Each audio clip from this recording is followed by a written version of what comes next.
Yes. Okay, so why don't we just get started? Welcome to the Select Board meeting. Today is February 9th, and we'll begin with the Pledge of Allegiance.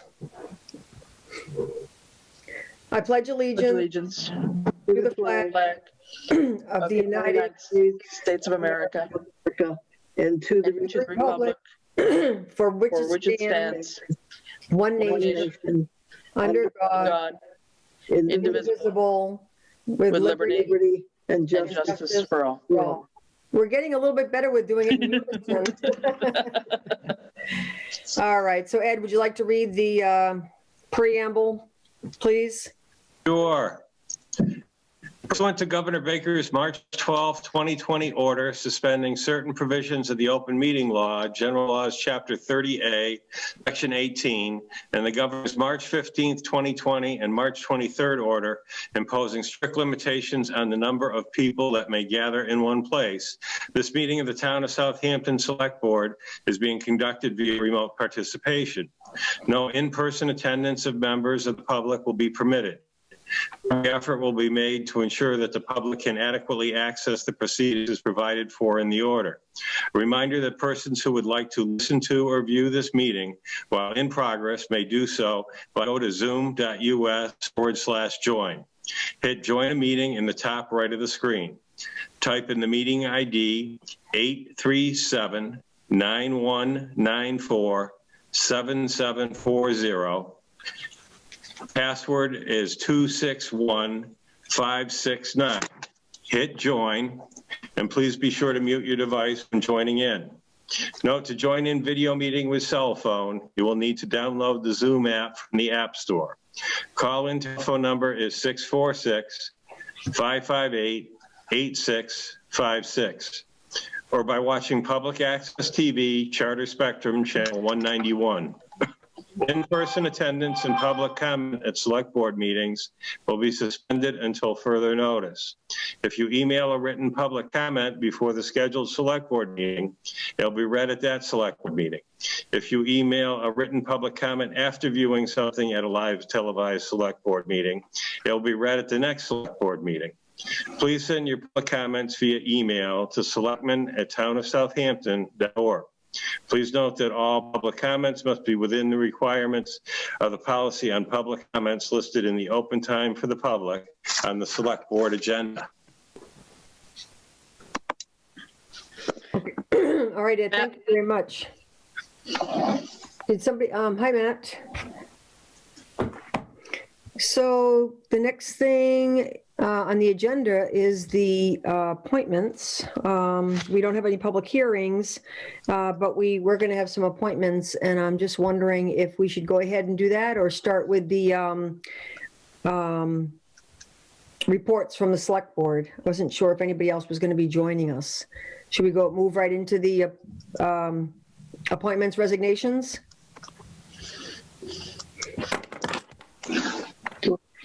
Okay, Yeah. all right, I'll go ahead and do that. Before we do that, I just wanted to read something because there have been some questions with John's resignation, John Martin's resignation, and also some questions about committees and appointments and so forth. So periodically I read the Massachusetts Municipal Association handbook. It's many, many pages, and it's just sort of guidance for us as a select board on the various responsibilities that we have. And so anytime I'm looking for something, I usually go to this handbook. So I just wanted to read because these questions came up. Various people have asked me questions. So I just want to go ahead and read a couple of things. And it refers to selectmen, so I'm just going to go with what it says on here. An important responsibility of the Board of Selectmen is appointing people to serve on town boards and commissions. Depending on a town's organization and the interests of its citizens in civic life, fulfilling this duty can be a major undertaking. The appointing authority of the selectmen may be vast or limited depending on how the town is organized. Other elected boards and committees, the town meeting moderator, and the professional administrator, if the town has one, all have some appointment responsibility, but selectmen have the power to appoint more local officials than any other person or group. With so many other obligations, selectmen must necessarily delegate some of this power to department heads. It is important, however, that selectmen retain sufficient control to ensure that the appointment process is always open, fair, and properly implemented. Then it goes on to say that certain town officers, including the town meeting moderator and members of the school committee, are required by law to be elected. State law designates the selectmen as appointing authorities for several positions, while bylaws and town meeting may authorize the selectmen to appoint others. In addition, town routinely delegate the selectmen the responsibility for appointing short-term committees for the purpose of deciding whether to build, for example, a new town hall or planning a holiday observance. So we had an open space committee that was ad hoc that we appointed, and also recently the tech committee and the grant committee. So for the select board, it does require an election. And I think Lucy has pointed out to one person who had emailed us the correct procedure for that. We don't have the opportunity to appoint a select board member. So for choosing an appointee to a committee, who is appointed to serve on a town board can be just as significant as who is hired to fill a part-time, full-time paid position in town. In some cases, state law or town bylaws set out specific qualifications for membership on certain boards and commissions. Usually, however, those decisions are up to the selectmen. While there's no right way to choose an appointee, the following are some suggestions. Seek diversity in age, sex, race, political party, neighborhood, and length of residency. Be clear about job requirements. Many boards require substantial time commitment. I guess we know that, right? Including attendance at evening meetings and weekend obligations. Make sure appointees understand what is expected of them.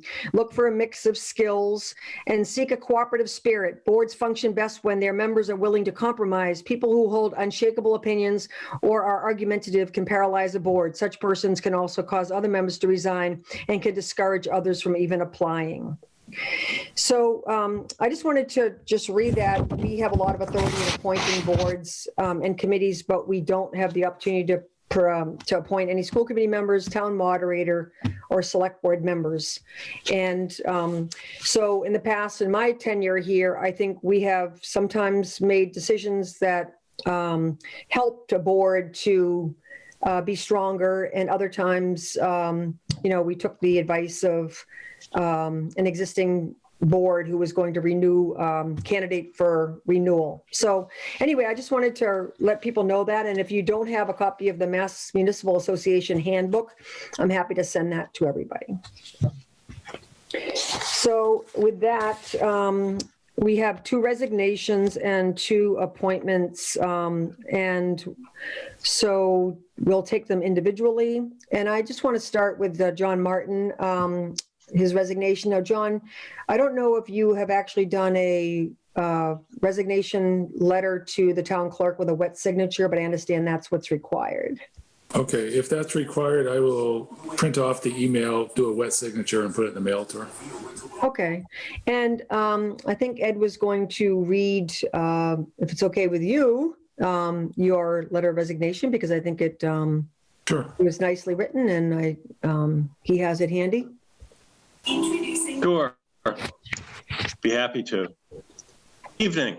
This is my formal resignation from the Southampton Select Board, as I am no longer a resident of Southampton effective January 30th, 2020. It has been an honor serving on the Select Board for almost 7 years. I have met and worked with many dedicated and hardworking people in all of the town departments. I can't state enough that their dedication has made the town a great place to live in the last 26 years. My wife Claire and I will certainly miss the town. I would like to personally thank the select board members for the hard work and dedication that I have seen while working alongside them.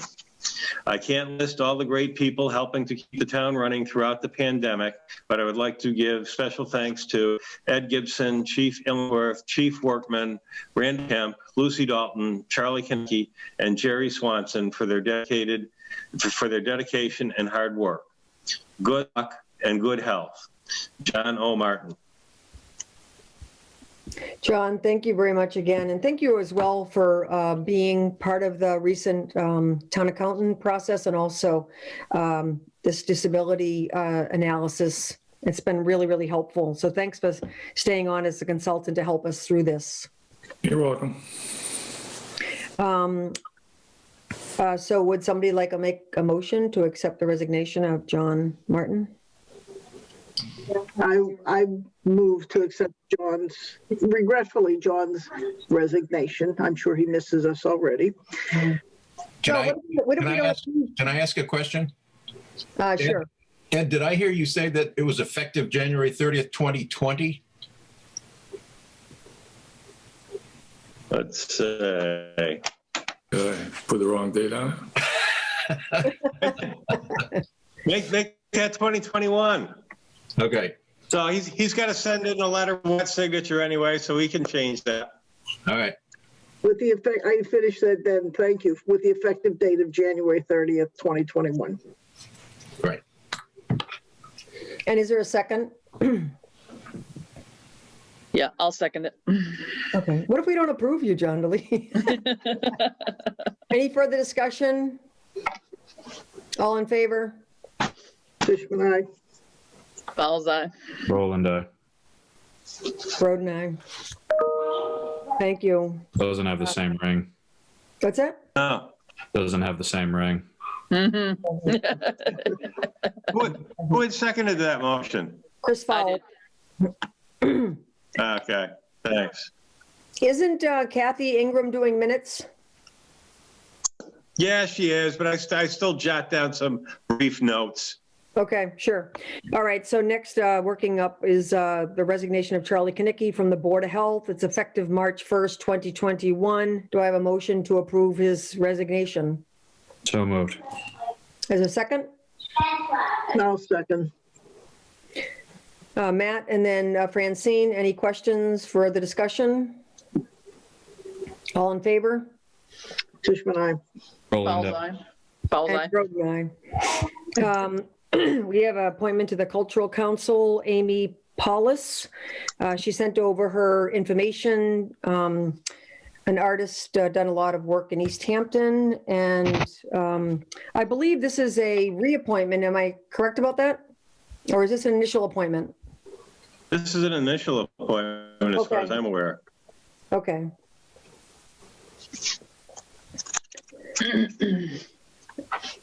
All right, so I know I read through that. Does somebody with something like to make a motion to appoint her to the Cultural Council? I'll move to appoint Amy Paulus to the Cultural Council with the term to expire June 30th, 2023. Okay, just wondering if anybody has the write-up and right in front of them. No. I do if you want me to read it. Yeah, I do. Okay. Amy Paulus, 19 Pequot Road, Southampton, Mass. 01073. Board and committee or commission for which you wish to apply Southampton Cultural Council. And then please list any education, experience, professional achievement, skills, or special interests you may have that will assist you with the board or committee assignments for which you are applying. And she states, I served for several years as the ECA committee on the ECA committee in Easthampton, which is the Easthampton Cultural Council. And I teach visual art and theater at Easthampton High School. I designed the bears for the Easthampton Bear Fest and have worked collaboratively with many artists in the greater Easthampton area. That's nice. Yeah, when I read about the bears, I thought, wow, that's nice. I enjoy seeing them around town in Easthampton. Okay, any other comments, questions about this appointment? No. All in favor? Fishman, Fowles aye. eye. Roland, And Groden, aye. And the next one is Lucy Dalton, Ad Hoc Grants Committee, term to expire November 30th, 2021. Was that? sent- Maureen, Yep, did you get a second on that? I did. Yeah, Matt. And then I think the second was Francine. Did you second that, Francine? No, I made the motion. Prince, then I seconded it. Oh, okay. All right. Francine and then Matt. Thanks. So moving on to the Ad Hoc Grants Committee, term to expire November 30th, 2021, Lucy Dalton. We did have that paperwork. Is that available somewhere? Oh, do you have that No, in front of you? I had it out with what to do the scans, and somehow it got misplaced, so I don't have it with me. Okay, I know that we had seen it in a previous. What are you looking for, a resignation? No, I'm looking for Lucy Dalton's form that she filled out for being on the Cultural Council. I mean, on the Grants Committee. I didn't have it in my packet, I don't think. Yeah, and I had sent it out probably about a month or so ago when she originally applied for it, but somehow it got misplaced when I was doing the packet for this meeting. My apologies. Okay. Should we wait until we get that? And maybe she can be available as well? I know she's been out. Yeah, Yeah, she has been out, so you could do that till the next meeting. Okay. Is that what everybody else wants to do? yeah, let's put it up for the next meeting. Okay. All right, then let's go move on to the select board reports then. Who would like to start? Okay, I'll give it a start. All right, I have several meetings as opposed to last time to report on. The bylaws committee met today, February 9th.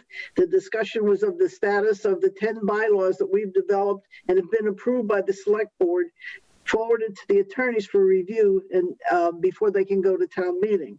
Because the town budget does not have sufficient funds in its legal expense line, the review of these bylaws has been put on hold. Just to give you an idea, of the 10, the composition of the 10, 1 is a new bylaw, 6 are revisions to existing bylaws, and 3 are requests to delete certain bylaws that currently exist. The committee discussed asking the select board to set a dollar amount, something in the area maybe of $600, to have the lawyers review as many bylaws as they can for that dollar amount. Because we know that amount will not be sufficient to get all the drafts reviewed, we are asking that the select board prioritize them so that we get as many done as possible for that amount of money. We're working on 2 more. We have 2 more finalized and ready to bring forward, in addition to another one on solicitation that we're currently drafting. We will forward the list to the select board and ask that at its next meeting, the priorities for legal review are set so that we can move forward, whichever you determine to go forward to the town meeting. But this is kind of, we're asking to, unblock the kind of the bottleneck that we're in right now because of legal funds. So we can have a separate discussion about that, but that's where we, our thinking was today. The next meeting I attended, I'm going backwards, was yesterday, February 8th, my first finance committee meeting as the liaison. This is a very detail-oriented group who conducted thorough discussions of each agenda item. They closely reviewed and analyzed the current expense report, and I will forward their minutes to you. They're very informative regarding the details of the current budget, and I learned a lot of I learned a lot from that, just from reading their minutes.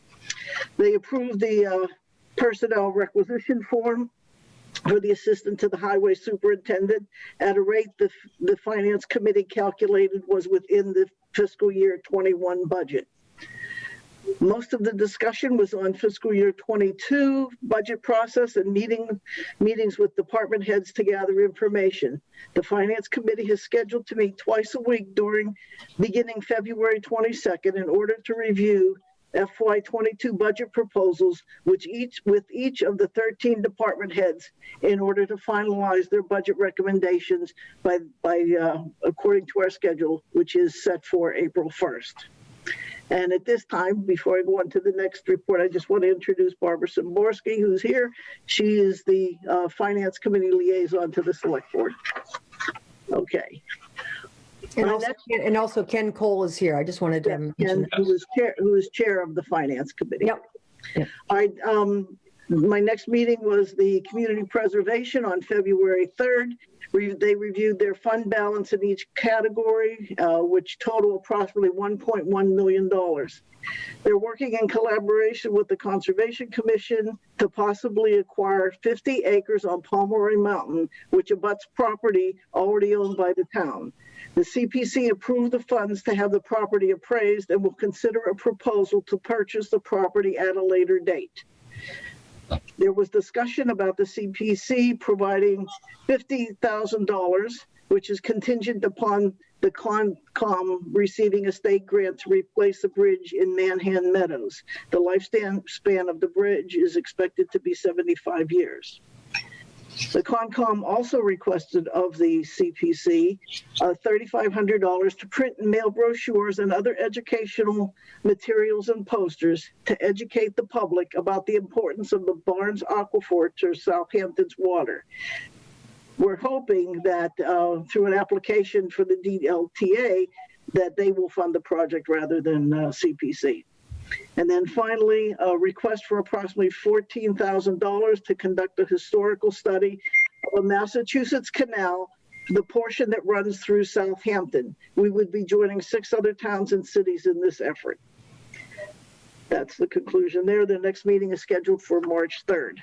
And then finally, going backwards with the Personnel Procedures and Personnel Policies and Procedures Board met on January 28th. They approved the PRF for the assistant to the highway superintendent. They continued to review for the purpose of updating the existing personnel bylaws and regulations. And finally, we discussed the interest in the need to update the salary scale currently in use. The last revision was in 2017. We were hoping that the DLTA grant could support a salary study, but that is not a PBC priority this year. And that's it for me. Wow, you've been busy, Francine. Thank you so much. What questions do people have for Francine? Francine, I just had one on the CPC and the Historical Commission. They're not going for a DLTA grant? That's what they had last year for that. Yes, they are. If they don't get it, they went to the CPC for money. In the event they don't get the grant award, then they put their proposal for $3,500. Got it. Okay. Any other questions? Just have 2 quick questions, Francine. One is, with these CPC funding requests, were they from administrative or are they from open space? Most of them were from community preservation. From Conservation Commission. Okay, but so that were they appealing for funds from the CPC's open space bucket or the administrative bucket? I think we have to see how the money lines up. Okay. If they exhaust the open space, then they're going to tap into the undesignated. Okay. And a question about your comment about the bylaws. So you're asking the select board to number which bylaws we want to push forward. And was there a suggestion about where the $600 and why 600? Is that a fee that's based on a certain amount of hours? Mm-hmm. Well, that was calculated by Chris, so I'll let her explain that. I just threw that out there as about 3 hours worth of time, given that there are, out of the ones that are currently with the attorneys, there are 3 that we were recommending to be deleted, which shouldn't take a whole lot of review because they're not very complicated requests. There were 6, I believe, in front of them that are new ones, counting everything from the select board is one of the bylaws, the snow removal on sidewalk, cleaning sidewalks, there's another one on overnight parking, there's one on the Council of Aging, and the community preservation are all ones that are with them that they would need to review.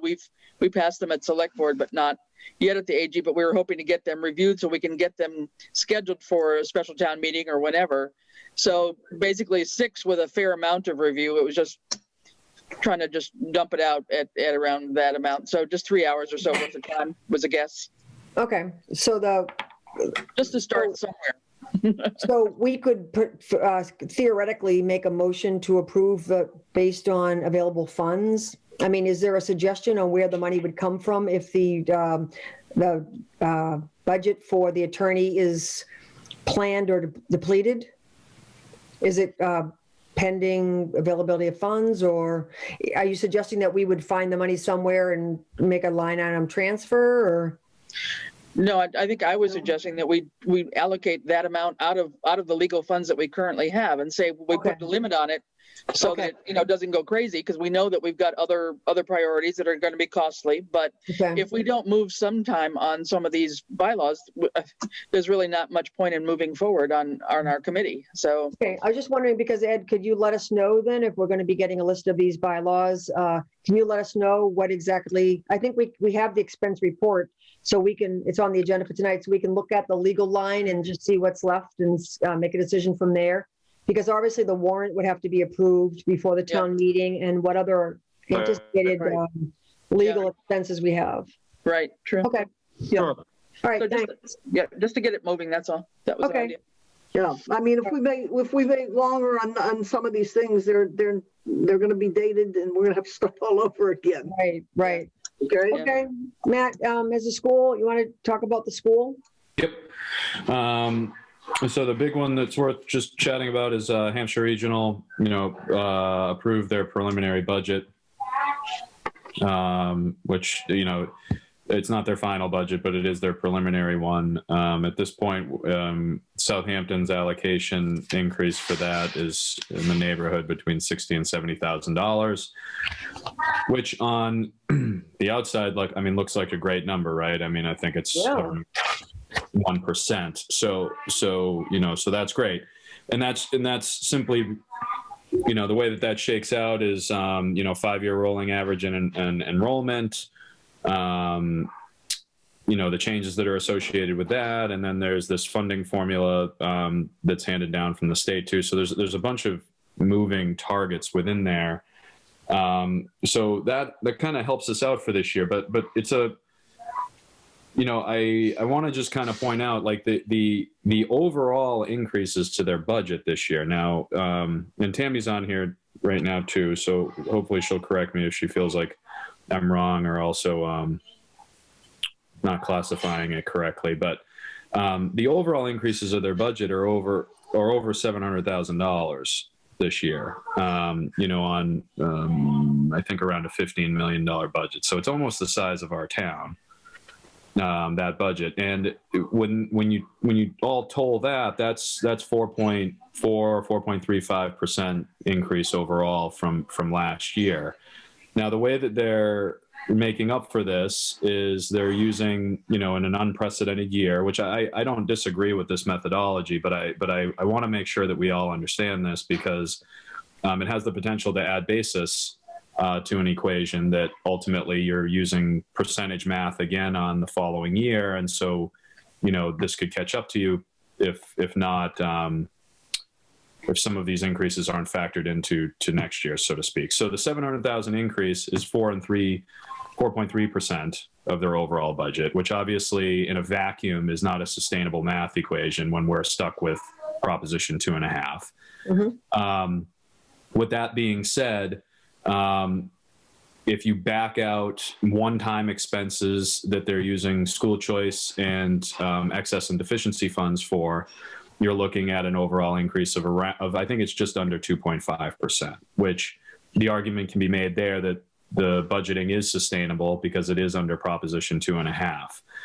And so arguments were made, school committee approved this. I at the end of it, despite, there was kind of heated debate and discussion that I witnessed over the course of the budget hearing. And I ultimately, not that my opinion matters, but I ultimately came to an understanding of the school choices vote, which was the approval of this overall budget. And I think I agree with it. Like they're going to be, the over 2.5% increase, the amount of money that's over 2.5, I think it's in the neighborhood of $250,000 to $300,000.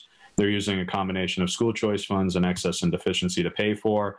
These are true one-time costs, so they're not costs that are they're not personnel. They're not hiring people. They're I don't have them listed in front of me, but they are true one-time costs. Tammy could explain maybe more if we feel like we need more explanation. But ultimately, these things are not going to be borne year over year. And so the argument was made that, look, like we need these things in this unprecedented year.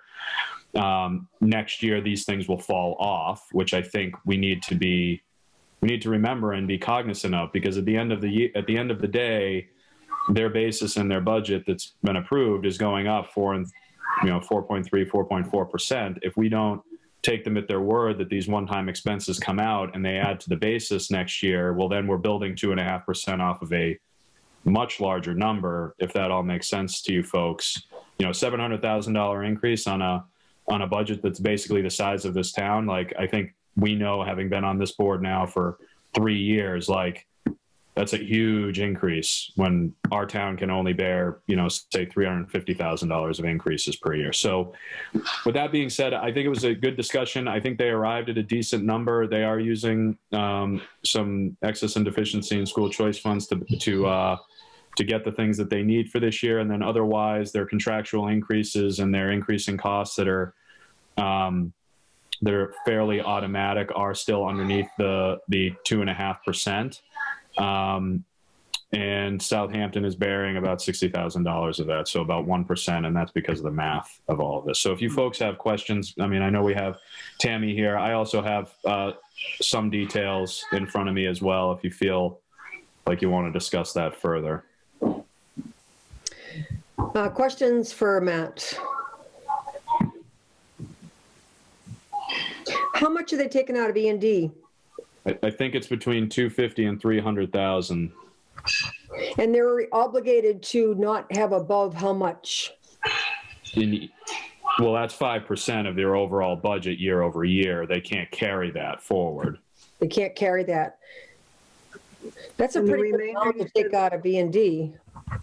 It is, and they acknowledge that. And but these one-time expenses, are just like the times that we're in are, unprecedented.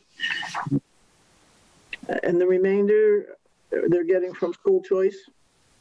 That's where, so school choice and E&D are where they're primarily funding their one-time increases in cost, because balancing your budget, school choice is essentially a free cash account. You shouldn't be balancing, this is my opinion, but you shouldn't be balancing your budget off of that, because that's an unsustainable resource. So, and they acknowledge that, and that was discussed in the meeting. Same thing with like an excess and deficiency, which is more of like a capital budget. Again, that's unsustainable. And they acknowledge that too. So the operational increases that are kind of year over year and contractual, those are all under the 2.5%, and therefore classified as kind of sustainable budgeting.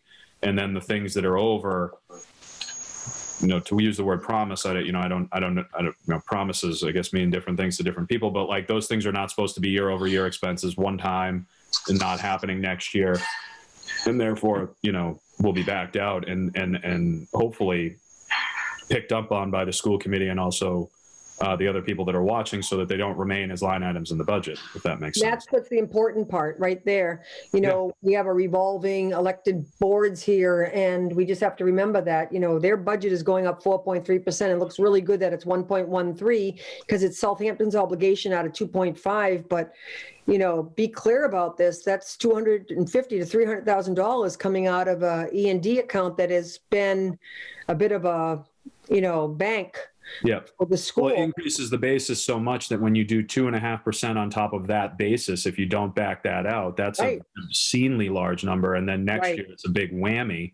Right. And if you get too much turnover on the board and they don't remember it, then you're building 2.5% off of a very high additional basis. So that was my concern. I think it was the concern of a lot of the board members, and they arrived at I think what was a reasonable conclusion. If we're all cool with it, I would appreciate it if Tammy said something. Well, I think it's very reasonable, and they're trying to be very creative. Last year, they push requests towards a capital. Are they asking for any capital from the towns? Not this year. Okay. So they're being creative and trying to keep the operating part request of the towns down in order to get it passed, but it's going to be very important that we remember that these are one-time expenses coming out of some funds that not other departments get the ability to have. Yeah. Yeah. Tammy has her hand up. Yeah, I would like to acknowledge her if everybody's fine with that. Tammy Relunas, 298 College Highway, Southampton School Committee representative. The great thing one of the things to know that we are in contract negotiations with the town of Worthington. And so that's a good thing, because we're hoping to raise that tuition rate there to get it more properly functioned with or proportioned with what we're paying for our regular students. So that's a good thing. When you look at the budget, yes, we are 1.13 is the Southampton's percentage. It did go up 4.2% the budget. Of that, the contractual pieces of that is basically almost, it's the total amount is for only $43,000 difference. So we have a lot of needs to make up with that 43,000, and we truly appreciate Matt being on the call. We had finance representative for Southampton on the call that night. It was really good to see Southampton participating in the budget meetings. So thank you for getting our representatives there. Can I ask a question, Tammy? Yeah. Is there any possibility that Worthington would come on as join as a full, one of the equal partners in the district, as opposed to a tuition-based situation? No, their town has, the kids have the option to either come to Hampshire or go to their tech school, which is Frontier, I think it is, when they hit the middle school, high school. And right now, it's not something that they're talking about. They're still trying to work out the agreement with just the 5 towns. They're reworking that so that Southampton will have a better percentage on the voting. Yeah. Since we have 55% of the students going to the school. The other thing I wanted to make sure, Maureen, that you knew is Kristen is really, really good about having a 10, 20-year plan. So when Bobby is doing the books, it's almost like what you guys had talked about with the zero, and you just take the contractual expenses and things, and then these are the other things that we need to add on. And with the capital, yeah, there are some things that we should have fixed at the school. There are safety things, but right now we need to focus on getting the teachers up to speed with what they're teaching the kids, so that each grade is understanding what they need to get done so that the kids move up to the next stage. And I think they're really going to be concentrating that this summer with some training for them, renegotiating and working out plans and their whole timeline of when things need to be done. Mm-hmm. Thanks, Tammy. There was an additional thing that came up during this meeting that I want to point out, that as part of the superintendent hiring. So I don't know if you folks know this, but I was accepted into the group for the superintendent hiring. Good. Oh, no, we didn't know. I didn't get that. So thank you. Yeah, So congratulations. yeah, thanks. I'm excited for that. One of the things that came up, though, not violating any confidences here, but one of the things that came up in Hampshire Regional School Committee meeting, public meeting, which I thought was a great idea. And Superintendent Sullivan, it's part of me that, I don't have any control over this, but I wish he wasn't retiring, and I wish he was a younger man, because he's an excellent superintendent, and we would be lucky to have him, but he just wants to serve as an interim, and he's doing a great job consulting. And I think that that's an incredible role and an incredible resource that we've had in a difficult time. And he'll certainly be instrumental in making sure that we ultimately hire a good permanent long-term, or at least do everything that we can to do our due diligence surrounding that. But he did bring up something that I would like to see implemented going forward here with regard to budgeting. And I will do my best to make sure that it's incorporated as part of the interview process, because I think that it will help and go a long way. I mean, we all know what happens here is that the regional high school has to do their budgeting and get their approval and everything else. And their budget is set effectively before any town's budget is set. So then every town budget is beholden to that number and then has to budget off of that. And we recognize and have discussed the unfairness associated with that, but a lot of this stuff is state driven and rule driven and state law driven, that it is what it is. And it's not like we're going to start our budget process. Honestly, we'd have to be starting it probably back in October and November if we were going to align with this. But what he did say, and what he thought was a good idea, and I think what he had done in past when he was part of, I forget where he came from. It wasn't Gateway. It was, where did he come from? Was it Mohawk? Mohawk Valley. Maybe. Yeah. He was a regional high school superintendent before. And he said that what he did as their superintendent was that he incorporated budget season for the schools was all done together. Mm-hmm. So the regional high school and the elementary schools did their budgets together, and they had that understanding. And right now we haven't done that, at least since I've been on this board. Hampshire Regional goes and does their budgets, and then at least our school does their budget along with every other town department. I think that it would be better if the schools at least aligned, and meaning that okay, this is what this elementary school needs. And then that Hampshire Regional is at least aware of what every elementary school needs, so that it doesn't just operate in a vacuum. Mm-hmm. Because if it knew, say, what Norris needed or what Dunphy needed or what all of these other elementary schools needed, it might reconsider what it's asking for the benefit of, say, a lower school, because it's factoring in kind of long-term projections in terms of costs. I mean, at the end of the day, I think the basic concept everybody understands that if you don't get these kids at a younger age, mm-hmm. then they become the problems of the middle high school, and the costs just go up and up and up. So to operate in that type of a vacuum is not necessarily the best way, or at least the most transparent way. And so he did bring this up, and I think that it is important. And I would like to see at least the schools align their budget season, so that I get that the schools won't be submitting their budgets to their individual towns until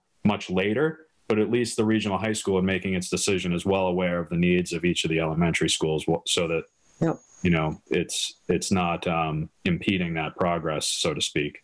Yeah, I just want to, Tammy, we have a guest that actually was scheduled for around 6:30, and so we're already running a little bit behind. Okay. So we can talk about it a little bit afterwards if you want, because we do have a discussion about the FY22 budget on the agenda. So I want to just get to that, and I'll forego Ed and my report in order to have this discussion. I just want to say that I think Kristen Smitty's doing an excellent job as the principal, and I think the school committee, I'm very indebted to their work, Hampshire Regional School Committee, and with the much more openness with the towns on money matters and that sort of thing. I think she's being very creative, but like everybody else, I'm just concerned about it being a one-time expense. And I just remind people that the E&DX funds came from the taxpayers. Yep.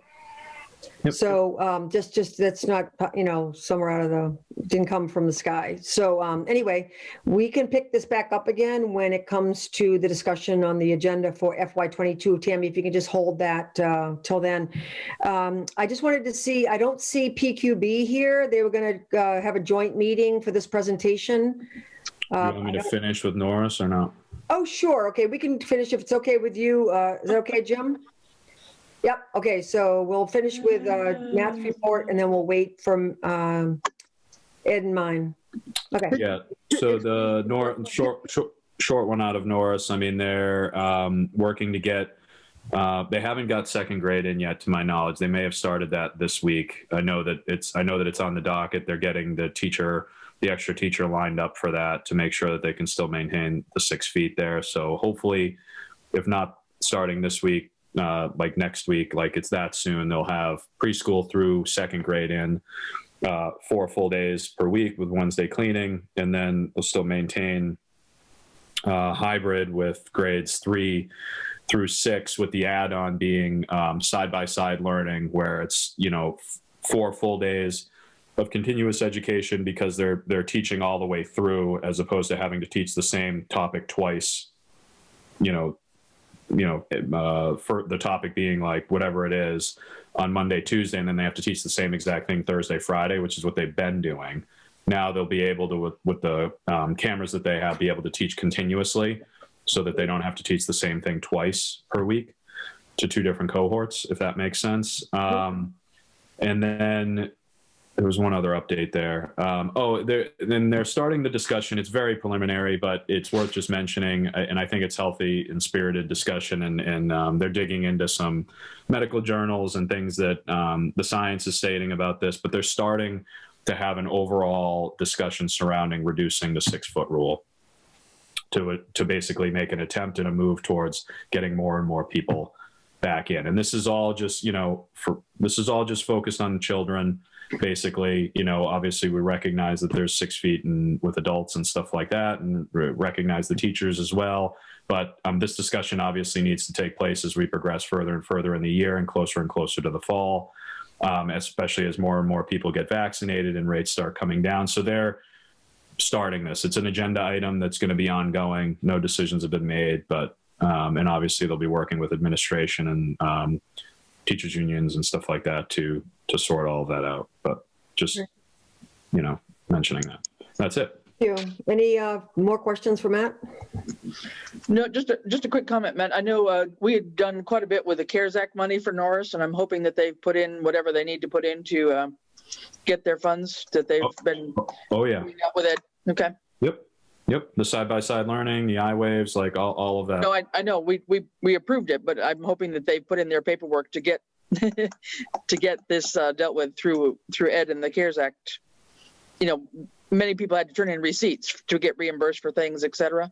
So Ed, do you have any information on that? Because a lot of the stuff that they had asked for was money they already spent. I mean, and they were simply getting reimbursed. Yeah, the stuff they haven't spent yet, which they will send us the invoices for. I'll just copy the invoices and have that to file. The money that they spent back in, before school opened up and may have been in fiscal year 2020, those invoices I'll need. You'll need them. Which is the $49,000. But I can reach out to Bobby about that. Okay. Thank you. Before our presenter gets started, can I just mention, in case the PQB folks are watching on channel 191, because I did send them a message with the change in the meeting access code. I sent them an email, and I'm assuming that's why they're not here. I know they were planning on being here. Ken made it, but the others may just be watching from home. So if they hear this, check your email and you can plug in and join the meeting. Okay, but so they're, as far as a quorum, as far as an official meeting, at least from what I can see, there's no quorum, and therefore there's no, it's not really a joint meeting at this particular point. But that's fine if they're watching. I guess they can just get the information and not deliberate, I guess. Right, and I gave them the proposal last week. Okay, good. So at this point, if either Ed or John want to give a little background and then introduce the speaker, that'd be great. Hi, Jim. This is John Martin. I guess nice to meet you in person, if you will. Nice to meet you too, John. Jim is from the Standard Insurance Company, and as everybody probably remembers, we did request for proposals a while back, sent it out on the website. And one of the issues we had is we posted the agenda on the website, and I know Jim wasn't aware that's where the agenda was going, or the addendum rather, was going to be posted. So there was no response from Standard. At some point after that, the select board authorized me to go and discuss one-on-one and negotiate something with Jim and have a presentation brought to the select board so that he could explain, what their proposals were. We passed out the proposals, I think it was a week or two ago. And for people who don't know anything about that, they're very confusing. I know a little bit about it and they're still confusing. So we asked Jim to come on and give us really the background and do a Q&A with us so that we can fully understand what the proposals mean to the town. And there was a couple different options. So Jim, do you want to just go through the proposals and the options and start there? Sure, yeah. And introduce yourself, obviously. Yeah, of course. I'd be happy to do that. I just wanted to ask, does everybody have a copy of the proposal that I sent over? Yes, well, at least the select board, it's in our packet for the meeting. Okay. And would you like for me to share my screen just in case, and it would outline the proposal as well? I think it'd be good for anybody else that's on the meeting. Yeah. And plus, if you're referencing a particular area, you can scroll to it. I think it would be helpful. Okay. All right. Does everybody else agree? Yes. Yeah. Okay. Well, I've got a proposal, and I also put together a quick little PowerPoint, which just has bigger font and might be easier to go by. So let me start with that, and we can dig into more details if you like. So let me try to save my share my screen here, and if you just would give me a thumbs up when you can see this.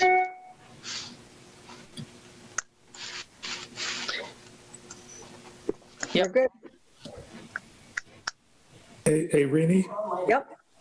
One thought, which I didn't say, maybe we ought to just put a little background in there and let the viewers know why we did this request for proposal. It was based on the policy we have now with a 26-week, I'm not sure if it's a disability plan or what we call it, where an employee could get up to 26 weeks at a percentage of their paycheck. And we found that when that happens, it cripples the department because that money comes directly from the department budget. So we wanted to look at a way that the plan could fund it and give at least the same benefit level, but do it on a more central level so that the departments will be able to manage their budget more properly, and that the staff would have an option of short-term and possibly long-term disability that they could from. Yep. Thanks, John. And there was also a looking back of the previous years and to see if there was any sort of consistency in terms of what's being spent by the town anyway to cover these claims. Okay, thanks, John, and all set, Jim. Great, thank you for the background. That's very helpful, and thanks for having me tonight. My name is Jim Russell. I'm here from Standard Insurance Company, and we are a large employee benefits insurance company based out of the West Coast in Portland, Oregon. Our local office for the Northeast or for the New England area is just outside of Hartford, Connecticut, where we run a sales and service operation. And really our primary focus is providing group life and disability products to the marketplace. As you can see from the slide that I have up here, I just wanted to provide you with a brief background on who the Standard is as a company. We've got about $3 billion of revenue that comes in through our doors each year, and about 90% of that revenue comes from what we call the employee benefits markets, which means essentially group insurance. We primarily are a group life and disability carrier, and the municipal sector is an attractive one to us. It's one that is our actual largest sector of business. About a quarter of that $2.5 billion that I mentioned earlier each year comes in from municipal markets, whether it be us insuring states, whether it be us providing the life and disability programs for counties, towns, et cetera, all throughout the United States. So we've got strong financial ratings. We've been around for more than 100 years, even in spite of the fact that, before you heard my name or you saw this slide, many of you probably had not heard of the Standard. We simply don't have the blimps that fly around stadiums, and being a West Coast based company, we really focus a lot more more on distribution of product locally versus commercials, golf tournaments, et cetera, et cetera. And so based upon the RFP that was sent out, my understanding was, like John had mentioned, that you were looking to potentially replace an existing in-house program with something that would provide a fixed cost. And so, you know, I don't know that there's an exact way that we can match, or that any insurance carrier could match the plan that you have today. But what we can do is get you most of the way there, and then allow you to choose whether or not you want to supplement what we would call a fully insured program that we proposed here on this slide. And so in the disability marketplace, no insurance carrier wants to provide 100% income replacement in the event of an accident or a sickness. The insurance contracts and the pricing are all set to provide for some incentive to return back to work. So most disability plans will cap at 60% or 2/3 of earnings. And then, you know, we fully understand that there are some groups that have sick leave banks or internal sick pay programs where they want to allow employees to maybe get back up to 100% income replacement. And that's the proposal that we put together here. We provided a proposal over to John that said, hey, look, we'll replace the first 60% of weekly income. And the maximum benefit that we would pay out under our program would be about $1,500 a week. And we have the ability to change those numbers around, but this was where we started off. And the program would pay for disability incurred, whether it be an accident or a sickness, on the first day due to an accident, and on the 8th day due to a sickness. The thought there being that you might have sick pay programs. I know you have sick pay program that an employee would draw from ahead of time, and then on the 1st or 8th day, the insurance company would kick in and start making the payments to replace the lost income. And the benefit duration that we selected here was 180 days to match up with what John said was your obligation to provide to sick and disabled workers. We quoted the plan as employer paid, thinking that you wanted to potentially replace or partially replace a program that you had in place today. And internal to how we determine whether or not an individual is disabled is we have a team of vocational and medical experts and nurses, and having, you know, a 1 billion plus book of business of disability clients out there, we basically ask the question, are you unable to perform the duties of your occupation, and are you suffering a 20% loss of your work earnings? And if you meet those requirements, then you are disabled under our plan, and we would begin paying a 60% a week benefit. It is a way for any employer to get out from under having to make claims determinations and potentially be at risk for, well, why did you approve this one and why did you decline the other one? Outsourcing it to a disability carrier allows you to wash your hands of that decision making and leave it in the hands of experts who perform this duty day in and day out. I'm just going to pause for a moment because I did a bit of talking there and see whether or not there are questions that I could answer at this point. I just want to clarify here. 8th day is 8th calendar day or 8th work day? Correct. It's 8 calendar days. Okay. And what is the differential if the rationale is sick time? What's the differential between an accident and sickness? Well, that's how most disability plans are set up to, on the short-term side, is to have a differential, although you don't have to. For instance, Maureen, we could have quoted this plan to have an 8-day benefit, a 7-day waiting period for both accident and sickness. What I chose to do was quote the plan that would be the highest level, which is the 1-8 plan. For instance, if you were to move this plan to a 7-day waiting period and have benefits for accident and sickness begin on day 8, you might see, you know, a 3 or 4% variance in the pricing. But the rationale why some employers provide first day accident is the thought is that employees don't have the ability to plan for accidents. And so if it happens, there may not be sick days left over from whatever PTO they recently took. And what role does a physician's note or provider note play relative to your company's analysis of disability? It's critical. It's one of the 4 components that we request at time of claim. We provide a claim packet where the employer provides a statement to us validating that the employee is an employee, meets the eligibility requirement. You provide us with the earnings. You tell us a little bit about the job that they do, et cetera. And then the second component would be the employee statement, where they tell us a little bit about what happened to them, the dates of disability, what their condition is, et cetera. The third is an authorization that they sign so that we can track medical records and work with their physician.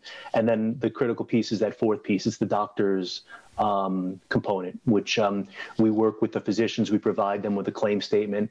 They tell us a little bit more about the disabling condition.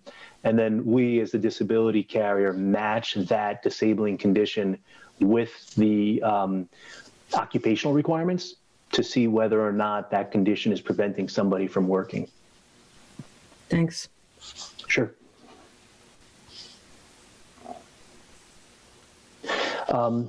So the plan would pay for both partial and total disabilities. You don't need to be totally incapacitated to receive a benefit from us, although most of the time that is how a claim will begin. The key there is that you can begin with a total disability, perhaps there's an accident or a sickness or a surgery, and then as an employee begins to feel better, they may be able to come back on a part-time basis.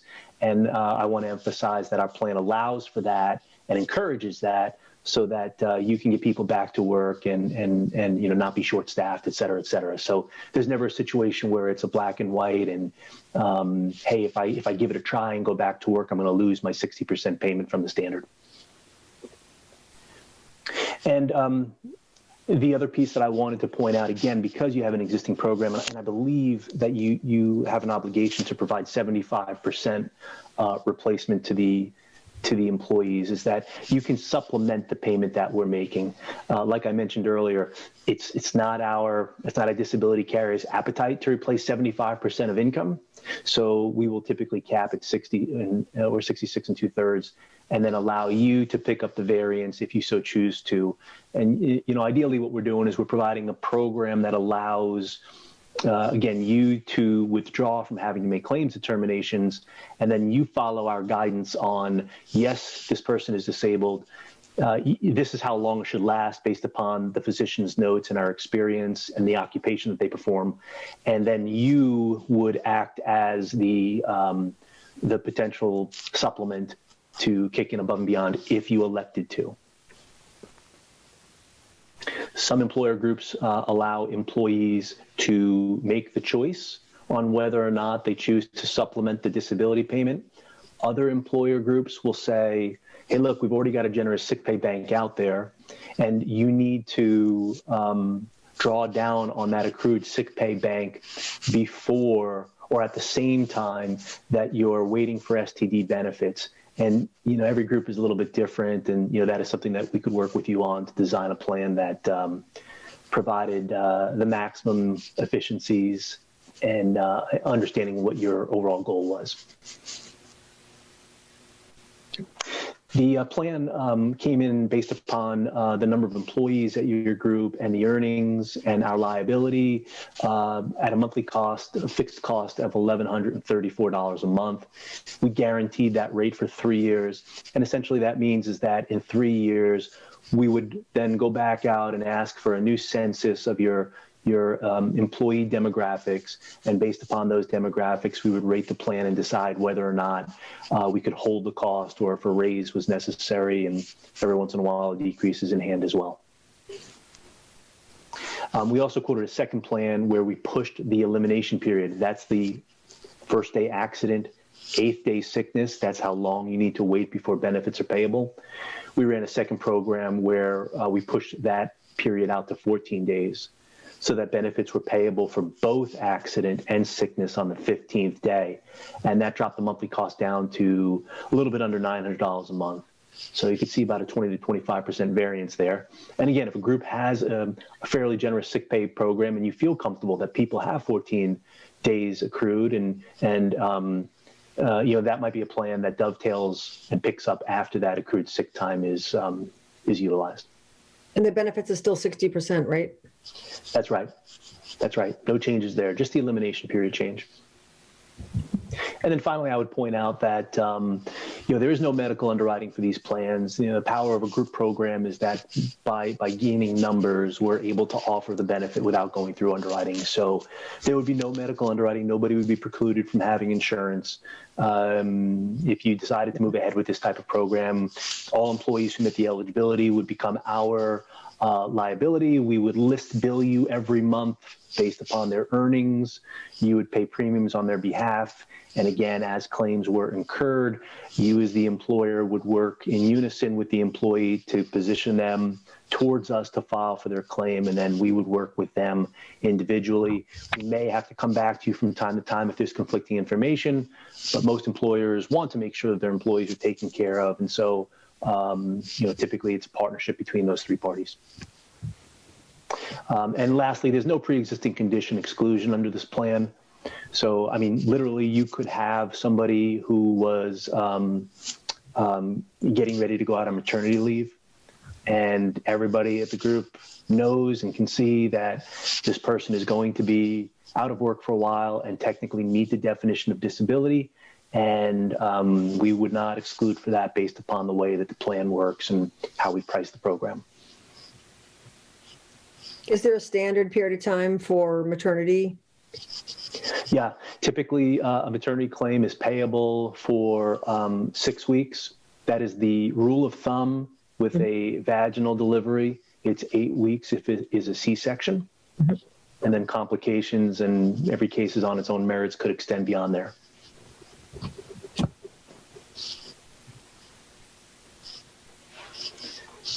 Good. Okay. I also proposed an LTD plan in case you were interested in looking at coverage beyond 180 days. I wasn't sure on that based upon documents that I read, but it seemed like that might be something that you wanted to consider. And so I'll pause for a moment and just ask if you'd like me to outline how a long-term program would pick up beyond the STD. Well, how does that compare, Ed, to what we currently have? How would that compare? Well, I think the short-term, does the short-term cover the 26 weeks, Jim? Yes. That's right. Yeah, I'm asking about the And this long kicks term. in after that. So the long-term would be basically additional or over what we currently offer. We don't offer it. We currently cover 26 weeks. Correct. So this would be an additional benefit. Yeah, I'd like to hear about it. Does everybody else want to hear about it? Sure. Yeah. Okay. It's pretty similar to what I just described about the short-term disability. All it really does is take it out into what we would call a long-term duration. And it has many of the same definitions that I just explained, except instead of making payments quickly on a weekly basis, we start moving into like a long-term scenario where we begin making bigger payments on a monthly basis. And so this plan would kick in on the 181st day of disability when STD left off. It would replace 60% of, it says weekly income here, but it should say monthly income. And the maximum that we would pay out in a month to a disabled employee would be $6,000. That fits very well with the $1,500 weekly amount that we had first offered. The biggest difference is that the benefit duration now goes out to what we call Social Security normal retirement age. And so that's typically age 67. It could be age 66, depending upon the year of birth. No less than age 65. But this long-term disability plan is meant to replace the income that an employee would have earned in their working years. And when they were first designed, of course, that was thought to be to age 65. Since Social Security has changed when the eligible retirement age is, we now call it the Social Security normal retirement age. We had run this as an employer-paid plan, but I also ran it as a voluntary type of program, again, because I was unsure what your overall goals were. The employer-paid plan that would kick in on the 181st day, a couple bullet points down there, you'll see that that would cost the town about $550 a month. And whether, it's not contingent upon you've got to take the STD, or I'm just trying to show you some options out there about what some other municipalities and other private employers choose to do with the disability programs. So in your quote for a minimum, if it was a voluntary employee, voluntary participation, minimum is 10, is that still, I mean, I know you're going to charge them individually. What does that up to per month? It changes. We go from what we would call a composite rate basis, where we provide like one rate for your entire group, and we multiply it by your overall earnings to derive the $551. When we go to a voluntary program, you move into what is known as an age-banded program, where dependent upon your age slot, you'll pay a different percentage of premium. And that could vary. I mean, certainly in the older age categories, the cost per unit is going to be more expensive than it might be in the younger age categories. So it really would vary depending upon the employee. I want to see if I maybe could provide you with a quick example here, just doing some math from the proposal, just some ballparks here. If I were to take an individual who is earning $3,000 a month at the age of 43, that would be about $18 a month for the disability program. If you were a 53-year-old, it would be more around $24 a month for a 60% long-term disability program.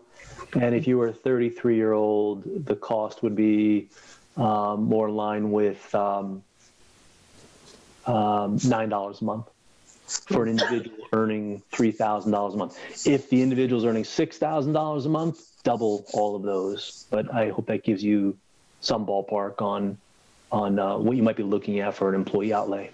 What if you don't have the minimum of 10? So like, because of course you don't know on the front end, and we have a small town here, but then, in a vacuum, I like the voluntary option because it gives people a choice. Right. But there's also a chance that we don't enroll the 10. And so like, what if 5 people sign up? Are they suddenly told, well, actually we can't do the plan because we haven't gotten 10 people? That feels like kind of like giveth and then taketh away. Yeah, I understand. And that's usually the risk going into these things. We need to have a decent spread of risk to offer this without medical underwriting. And that's why the 10 lives exists. We routinely flex below 10. When we launch this with groups, we typically go for the 10, and we fall in a little bit short. That's okay. I think where I run into issues is when I get 3 people out of 42, and then the underwriter says, I just can't take 3 out of 42. Yeah. 5, I think would be, a conversation, certainly. 6, 7, 8, that's very doable. But 10 is technically the minimum. Because of COVID, we've been flexing on that. We always did flex. We've been flexing even more. So generally, what I will find is that an employer who has interest in this might send out a survey ahead of time to the employees and say, hey, we're kicking this around. Here are some estimated costs. This is what it would mean to you. Who's got interest? And this way you have a sense for whether or not you want to move ahead with that. But I have had groups before where, I had a school group down here outside of Hartford that had 400 eligible, and the requirement was that we hit 15% enrollment or 60 enrolled, and they only came up with 22. And there are a lot of things going on. I mean, we're all living in a different time right now. So they just didn't have the appetite to extend it or push it on. And 22 wasn't very close to 60. So they decided to pull the plug on that. And they would have then went back to their employees and said, hey, we launched this, but we're not going to move ahead with it. So you won't have premiums deducted from your paycheck. It's not that common. It doesn't happen all the time. It's not like a 50-50 risk. Generally, we only enter into these agreements when the employer has a decent sense that there will be an appetite. And again, we put a fair amount of work in also. So, we do flex. It's not crazy.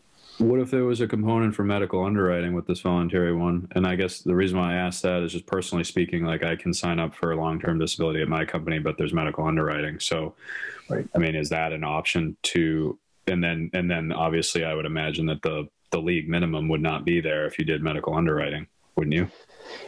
Yeah, I could see that, certainly, sure, but that's not the product that we offer. Oh, you don't? Okay. No, yeah, we don't want to get into medical underwriting. It can be exhausting. It can be a lot of money. So we choose to kind of price our plans in a way where if we meet these requirements, we're good.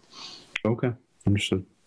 Is there any advantage if we, access the short-term disability employer paid? Is there any benefit to the employee on a voluntary plan in terms of rates? On the short-term side? On the long-term side. So if we contract with you for short-term disability, is there any advantage for them getting it through standard on the long-term voluntary versus going out in the market and getting it from other places? If they wanted to get a long-term disability policy on their own, they would have to, I think, as Matt explained, go through medical underwriting, and that's a big issue, right? That's getting life insurance is far easier than getting disability insurance. Anybody who's had a back issue or something like that, it can be tough. So the advantage, it's a very high bar, disability insurance. right, because it's a very subjective situation. If somebody's not happy with their employment and that back issue, and then they get a new boss and all those things, and so it could play out poorly. So the big advantage is that the price is going to be lower on a group chassis, which this is, than if you went for an individual policy. But it's also going to be the biggest component is going to be the fact that it's guarantee issue. No medical underwriting. Right.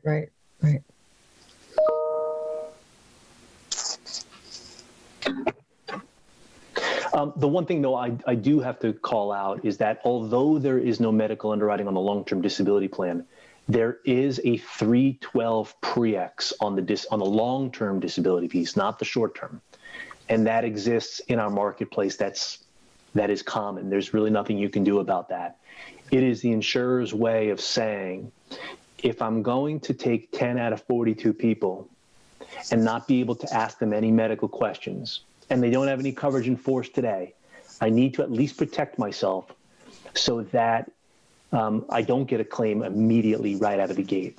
And if you play this from an actuarial perspective, their concern is that a group finds out that somebody's not doing so well, they realize that there's no coverage in place, and they decide to purchase a group long-term disability program to help that employee out.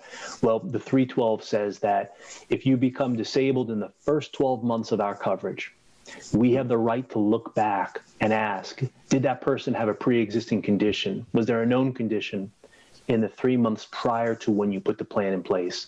And if the answer to both is yes, then that disability is excluded entirely. And again, that's the trade-off for no medical underwriting.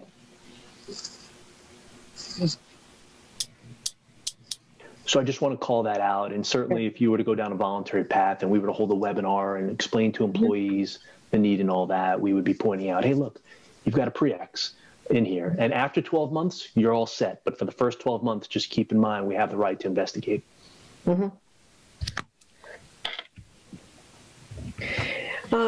Any other questions on the long-term disability?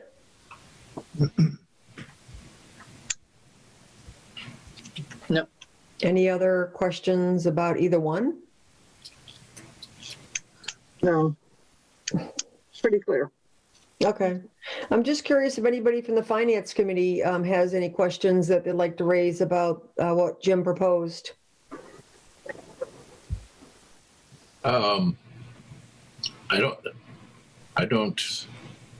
I agree. It's pretty straightforward. I think that the big question, becomes the other side and what our experience has been. Yeah. I mean, insurance is insurance. Yep. And there's advantages to a 3-year set amount, and there's also advantage to having predictable predictable line item for this, as opposed to just basically looking at who happens to, have a disability in any given year, in any given department. Yeah. With the short-term disability, and I guess with both here, the 30-hour plus weekly workers, how many of those do we have? Is it around 30 of them? Is that right? How many employees are in that bucket?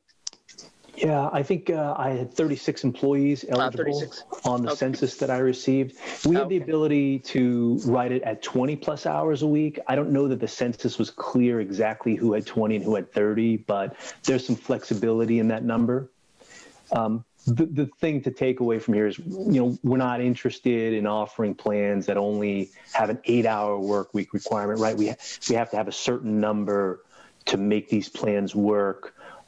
Just based upon, actuarial studies and our plan experience. So 20 to 30 is the norm in the industry. Some groups require that you work 40 hours a week. Okay. Yeah, I think it pretty much covers everything that we asked for. So it's a matter of the select board, sitting down and going over the details. And I imagine there's some negotiation that has to be done with the personnel board as well as the staff. Mm-hmm. But it seemed pretty clear to me, Jim, so I appreciate you coming forward on that. And obviously we're going to have follow-up questions. Absolutely. I surely expect that you would. So if I can help you with anything along the way, please let me know, and happy to help if I can. Good. Okay, great. I think another thing that comes up, and it's already come up in my world, is paid family medical leave started January 1 in the state of Massachusetts. And I know that they do have a 1 week expectation of using your own sick time or other benefits that you may have accrued. And then they look back at different quarters of employment. But I just think that's going to become a little bit more norm, obviously not on the municipal side necessarily, but I think that's just going to be an important comparison from the standpoint of disability benefits. That's right. Connecticut is coming live in 2022. They'll be 1 year behind Mass, and very similar in that the expectation is that that all employers meet that requirement. New York's been doing it for a number of years, and many of the states are falling in line as well now. So, absolutely. Do they all seem to have a consistent percentage of payment that they're covering, like 60% or? Yeah, the state plans are a little bit different in that depending upon what the average weekly wage is for the state, they'll set that amount. And then if you earn under it, they're more generous in that they'll pay 90 to 95% income replacement. Wow. And then as you ratchet up in earnings, you start getting smaller and smaller percentages. And then the higher income earners, they get capped at the state max. In the state of Massachusetts is $850. So some people in the group could be getting 95% income replacement, but most are going to get around 60, and some are only going to get 30 because they're higher income earners. Interesting. And all the state plans work kind of that way, where they provide higher for the lower, and then they taper off, and then they cap at an amount. Okay. That's what New York currently does too? Yeah, New York started the trend about 4 years ago. Well, New York, New York's a whole separate issue. New York only provides $170 a week if you are disabled and unable to work. But they'll pay you about $1,000 a week if you've got to take time off to care for a family member. So it's completely different in that they give you very little for your own, but they give you a lot for serious health condition of a family member. Mass said, look, the number is 850 either way. And Connecticut's doing the same thing, 780 either way. So it's a more uniform way of doing it, saying, look, if an employee has to be out, they're all important hours, and you're going to get paid the same way.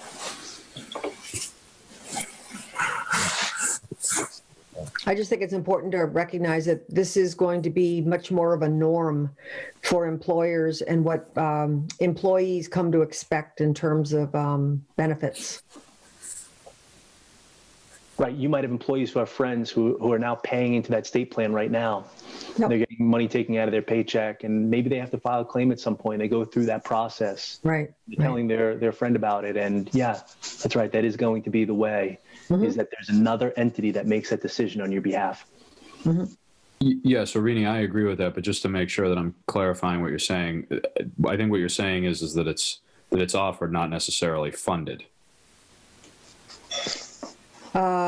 Is that correct, or am I? The point I'm making is that I have an employee that's already applied for paid family medical leave. I just think that even though the municipal side, it's not obligated that we jump into this state plan. On the private sector, like what I work on, we don't have a choice. You know, we started paying into this last year, and it's already a benefit for employees. And come July 1, it's going to be a benefit for their relatives and other people. So I just think that the landscape's changing in terms of what the residents of Massachusetts will expect employees in terms of benefits. They're now going to be eligible to a lot more starting January 1 of this year. So I just think it just changes people's expectations, I think, in terms of disability. Yeah, so no, I totally agree with that. But what are your thoughts are on versus like the employer funding the entire cost versus it being shared or paid for by the employee out of pre-tax deductions? Well, I just think that from the standpoint right now, we're already paying for short-term disability. So yeah, I was more or less talking about long-term. I understand the short-term aspect of it. My only concern, I mean, I think that both in a vacuum should be offered. We already have a line for short-term, so I think that for me that makes a lot of sense. And the long-term, I think, makes sense because I think it's a good benefit to have, but I'm not necessarily sure that it's that the employer, and in this case the town, should be funding that in full. I mean, is it one or the other? The town pays for it or the employee pays for it, or is there a possibility of sharing it?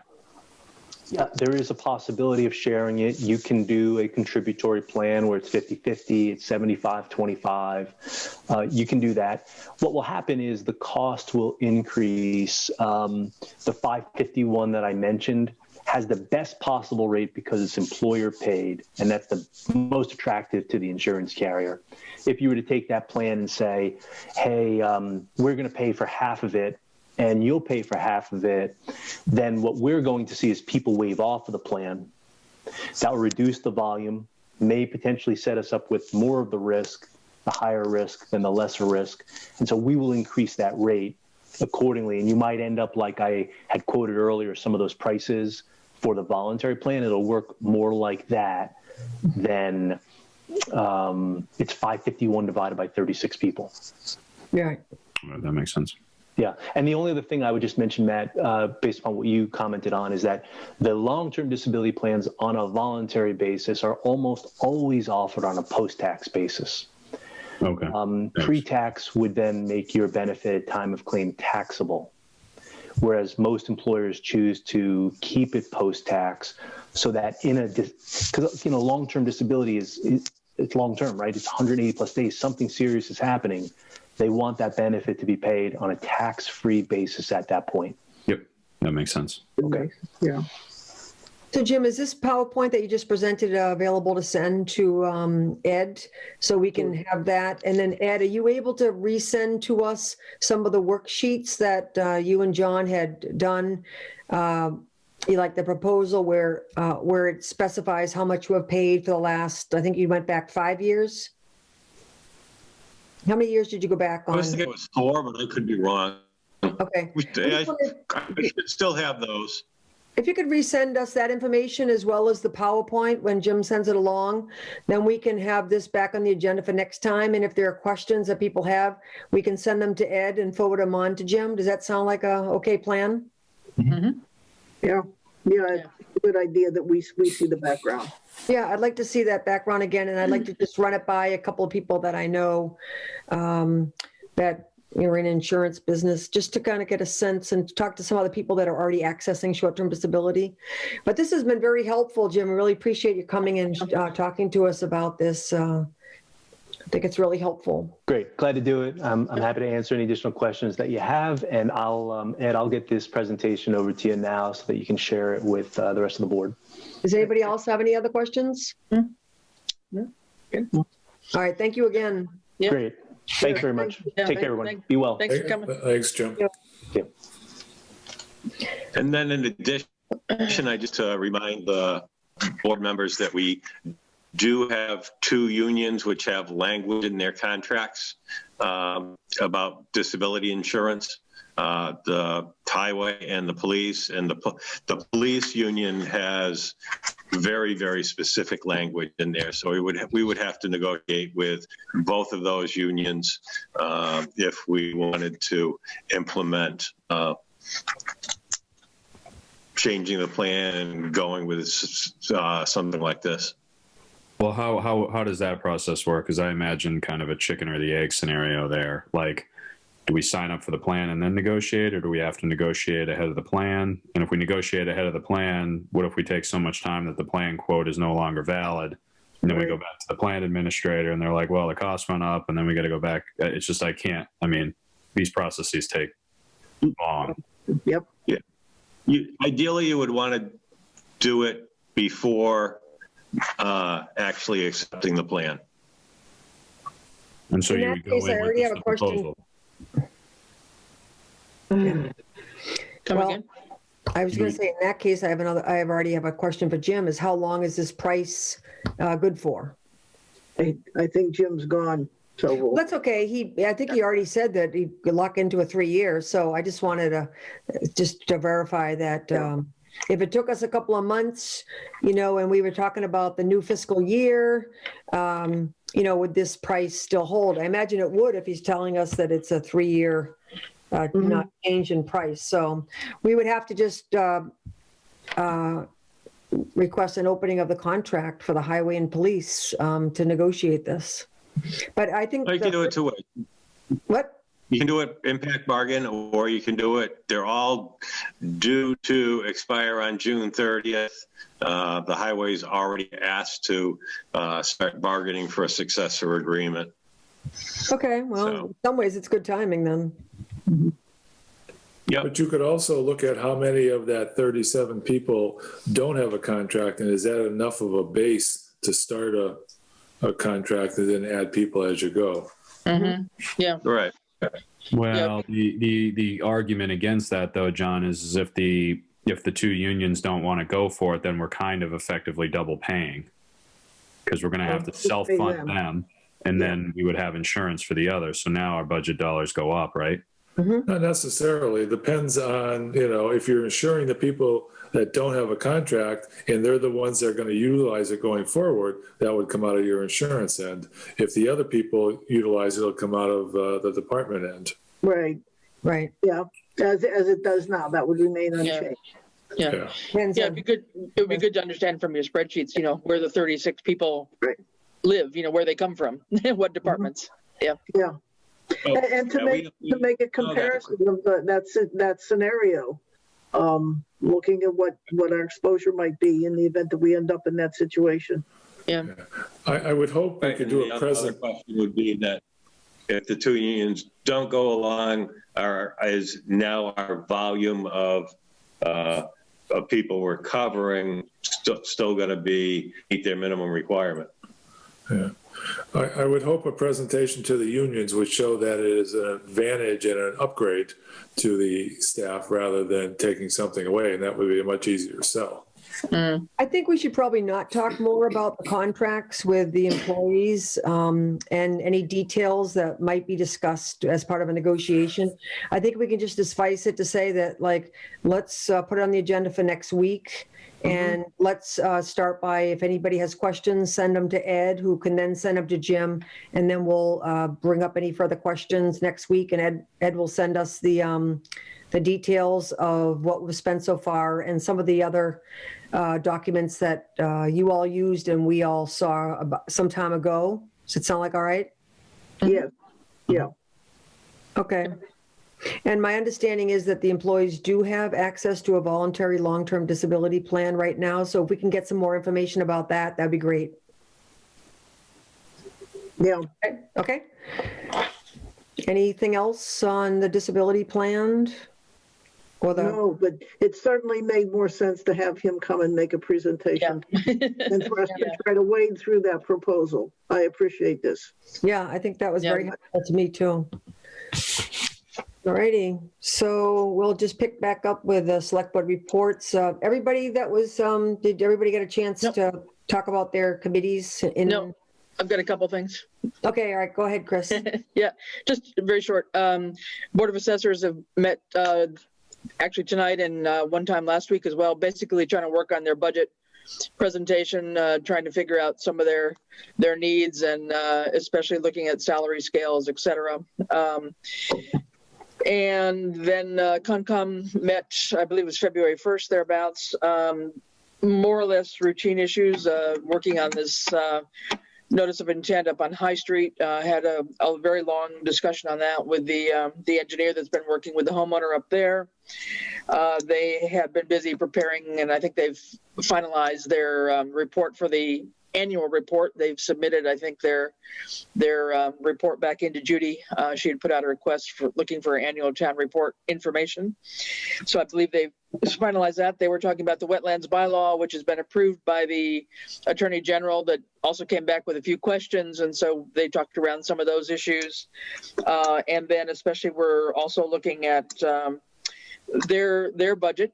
They, at the time when we met, they hadn't gotten the budget instructions, but they're just simply requesting their one line, their 5,000 from last year as their operating expenses. And so we can plug that into the spreadsheet if that hasn't already been done.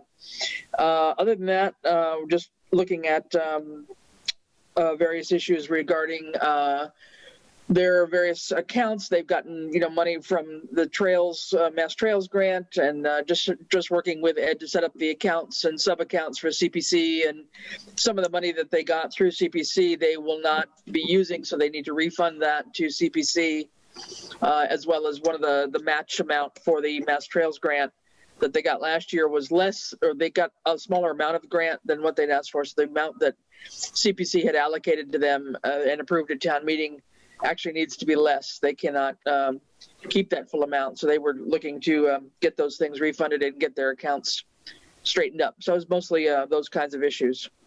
That's about it for those. And we have a grant committee meeting coming up on Thursday. And I don't know if you want me to just segue into that one. Is that okay? Or Sure, might as well. Okay. The main thing we're going to be looking at, there's a brand new grant program that's come out from the state. It's called the One Stop for Growth program. And it's trying to very sensibly streamline, I guess, a grant process for state, for the state programs for housing and planning board kinds of things. There's about 10 different agencies that are going to be able to receive grant applications now via one simple application form. So I sat in on a couple of webinars on that, and it looks like an interesting idea. They've got some expressions of interest that they're asking the towns to put out.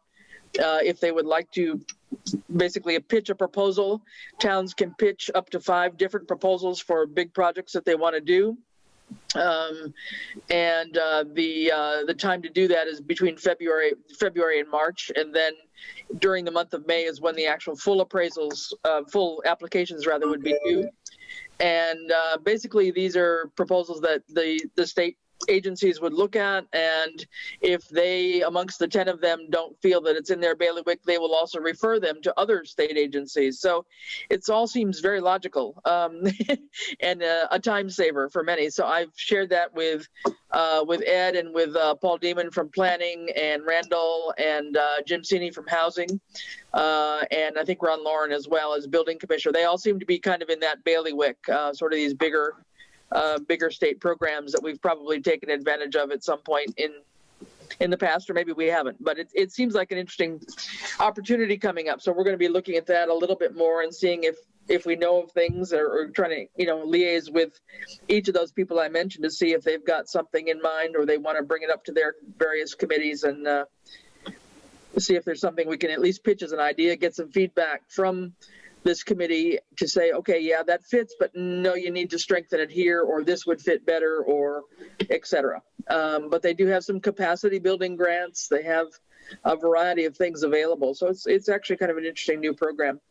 So that's what we'll be looking at. And I think I had mentioned last week, I know I had the PVPC's DLTA grant. I had talked about doing a bit of a follow-up as an idea to the master plan and trying to apply for some further work on the couple of priorities that came out of our community survey that were related to the internet, broadband, and or renewable energy. And you all gave me the permission to go ahead with that, to put in an application if we wanted to.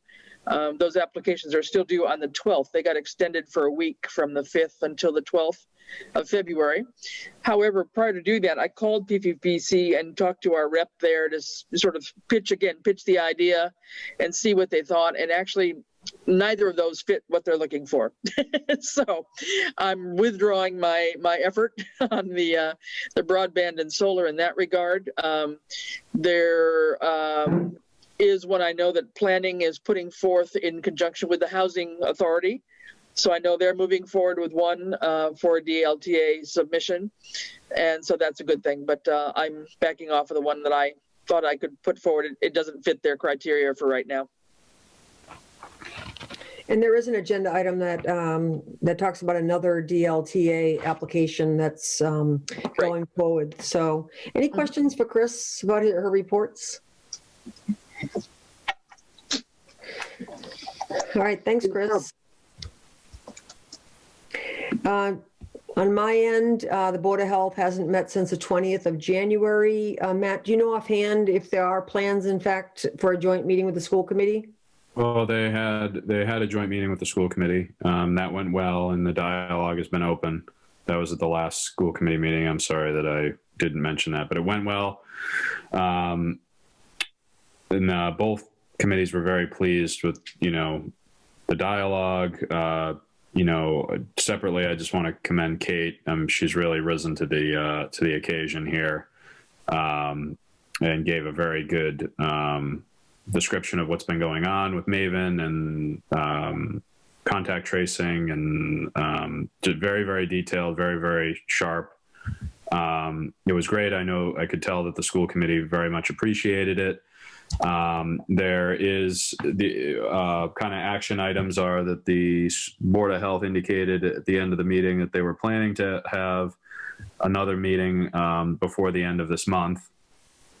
And they were going to take up the idea that was suggested by the school committee on whether or not they need additional contact tracing help. And the school committee had offered to help support that if it wasn't able to come out of CARES Act, if they felt that it was required because of the overwhelming amount of cases and the ability to contact trace. Like the school committee's primary concern is that they don't want to be pulling kids and stopping kids and changing remote learning models solely due to the inability or the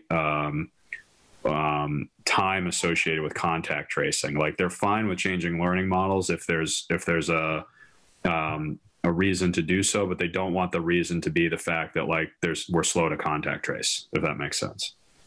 Mm-hmm. So they're going to take that issue up at their next board meeting, and they said at the time, which was late last week, I think it was Friday, that they were hoping to have one within the next 2 weeks. Okay, I didn't see that Board of Health meeting posted. When was that, by the way? That was Friday. Last Friday? Yes. This past Friday, like 4 days ago. Yeah, I actually see the 5th. I see a meeting posted for the school committee. I don't see a Board of Health meeting posted. So was there a quorum of the Board of Health? I think they posted it as a joint meeting. Okay, all right. I just didn't get a alert about it, so I'm glad it went well.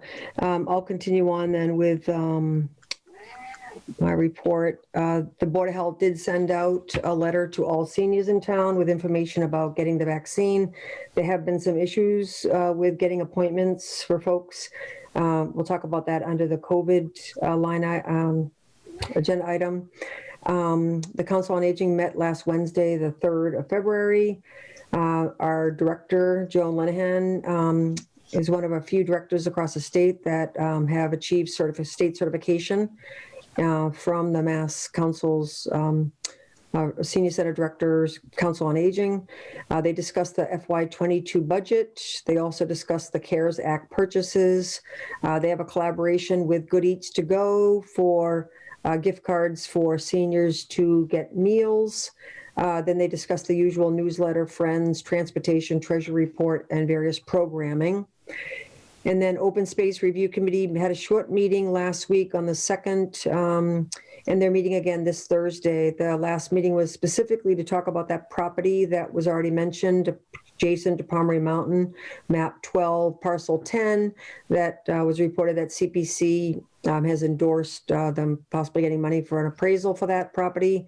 And also they reviewed with the committee a draft for a grant from the Neighborhood Outreach Project funding to do more education around land conservation in town. And they also discussed that Barnes Aquifer educational pamphlet and educational programming for the residents of Southampton. So that's it on mine. Any questions? I think there's a lot of really good work going on with grants and looking for opportunities. So that's good news.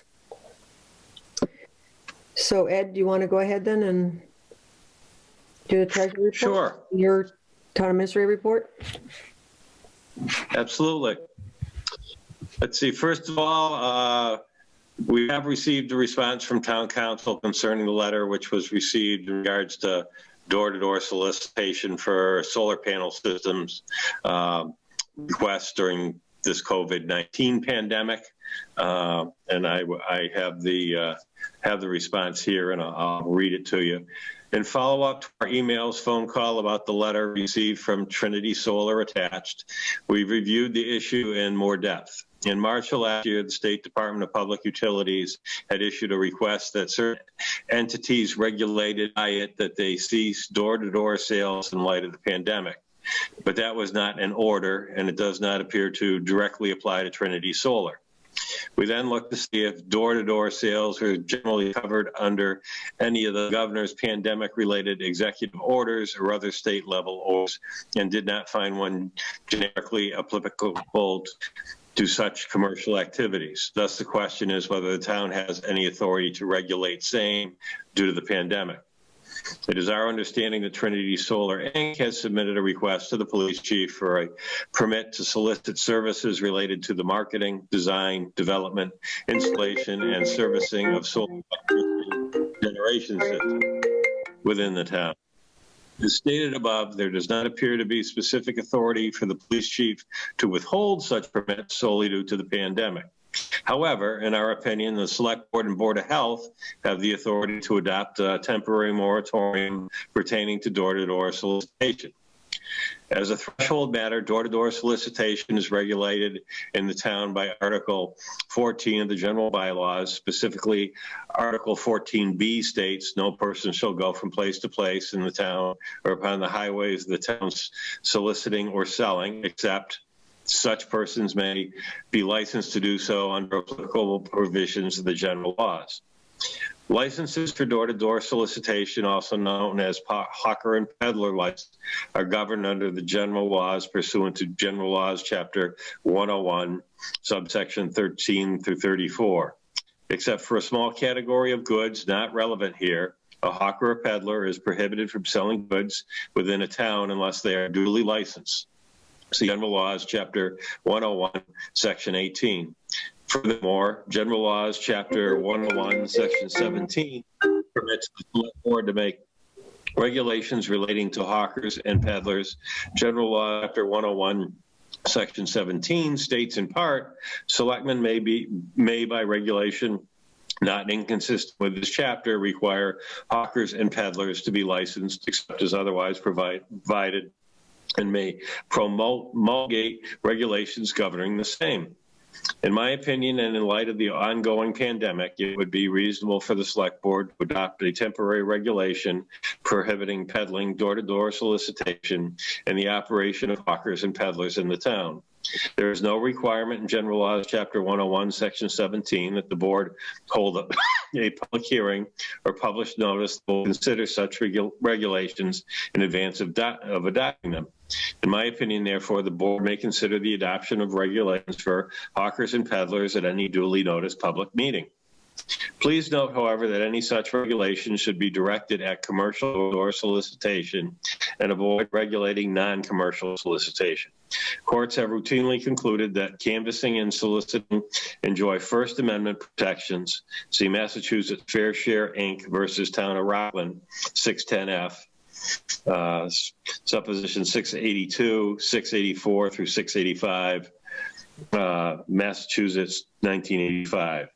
Specifically, the U.S. Supreme Court in Watchtower Bible and Tract Society of New York, Inc. versus the Village of Stratton, 536 U.S. 150, 2002, established sweeping protections for door-to-door canvassing as it relates to religious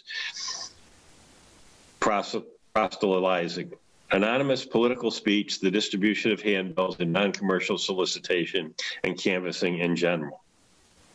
While commercial speech enjoys constitutional protection under the First Amendment, it is afforded a much lower degree of protection as compared to the categories of non-commercial speech listed above. See also Central Hudson Gas and Electric Corp versus Public Service Commonwealth 447 U.S. 557 1980. Therefore, I recommend that any order or regulation be designed carefully to avoid regulating protected non-commercial speech and instead be aimed primarily at commercial door-to-door solicitation and the relevant public health risks. Lastly, please be advised that the Board of Health has jurisdiction to temporarily regulate door-to-door solicitation within the town. General Laws, Chapter 111, Sections 95 to 105, grants the Board of Health broad authority to implement safeguards to prevent the spread of infectious disease. The Select Board consider collaborating with the Board of Health to issue a joint order regulation relating to door-to-door solicitation during the remainder of the pandemic. Okay, so before you go on, Ed, I just wanted to see what questions or comments the board has about that letter from the attorney for Trinity's, our attorney, I should say. Any comments or questions about, or any suggestion on the direction to go here? Seems like it would make, yeah, I was going to say, it seems like it would make sense to issue a temporary moratorium on door-to-door solicitation during the pandemic, and if it's advisable to do it, as a joint thing with the Board of Health, that we should do that. I agree with Chris. Yeah, I also agree with both of you. I would love to have the Board of Health be involved also. I think it would be a stronger statement to say that during the pandemic, until the governor lifts, I can just see residents being up in arms that people are knocking on their door, frankly. Yeah. Yeah. Did you want to move forward on this? Do you want us to reach out to the Board of Health? Do you want me to reach out as the liaison to the Board of Health and see if they're willing to go in on a joint statement in that regard? Yeah, I think that would be a great idea. I mean, did you say they were meeting again soon, or? Matt said that they were anticipated meeting again soon. Okay, before the end of the month, right? Yeah, so I don't know whether it's worth it to try and draft some sort of letter first to discuss, or whether you have a meeting first and then draft it together. I don't know what works the best, but I would favor doing a joint something. Well, I think whatever letter we do needs, unfortunately, should go back to the attorney for review before we send it out. Or we ask them to draft a letter for us as a joint Select Board of Health effort. Yeah, what I probably recommend is reaching out to the Board of Health and see if they have any interest in doing this and doing it jointly with the Select Board.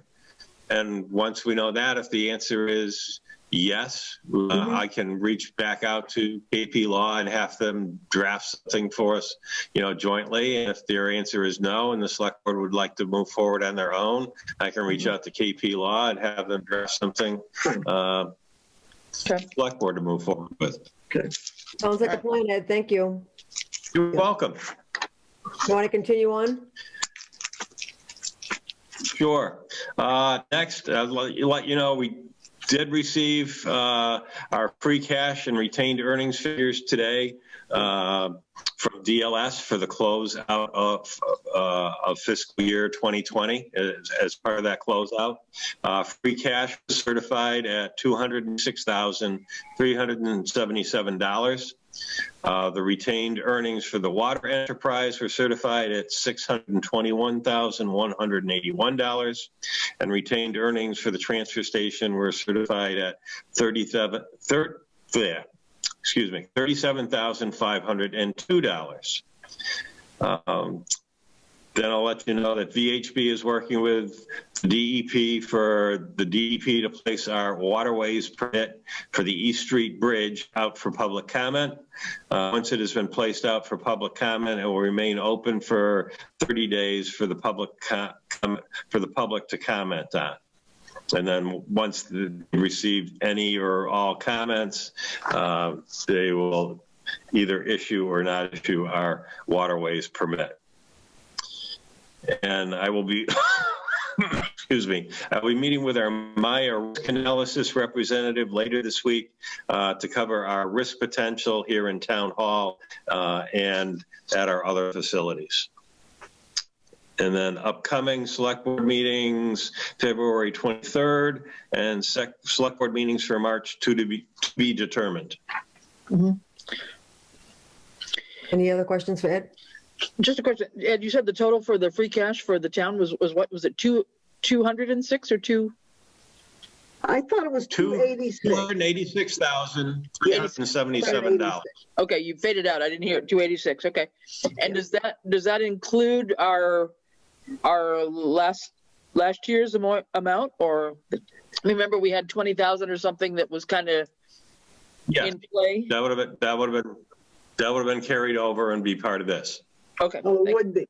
So it's not 20,000 more. Correct. All right.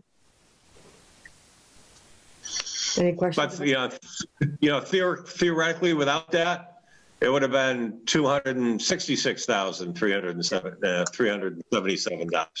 Okay. Mm-hmm. Okay. Any other questions for Ed? No. Accountant position update.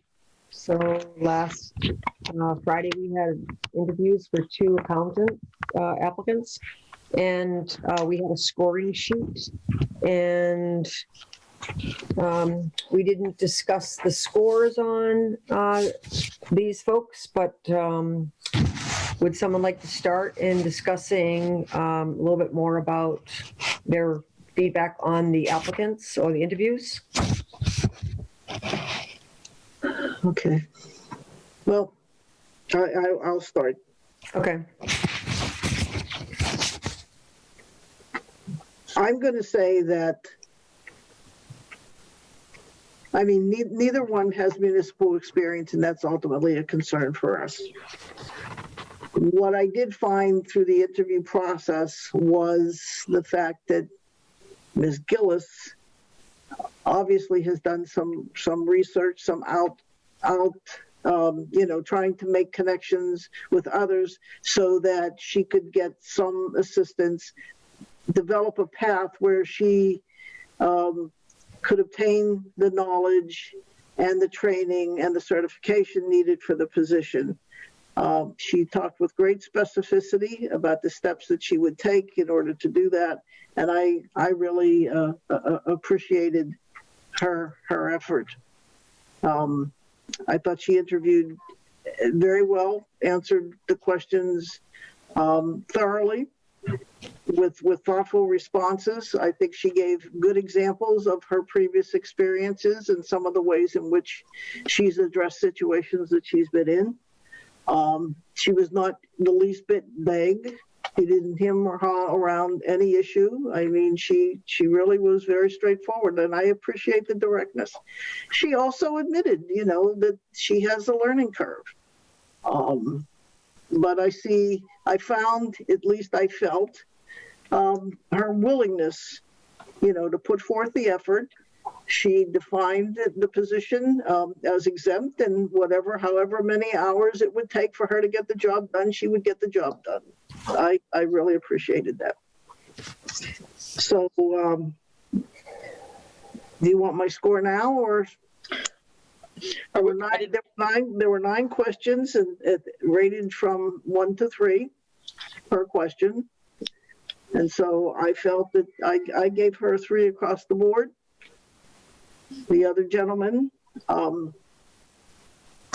he had a total score in my estimation on my rating of 21.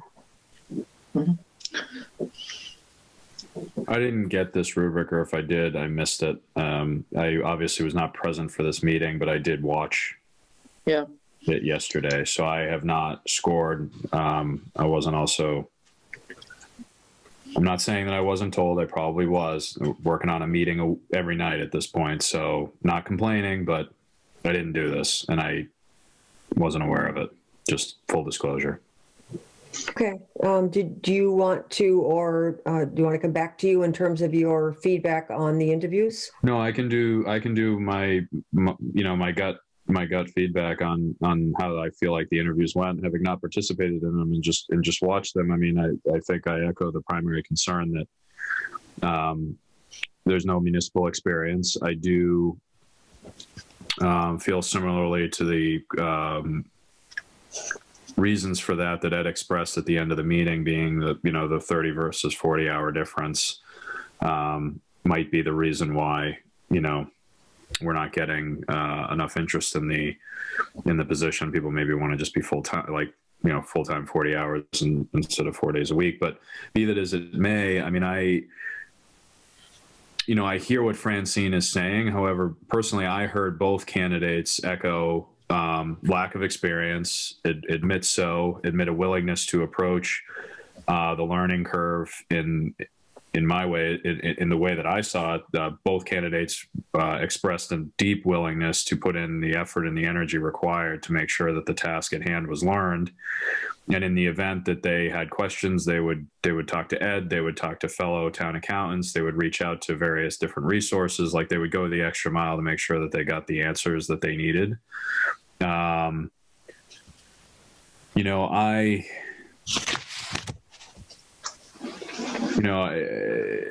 think that they're both. I mean, I think that for me, they're equal. I mean, I think that they're. One thing I did like about the gentleman was that I think his experience is a lot longer in at least the accounting world for bigger style firms. So there's part of me that thinks that maybe the complexity of that and the stress that he may have been put under over time is deeper. I mean, those firms are larger firms, and he's been in accounting his entire life. And versus Regina, smaller style accounting. It looked to me on resume, and I don't want to mischaracterize by any means, but more subordinate rather than lead accountant. In some of these roles. And again, but it's very different than municipal government. So I'm not sure that any of the experience applies, but I do think that the more stress that somebody's put into in a leadership role, it does matter, long-term. And I saw, I don't know why I'm blanking on his name. Is it John? John. I felt that John had that. I felt like he had been put in more situations over time. He was in more of a leadership role over time as well. I think that does matter, and it does carry weight for me. I overall, I liked his personality too, and it's not taking anything away from Regina, but I can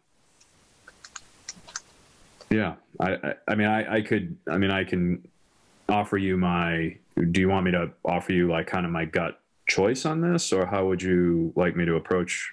I think I mean, you can if you have a strong endorsement. Otherwise, I think we're just starting by just having a follow-up discussion from the interviews. I don't think, we had a lengthy discussion on Friday night on what was our feedback. I think the plan was to think about it, score them after the fact, and come Tuesday prepared to discuss our feedback. And if we had recommendations relative to moving forward or otherwise.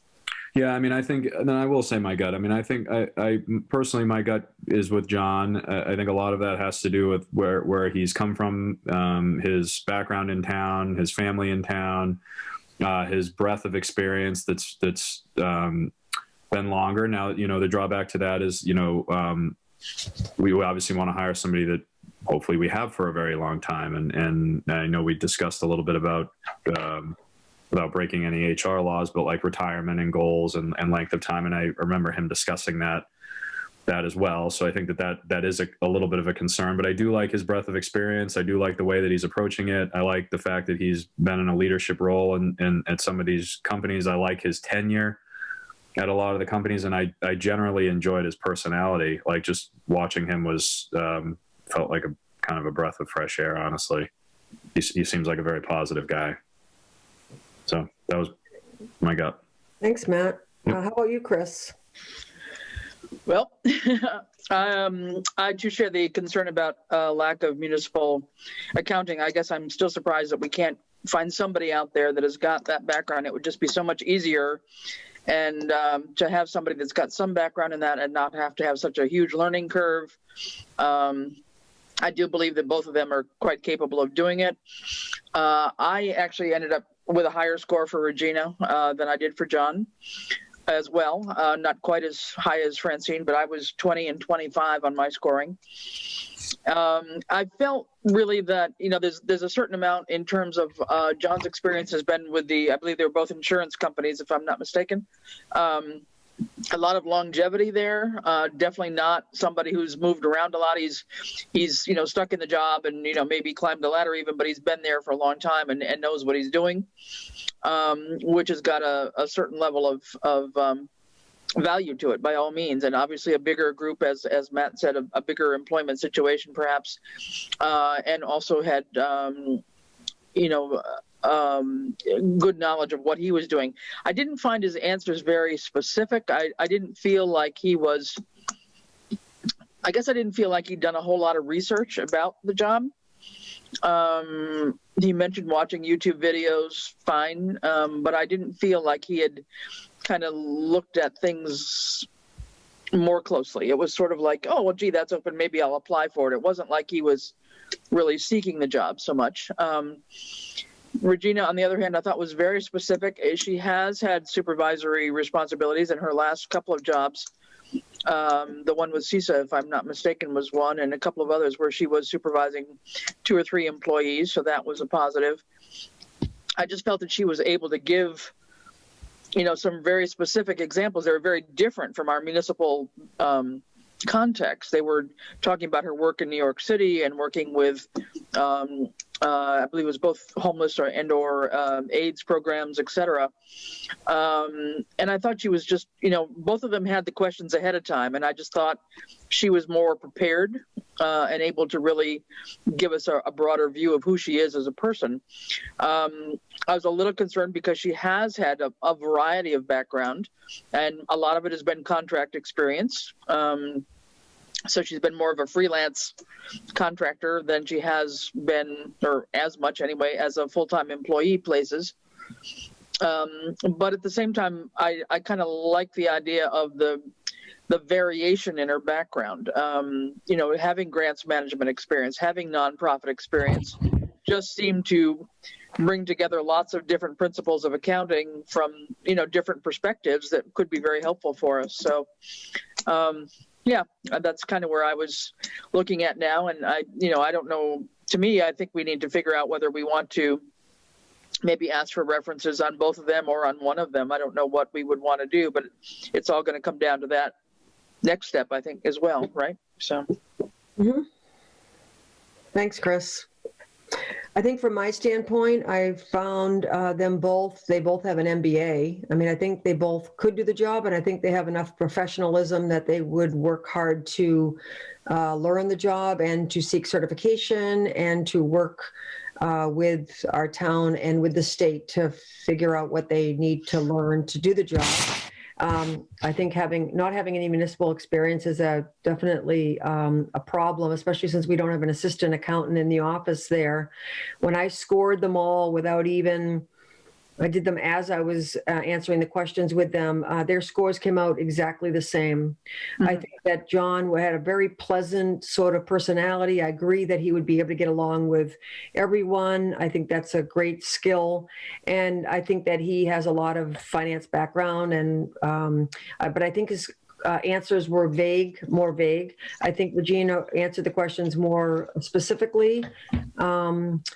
I guess the part about the municipal experience concerns me a lot. So I guess I'm interested in knowing, where does Regina stand in the interim accountant? How long? I know it's a 3-month assignment at 24 hours. Where are we in the 12 weeks? And I might be inclined to reopen the search. So, Ed, do you know where Regina is in the assignment actually, it's a vendor warrant, so it's not even a interim, right? Correct. So she doesn't fall I believe, she doesn't fall into whether it's an interim or a temporary, because it is being paid on a vendor warrant. Through Johnson and Hill. And I believe that she's been here 6 weeks. This may be her 7th. I'd have to double check that, but that's okay. That's what I believe. I also want to clarify, I think, something that I had been told, and it was incorrect, and that is that I think I mentioned during the interviews that our previous accountant, Vicki, came to us without having a municipal experience, and that actually is not true. She had municipal experience with the city of Holyoke prior to coming to us. So I just wanted to set the record straight on that. Yeah, go ahead. Can I ask you, if you rated them both the same, what were their scores? 21. Okay.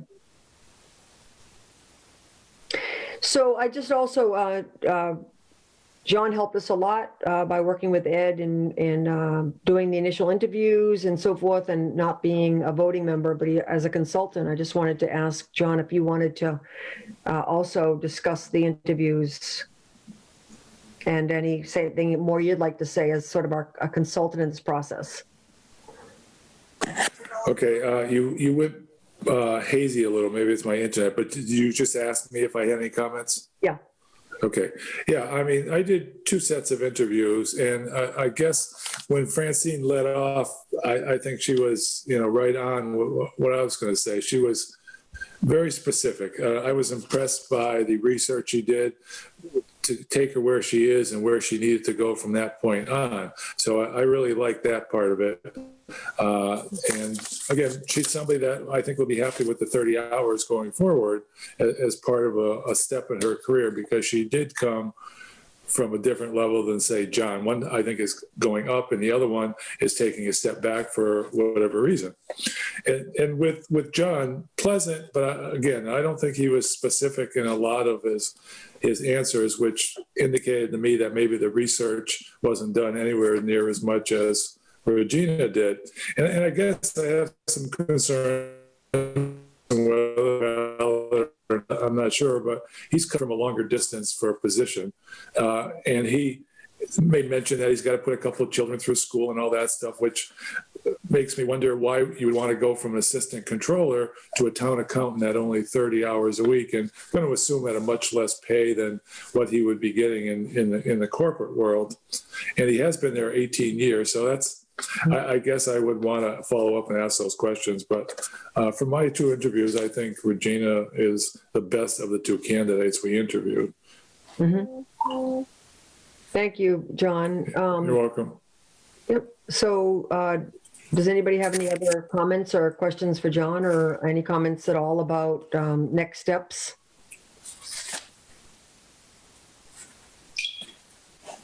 Well, I could understand you, still wanting to see a candidate with municipal experience, but how far are we going to push this out? Because I think it was pretty clear from what we heard Regina described in terms of her activities that right now she's functioning by doing a lot of like clerical work, and if we had an assistant, she could be moving on and doing more of the accounting work instead of entering the information for the warrants. Right. She's pretty much doing the work right now. I feel the longer we go, the deeper we get. And I'm not just trying to find a quick solution, because I think I'm not coming, my opinion of her is not because of the quick fix. Mm-hmm. But I do think we need to fill both of those positions as soon as we can. Mm-hmm. The fact that there is still no revenue information. Mm-hmm. I going to the finance committee last night. It's still a concern of theirs because they don't have it either. So here we're at the throes of putting together a budget, mm-hmm. and we don't know. Mm-hmm. So, yeah, I definitely agree that we don't want to get too much further behind. Can I ask a question? We did have an applicant early on that had municipal experience that was interested in the position, had some, I think, somewhat unrealistic expectations around doing an interim position more off hours before a willingness to give up her current job with benefits. Was there any additional communication with her, or is it worth reaching out to see if she's still interested?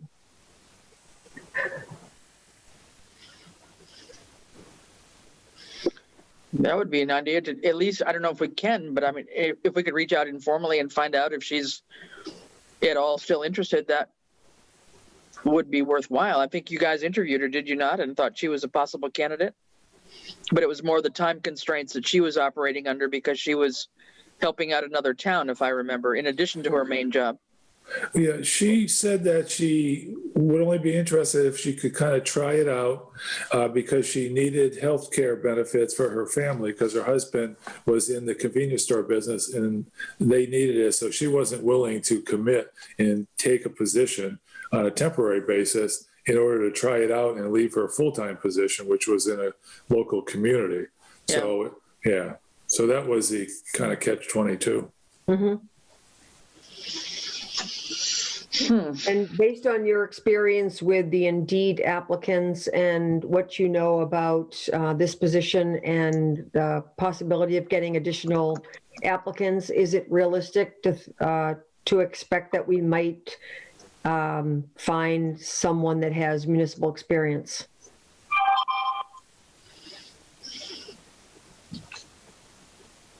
I would probably look at other avenues in addition to Indeed. I know Jen Day was nice enough to reach out to her treasurer's collectors association and have it posted there. I could take a look and see if there's like an accounting association that we might be able to post it on to get it more directly into municipal accounting areas, and see if there is somebody that has started in that or might be an assistant in a smaller community that's looking to move up. I guess I thought we had kind of done that already and had not come up with anybody, and then that's why we ended up going to Indeed. Yeah, I mean, and with this COVID situation, so many people posted on the Go ahead. Sorry. On the MMA website, which isn't necessarily an accounting Massachusetts Accounting Association. Okay, and we got no applicants from that?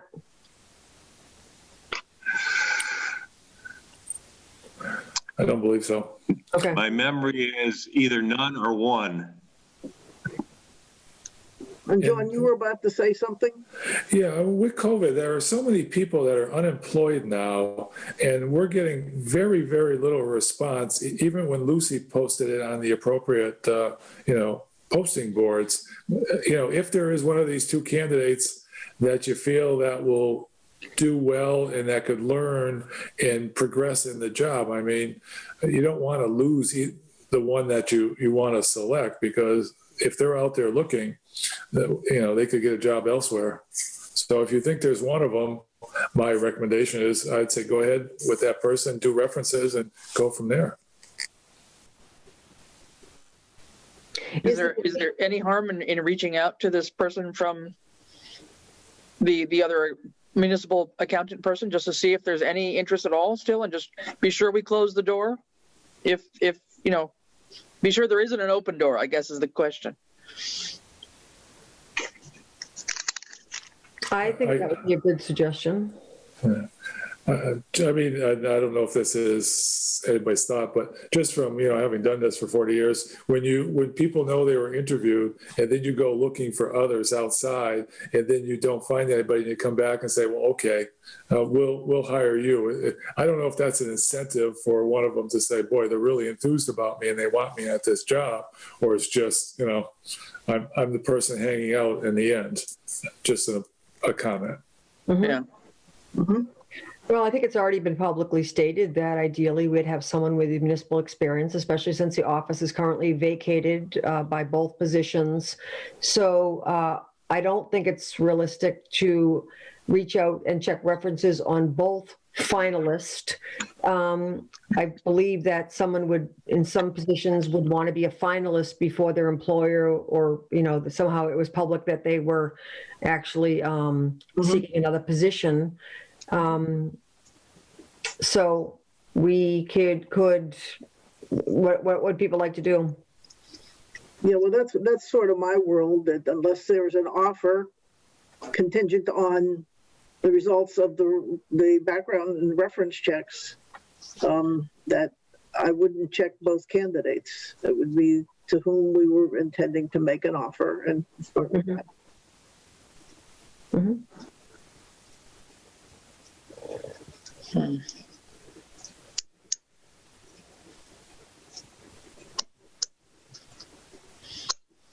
Matt, any thoughts?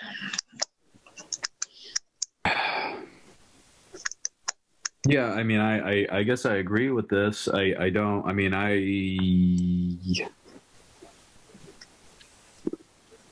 we're going to find somebody with municipal experience. That's just my thought. We would have if we would have, especially in this day and age, found somebody already. I do believe that. The fact that we haven't, I think that we need to keep moving the ball forward here. And the longer that we wait, the more behind we get. I mean, the sooner we get somebody in there, the sooner they can start learning.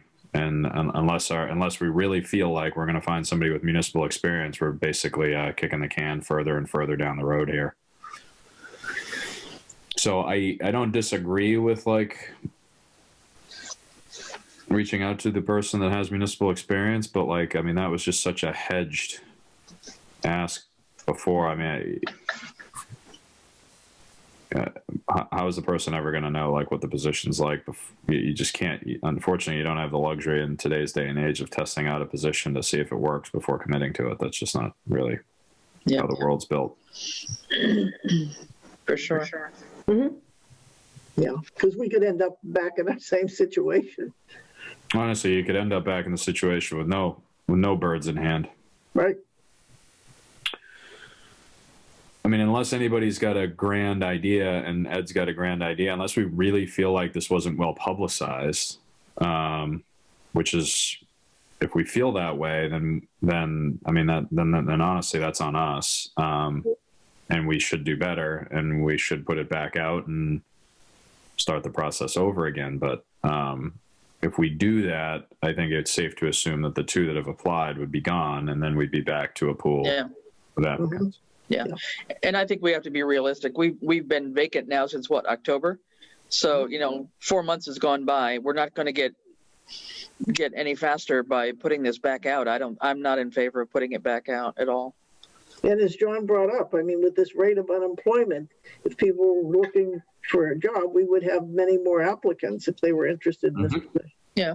Well, and I forget how many applicants you guys interviewed, but you got a handful at least from Indeed, and these were still your top two, right? So. Yeah, we probably got 20 people that applied on Indeed, which not all met the criteria. And I think we interviewed probably at least 6 or 7 of those that we thought were qualified and hadn't moved around frequently, to get to this point. Does that sound right to you, John? Yeah, I agree. And we had one candidate that was highly qualified, but he wanted in the 70s. So that didn't work out. What resources are available to any applicant who doesn't have municipal experience? Obviously, we don't have another person in this position in the department to mentor. Right now she's pretty much doing more of the assistant accountant position with, payable warrants. What resources are available to somebody that doesn't have the background of this position? But what I got from her is she's already connected, it sounds to me, with people in accounting in a couple of other small towns that have the same accounting software, we use the same accounting software as we do. Mm-hmm. So she seeks out, I think she already went on and looked at through MMA to find out, what are the paces that she needs to go through, what available training there is for her. I don't know the answer to your question specifically because that's not mine, but she's obviously already taken the steps to pursue. How do I get there from here? I didn't get that from the other guy, and this is where I see a difference in terms of initiative. Yeah, I also want to remind everybody that she is currently in the position in terms of, he has another, job, right. Full-time job. So that's important. I just want to make sure that there are state resources, not necessarily just corollary towns. I would want, there's a tremendous amount to understand from the standpoint of state law, that there'd be resources available that could be easily accessed and the time to do that. Do you get a sense that that's true, Ed? We've got DOR and DLS, number one. We can try to reach out and see if we can find maybe a mentor for her that, in another municipality that also uses SoftWrite. And can also look and see, what information can be she can receive from the State Accounting Association, and if they have a listserv or not. Okay.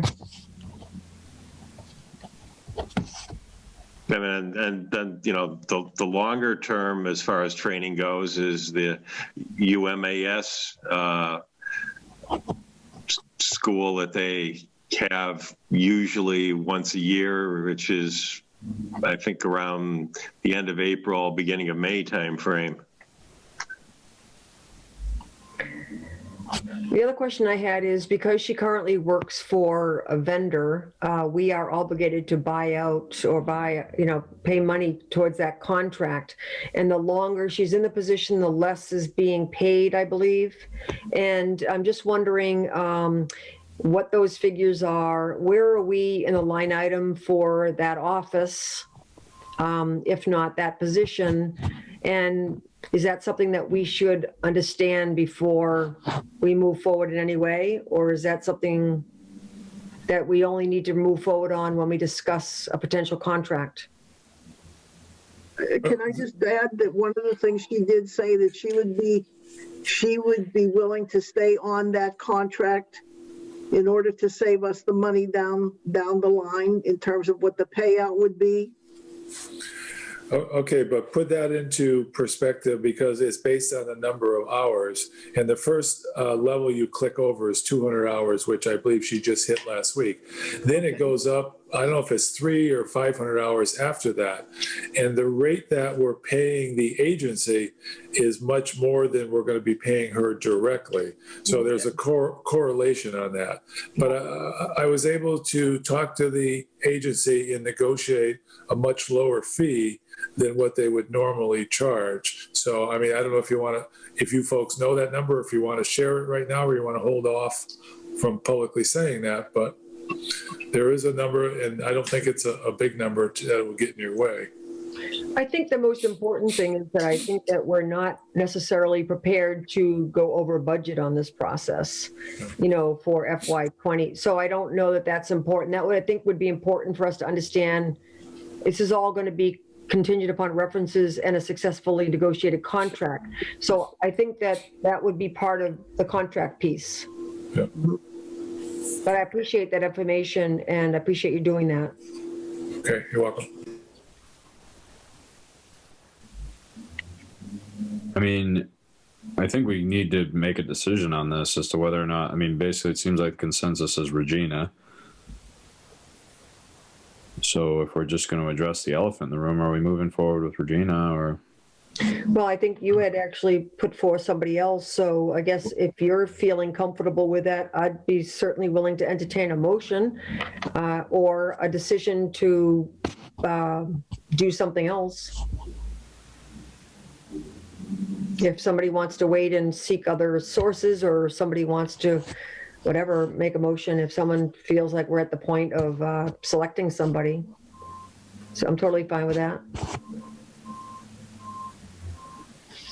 Are you comfortable with that, Matt? I know you had. Well, I am. I mean, I am. I do think we need to make progress on the matter. I mean, I know that, you know, my support was behind somebody else, but it doesn't mean that I can't be swayed and the consensus isn't important. I mean, I guess my only question is there, you know,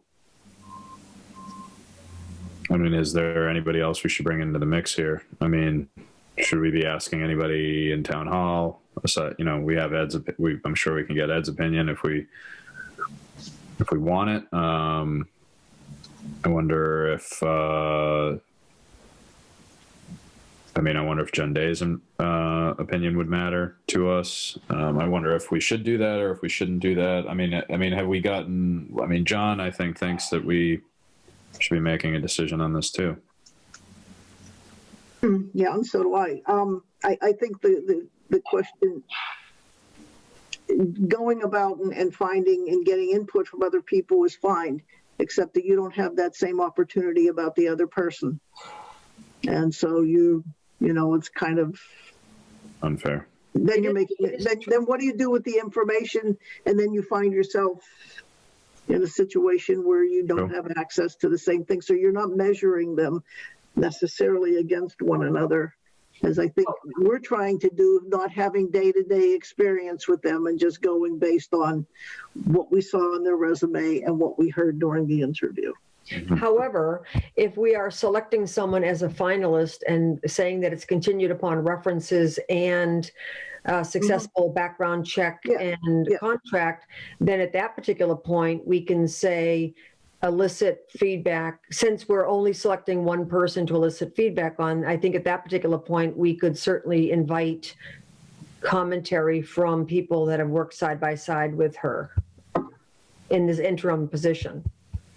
So then we wouldn't be comparing, you know, giving John a disadvantage because he would not be a finalist.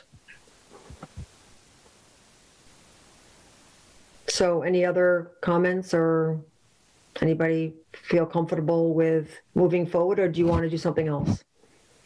No, I think we should move forward. I'd like to recommend that we do the background, make Regina the finalist and do the background checks. I'll second that. Okay, a motion contingent upon a successful references and negotiated contract. Correct, yeah. And for references, that could include feedback from people that have been working with her on an interim basis. Correct. And Matt seconded Okay, that. so that would be pending reference check, background check, successful contract negotiation, and also that she is able to be bonded. Yep. Thank you. That's an important factor. Thank you, Ed. What does that mean? It's That the person is in charge of funds.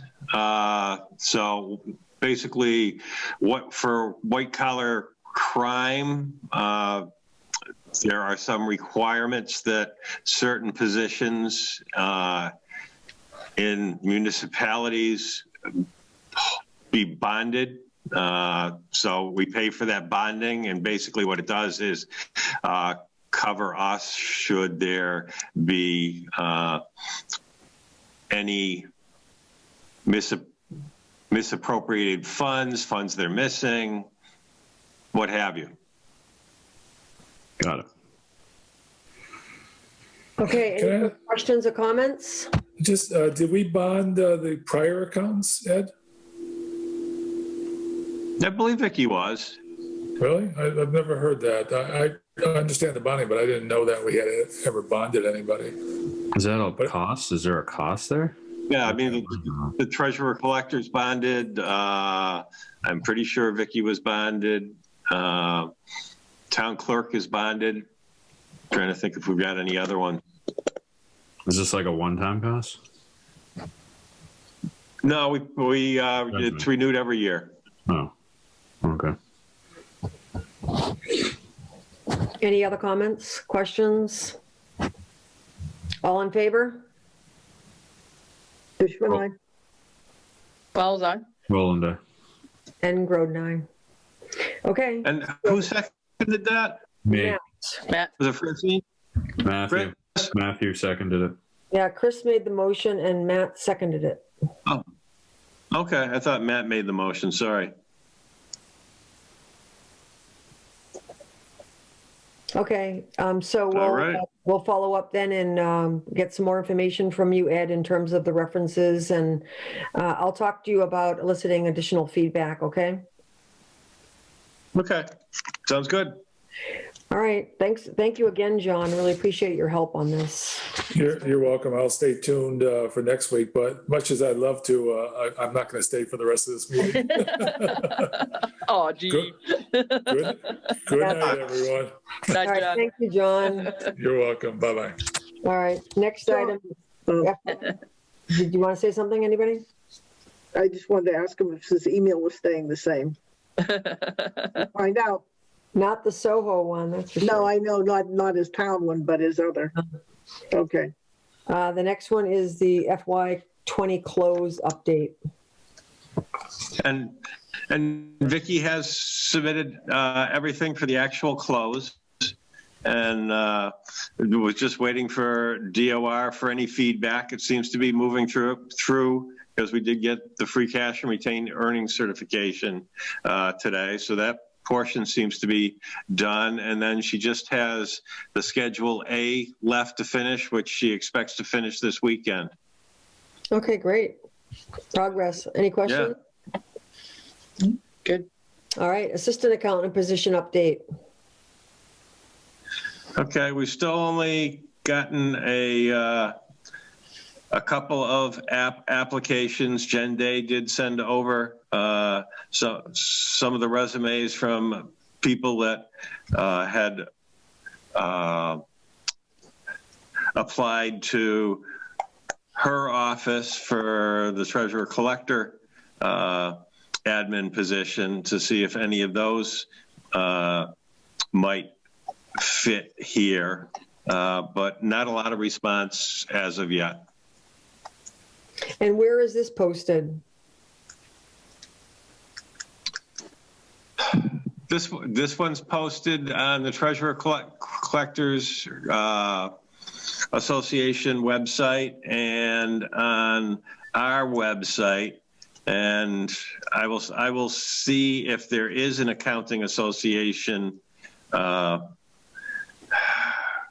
has a posting, and I will add it to that also. Any other comments about this? I also, of course, wanted to have the accountant be part of this process as much as we can without holding up at least posting the position. So I think, and we haven't gone so far as to pay for it to be on Indeed, right? Not yet. We can add it. Okay. All right. So we'll just wait to hear on this unless anybody else has any other suggestions. Just a question, Ed, with the others that you did see on Indeed, like your number 3 or 4 candidate, would either of those be possible as an assistant? No, you've got such a hourly wage discrepancy plus hour discrepancy. I would say proverbial 99 9/10% probably no. Okay. Okay, ready to move on to new business? Town caucus. Now, I was told that Lucy would be on this call, but I guess she hasn't been able to do that. The reason why this is on there is because Lucy had actually requested this. Typically we have a caucus where there needs to be a quorum and people have an opportunity to be on the ballot for the local election without getting the signatures, but just getting a vote at the caucus. And so she wanted to address whether or not we, wanted to request special legislation as we did last year to forgo having a caucus. And she also, I think, was looking to possibly address this at a town meeting to remove the process of a caucus from the way town does elections. So I think she I believe, reached out to Lindsay Sabadosa to discuss this, and Lindsay called Ed to ask where the select board stood on this and was informed that it was going to be put on the agenda for discussion today. So does the select board have any feelings about the caucus process, either for this year or going forward in town? I do. Okay. Yeah, I personally don't think that the town caucus. I don't like it in the COVID year, and I don't like it going forward. I think perhaps the purpose of it is more archaic and great back years and years and years ago. It sounds like this is something that's been preserved for hundreds of years. I don't necessarily think in today's day and age it serves a purpose. In fact, I think unfortunately, and Francine, I know that you were nominated in caucus, so I just want to address this. And at the end of the day, you are easily the exception to what I'm about to describe. But I just feel like, for positions like this and for positions that you're running for, people should really be putting in really good thought, going in and putting the effort in to get the signatures, doing a little bit of research. And again, Francine, as sincerely as I can tell you, you are easily one of the best members on this board. So you're the exception. You put your head down and really took the job seriously. But I think that for me, the caucus opens up an opportunity for somebody to get nominated, accept the opportunity, and then just not take the role or the position seriously because of the excitement of such event. And I really think that people should be putting in more thought into these things. And we have things like computers and the internet and the ability to do research, and none of this stuff really should be word of mouth. And the caucuses just historically are really not well attended. So it's not really a representative populace. So I go along with Matt by virtue of attendance. I was kind of recruited at the caucus, or 2 minutes before the caucus. So I don't take offense to it. I do agree with Matt that if people are really interested in the position, they'll put forth the effort to go out, get the signatures, develop a platform that they discuss with residents, and and really have taken the initiative to put themselves forward. So I'm in agreement. And even if that continues, I would not support having a caucus this year. Mm-hmm. If the decision is to go forward with caucuses all but this year. How about you, Chris? Yeah, I honestly hadn't given a heck of a lot of thought, to tell you the truth. I mean, I went out and got my signatures. So Yeah. I found that to be a useful process. So I think, tying into Matt, I found that very, very useful. I mean, being able to meet people and, talk about what their concerns were and share some of my ideas. I definitely would not support a caucus this year during the pandemic. And yeah, right now I don't have any particular strong feelings one way or another about going forward. I do agree it's probably a bit of an archaic process. I guess I don't know in the past. I mean, we have so much trouble getting people to run for office anyway. I don't know if by having only one option that limits us even more. I mean, in some ways, I understand that, if people haven't put in their paperwork, then they can get nominated at caucus. So I'm just wondering, if we didn't have that option, do we really run the risk of having nobody for more of those positions? I don't have the history to know that, but there's also that other workaround, which is write-in votes. Yeah. On the ballot. Okay, Yeah. true. That Right. avoids Good point. the signature papers and the caucus in terms of being nominated by someone else. Yeah, that's a point. And then also a temporary appointment too. Yeah. In the appointment, the appointment, generally speaking. So I wanted to say several things. So Chris, you brought up a hugely important point. It is impossible to get signatures without having a political discussion about your stance and then hear from the populace. And I do think that shouldn't just be glossed over. Like it's impossible to get people to fill out these nomination paper forms just blanketly without them at least asking you a few questions and without you being able to ask them. And I think that that's hugely important if you're going to be serving a public office for public people. And then, I do think that the write-in is important, and then that will guarantee you, assuming you get enough, that you gain the term, whatever the term is. But then if nobody, the thing with the caucus is that, that person will get nominated, get on the ballot. If they're the only one running, then they automatically get that term. I'd be more in favor of it being I don't want to be filling these. I personally do not want to be filling these positions just to have a body that's not necessarily in there. Because and the reason why I say that is because some of these positions are 3 years. Well, yeah. Then you're presumably stuck with somebody that's not interested for 3 years. I'd rather appoint somebody for the 1 year cycle that we could find or solicit or go out into the public and try to find somebody that, hey, you might be interested for 1 year. You're going to have to rerun. And then at least we're not beholden to somebody for a 3 year term that we basically asked, point blank, really quickly, quick decision, not given much thought. And then you're presumably stuck for 3 years. So I don't know. I could go back and forth on this. I do see your point, Chris, that it does potentially, we have trouble finding people to begin with, but I think that when we've shown that when we are down people, the 4 of us or the 5 of us go out and find people that we really need, that are willing to put in the hard work for the requisite amount of time until we get to another election, to hopefully where there's more interest. And I kind of like that. Yeah, no, I would agree with that, Matt. That's true. I definitely don't support doing it this year, and I do think we should vote to ask for special legislation. It just doesn't make sense, just like we talked about in the solicitation discussion. I think that I can see advantages and disadvantages. I mean, Francine is a perfect example of an advantage of having the caucus. I also can think of a scenario where, somebody may have been reluctant to run, or something personal in their personal life might have prevented them from, stepping up at that time. When they found out that, no one has stepped up, that they offer or agree to step up.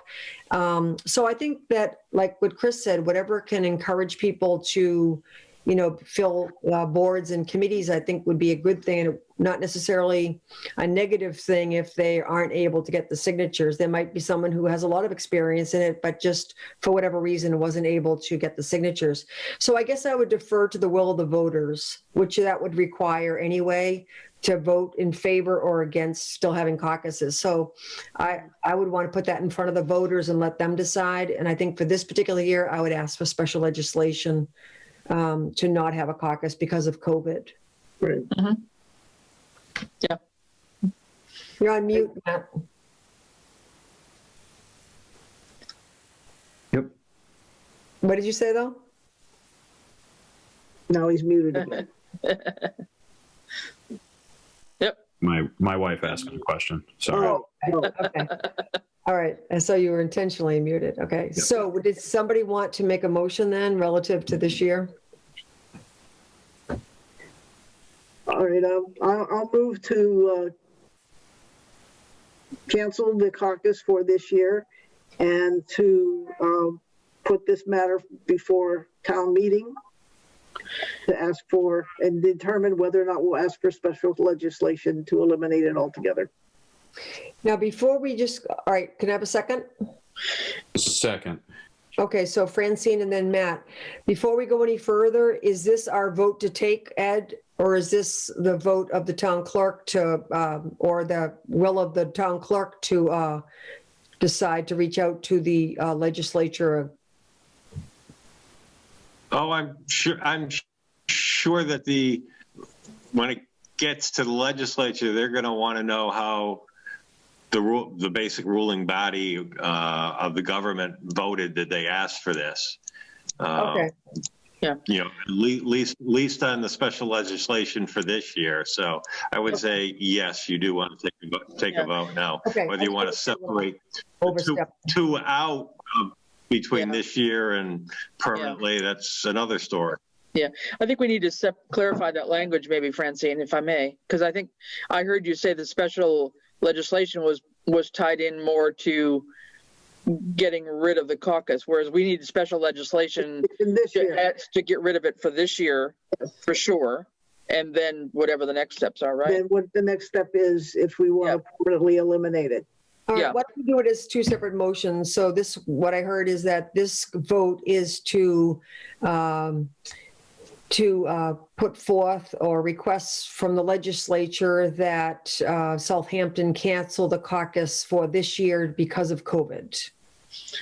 Correct. Yeah. And Matt, are you still okay Yes, with? I still second that. Yes, that's correct. All right, further discussion? Mhm. All in favor? Roland, aye. How's I? Groden, aye. Is that everybody? Yeah, that's Yep. four. Yeah, we Tammy, did. did you want to say something? When you, Tammy Williams, 298 College Highway, when you say that you need to put out to the voters, does that mean at a town meeting to then be put on a on a ballot at an election? So that you have the whole town voting on it and not just the few people that show up at a town meeting? No, I believe that would be a town meeting vote. Am I correct about that, Ed? Yes, it's a bylaw. So it would be a town meeting vote. Town meeting only. Yeah. Okay, thank you for clarifying that. Now, is this the time to make a motion to include that on the warrant for the next town meeting, or is that something we want to just vote when we get to that later on? No, I'd like to move to Okay. get that process started. So I'm gonna move that at the next. I'm gonna move that we vote to put on the agenda or the warrant for the next town meeting to remove the town caucus. Okay, I'll second that. Any further discussion? Do you need any more detail on that? Well, I'm just not sure if I like the wording of it. we're basically voting to remove the caucus. I'm just wondering if we should be asking a little bit more neutrally. You know, does the town still want to whatever? I mean, is there any other is everybody comfortable with to have it be presented as? I wouldn't necessarily propose that be the wording on the warrant, but and we can work towards that. But the goal of us is to remove something that's otherwise lost its place in time. Yeah, well, so, that's also a little bit of I think that it should be worded such as, do we want to have the caucus or not? I think that's, a little bit more like, I guess the okay, so that's fine. So I can revise my motion that I think at the next town meeting, I believe that there should be a warrant question asking the town meeting populace whether or not we should hold a town caucus going forward. All right, that sounds great. Happy with that? I like Okay, I'll second that one. All right, all in favor? Fishman, aye.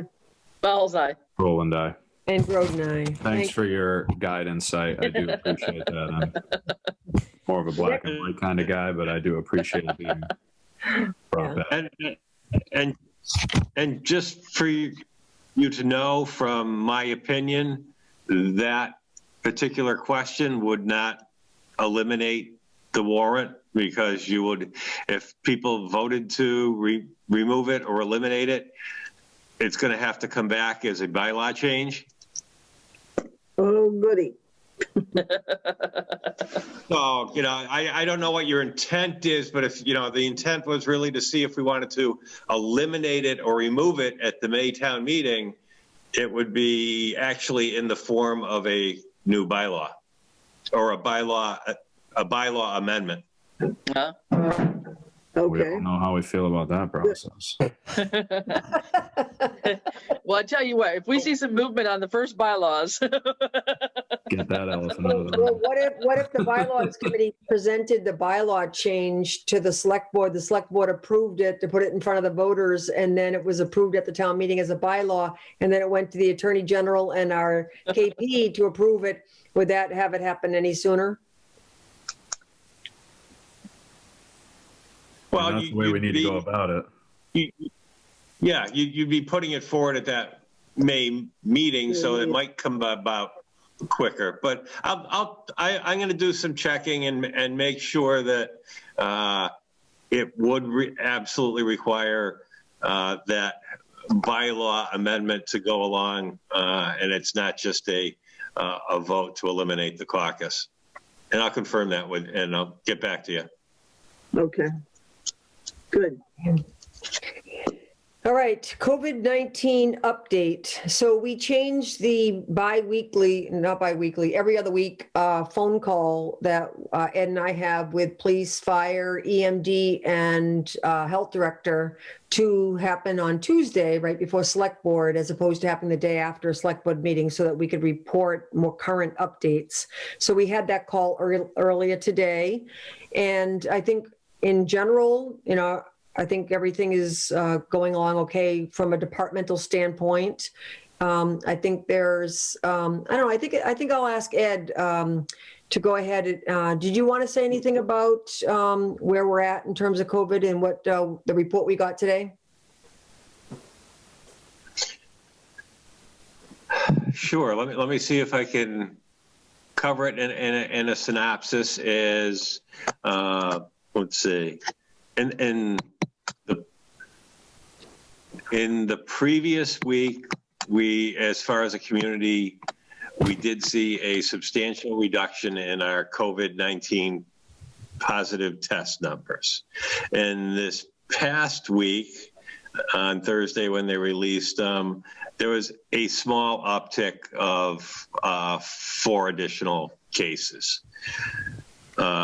I fully expect that when we see the report released this Thursday, that we'll see another reduction. We seem to be following the same pattern as the state is seeing right now. We seem to be away from the bubble that was created both that Thanksgiving time, and then Christmas and New Year's time of people getting together, not necessarily following the CDC guidelines of wearing masks or social distancing or, group sizes. So that's kind of where we stand, in my opinion, as a community.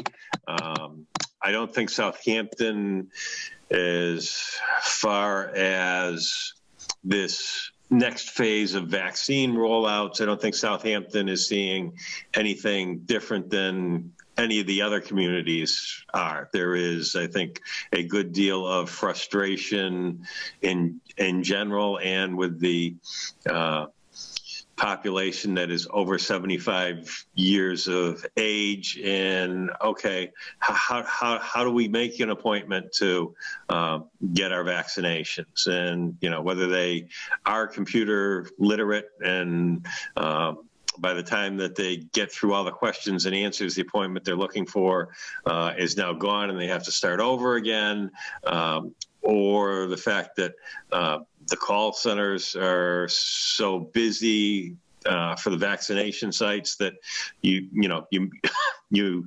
may call up, you may have to leave a voicemail. They will get back to you, but they don't tell you and even if you get a live voice, they'll tell you that, okay, someone will get back to you, with your appointment date or whatever, but they don't tell you when. So it could be 2 or 3 days before they get back to you. So I think there's a good deal of frustration there. And of course, it's all also. Yeah, let me just speak to that because I volunteered yesterday at the Northampton Clinic at the Senior Center, and I volunteered last Thursday to give shots. So I can tell you that there's a phone number, but the staff at the clinic said that they, had, excess numbers of voicemails, that they don't have the capacity to get back to all the people that call in. People call in, they expect to get called back same day or next day, and that's not happening. And they also had a link to appointments for the following week, and the link wasn't working. So there's lots of frustration around scheduling appointments. Right now, the phase is 75 and older. And so I think there's a lot of people that are waiting to get shots. There are people outside the door hoping that there were extra doses from a vial that they could come in and get shots. The 65 plus are very anxious to get shots. The clinic wasn't as busy as I would have wanted it to be. So they had to get rid of 85 new doses, and they opened up to the apartment next door to the senior center at Conn Street. So lots of frustration, but there's lots of staff. The police, the fire department in Northampton is staffing it along with volunteer nurses and things. So there's just been difficulties with people accessing appointments. And I know the Council on Aging folks have been helping. The health director has been helping. So I just feel like there's just been a little bit of a bumpiness. I don't know if anybody's called the 211 state. The governor put up a 211 number. Did you, Francine? I didn't call, but I heard from someone who did, and it's a statewide number. It has nothing to do with locality. They just give you another phone number to call. So you're going, there to come back here. It's not localized at all. Yeah. So right now, I would really strongly encourage people to go on the City of Northampton website, follow the links for when you can go on the wait list if you are not in the phase that's currently freed up to get vaccines. And there's a phone number and a web link. You can be placed on the waiting list, or you can schedule an appointment and just try to be persistent, because I do believe that they will get back to everybody, but not quite as quickly as people have come to expect to get a return call. But I saw many people come through that I gave vaccines to, and one woman said, I kept trying all day long to get a person to answer the phone, and then she ended up getting a call the next day. So I don't think it's realistic to expect to get a call necessarily back the same day, because those same people are often working in the clinic. So staff is working very hard to respond to everybody, but it's not a perfect system. Okay. Could I just mention something? Last week, Northampton, the mayor and the Board of Health director and I think a representative from Cooley Dickinson Hospital and other health specialists and some of the workers at the at the Northampton Senior Center Clinic had a presentation, had a Zoom meeting. It was recorded. So I talked with Jen Ramsey from Easthampton Media. They got a copy of it and they're going to air it because a lot of people, I'm sure, didn't participate, especially older folks who don't use Zoom, but it will be broadcast 4 times starting, it'll be Thursday and Friday at 8 a.m. and again at 5 p.m. It's an hour-and-a-half program. And again on Saturday and Sunday at 10:30 in the morning and at 4 p.m. And it gives, I mean, at the beginning of it, it's you know, the very medical piece of it. But as they go through, they describe what people can expect, how to make the contact with the Northampton Senior Center, how all of this is going to go. So it was a lot of very good information that at least we have an alternate way of people getting information who otherwise wouldn't go online to find it. So channel 191 at those times. Yep. And I would also just like to mention that our town is adequately staffed with PPE and supplies. They're using some of the CARES Act funds and some of the supplies they got, such as the John Workman, our fire chief, was talking about the hydrogen peroxide mist for cleansing, as well as the ultraviolet light. So they are doing well in terms of supplies. I think that we have dealt with some positive cases in town, and they're following appropriate precautions and guidelines for addressing it. And I just want to encourage everybody to continue to wear a mask, social distance. And I can't stress strongly to please consider getting a vaccine. I don't think we're going to be out of the woods until we have a lot of people getting vaccines. And it will only be in the next few weeks before it'll be open to people 65 and above. So anything else on COVID? Just like to add that I'd like to thank the Board of Health, working with the Council on Aging and Joan Lenahan, the director, to get the information out via a mass mailing to the Southampton seniors in regards to the vaccinations and the clinic both in Northampton and Amherst. Yeah, and also Kate Rooks has been very instrumental checking down and actually making appointments for people, you know, keeping on top of when sites have got availability and putting out things on Facebook. So people have been trying to really help out and help others get an appointment. Any other comments or questions about COVID? I have some comments, but they wouldn't be appropriate. Okay, we'll skip over that. I want to give everybody the phone number too, 413-587-1219. So if there are seniors that don't generally use the computer but would like to make a phone call, it's 413-587-1219 to schedule an appointment. So let's talk about CARES Act.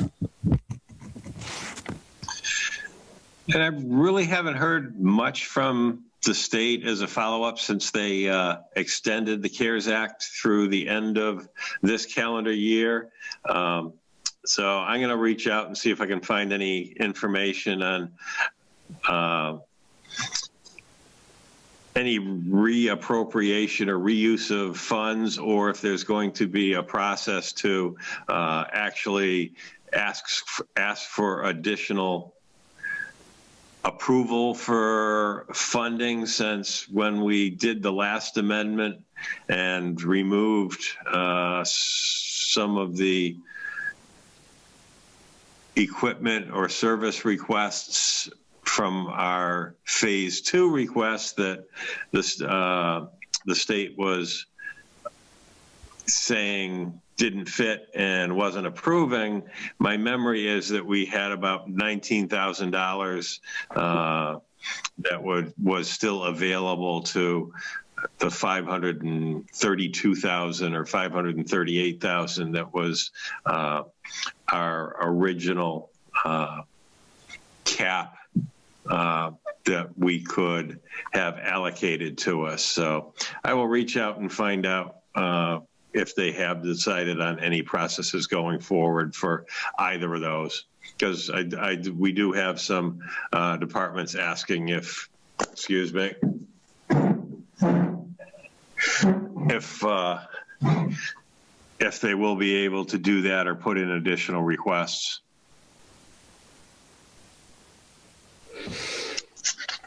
And have the various. Go ahead, Ed. What? And to date, I can say that actually just most of the equipment and goods that were approved in phase 2, have been ordered, and actually probably, I think 90% of it is here already. Oh, that's really good. Good. Yep. Do you want to add anything to that, Chris? No, just say I would assume that we'll be having to do some sort of a report back to the state pretty soon, wouldn't we, on how we've used these funds, or have they not let us know anything? Yeah, they did that. They did say that they were, because it did get extended for another year, that they were going to a quarterly report. So okay. They'll be sending that to us to fill out before it's due. Mm-hmm. That came up this morning in the meeting too. One of the department heads had asked about if there was any remaining money from CARES Act, and I think may have had some idea about using the funds. So would we go through the same process with the grants committee, sort of looking at request and making a suggestion? Is that what you were thinking in terms of having any excess funds available to us? Yeah, once I find out what the actual process would be, I would think we would continue with that same plan of attack. Yeah. Okay.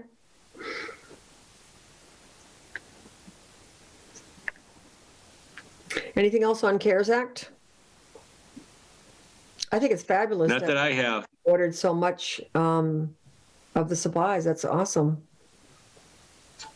Probably because they thought the deadline was the 30th anyway, right? Yeah. Exactly. An advantage to having a realistic deadline. Yeah. That last 2 weeks of December was really crazy for people. Yeah, right. Yeah. Okay. Are there any updates? Yeah, it was a zoo. Are there any updates to the open space and recreation plan? I sent the support letters to Ken, so he's got those to incorporate, and we've exchanged some emails, but we're gonna get together via Zoom or by phone call. Just want to make sure that the suggested edits that came through after the presentations to the select board, the planning board, the conservation commission, and any other suggested edits that had come through via email do get incorporated into that draft. And then we do have conditional approval from the state for what we submitted. So like I say, I'll work with Ken to make sure that any of those suggested edits are incorporated, and we'll move forward. Okay, so right now with us not having this completely signed, sealed, delivered, done, it's not negatively impacting our grant applications, right? No, it's not. Okay. Do we have a date for deadline on this? I hope to finish this up and go through everything with Ken by the beginning of next week. And then I'll find out from him of how long he thinks that it'll take to make any of those edits and get it back to the state. Okay. That'd be a good thing to get this signed off on. Next is a Yes. hazard mitigation plan. Yes, and we had the core team kickoff meeting 2 Fridays ago. I thought that went very well, and through that meeting process, we received the feedback from those on the core team who believe that who we should invite to the workshops. And normally in non-COVID time, what they do is they actually have the workshop on one day with 4 2-hour sessions. And what Fuss and O'Neill is suggesting that they've done during COVID times is they break that out into 4 2-hour sessions. And at that core team meeting, and watch, I'll probably have misplaced the paper. They came up with the suggested dates for the workshops, and I did misplace the paper. I believe it's February 24th and 25th. 2 2-hour sessions on the 24th and 2 on the 25th, starting at 3 and 6 p.m. And I'm going to have Judy help me reach out to the individuals that were listed and see if they are willing to do it, and if they have how we're going to group them into one of those 4 sessions. So I thought the meeting went great also. I think Fuss and O'Neill did a great job presenting them MVP, Municipal Vulnerability Preparedness grant, what the process involves and who the stakeholders are. I thought it was a great meeting with a lot of good input, and we generated a lot of people that probably should be involved. And then we talked about on the 24th and 25th, would they be clustered by, like emergency personnel together, or, people that are more involved with like water protection or other subject content areas. And then there's the discussion about why not grouping it based on having a representative from these different groups all in one, strategizing session. So I don't know if we ever really came to an opinion about that. But I do think because time is important and people's availability is important, I would, try to do some kind of a poll that looks at who's available at different times. I mean, obviously, I'm not terribly available at 3 o'clock, but I would be at 6 o'clock. So we might be focused on who's available at any given point in time and not have the luxury of clustering people in other ways. But I think that if that can go out soon, because it's already like we're up to a 2-week window here, and a 2-hour block would be a good chunk of time for the large number of people that were suggested to be part of this. But that's the next step, the 25th, having 4 meetings planned, facilitated by Fuss and O'Neill.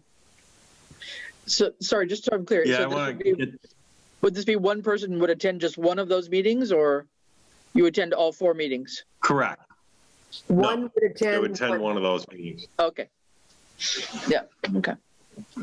But there were a large number of people suggested, from community people representing businesses to lots of different community boards and employees and everything. So it is a really comprehensive list of stakeholders to decide really. Utility company. Right, Holyoke Gas and Electric, to decide where to put our energies towards a proposal for focusing on a climate resilience project. Great. So anyway, if we can get that out by the end of the week, Ed, some That's my goal. Good, great. Any questions about that? They did have a slide deck. Did they offer that to be sent out along with invites? Because it might be something that the select board might be interested in seeing at some point. Yeah, I'll have to go back and I think she sent that to me. I'll have to go back and look and make sure. Okay, but I think if there's going to be an invite, including their slides, because it was a really informative slideshow.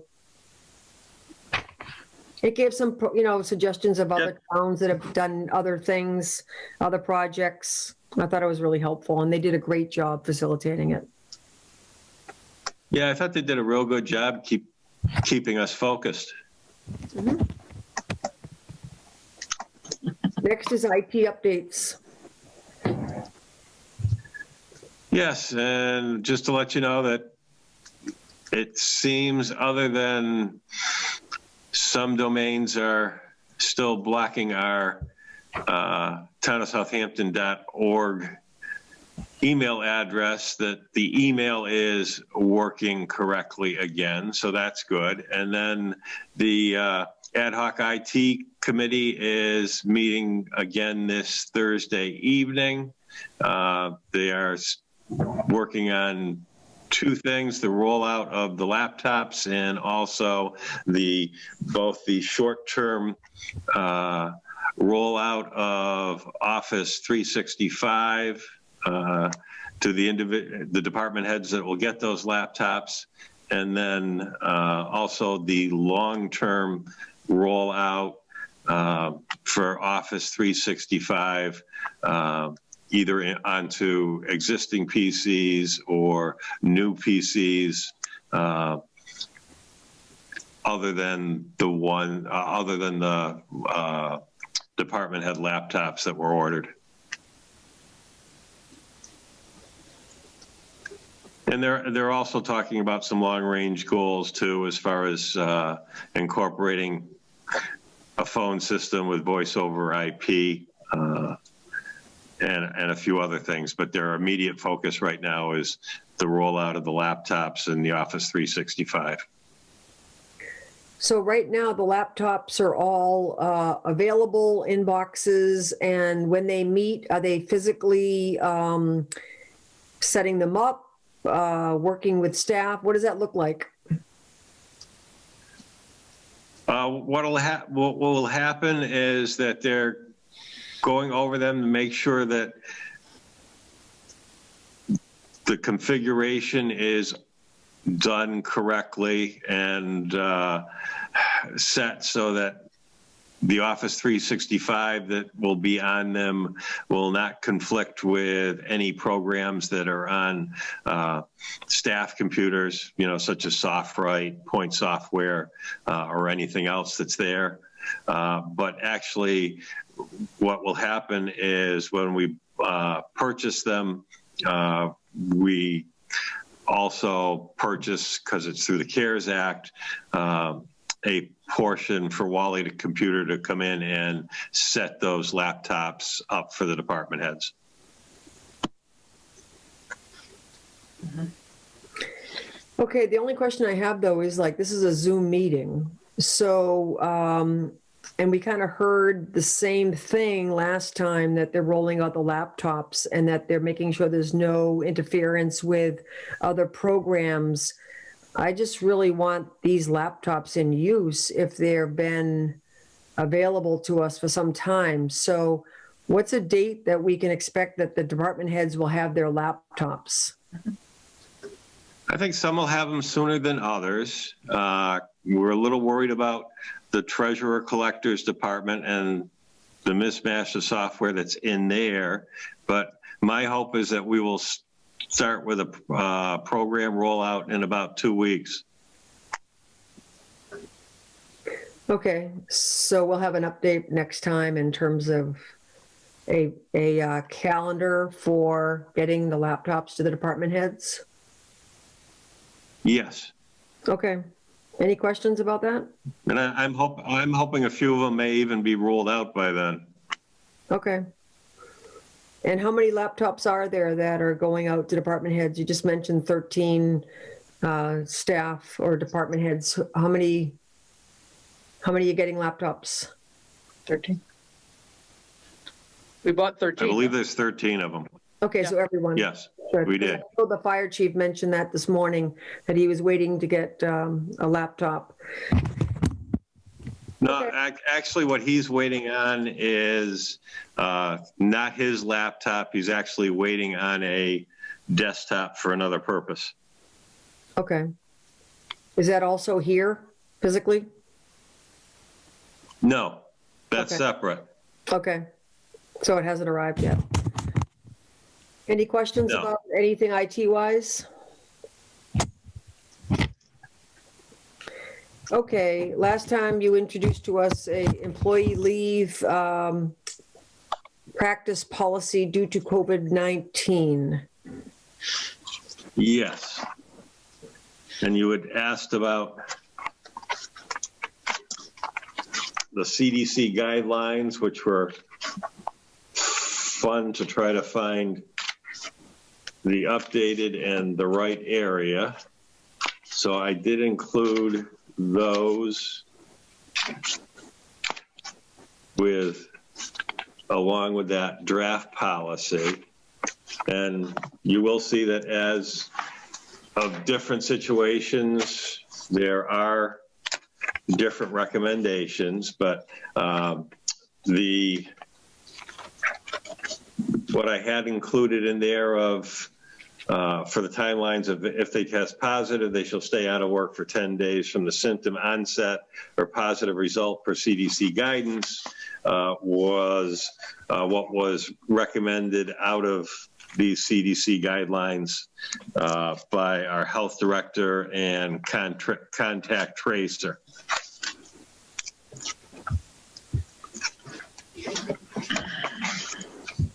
And that particular portion is on page 2 of 4, and it's probably like the second paragraph down, where it says 10 days of strict quarantine, release on day 11.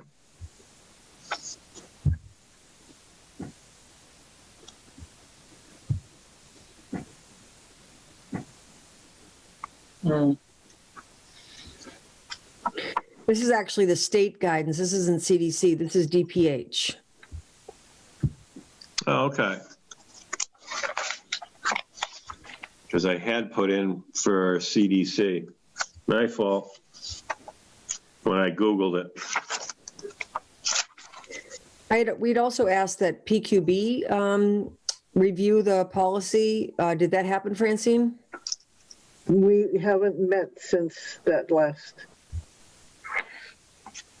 Okay. We'll do it at the next meeting. Okay. It wasn't on the agenda, and so I couldn't get it on the agenda Okay.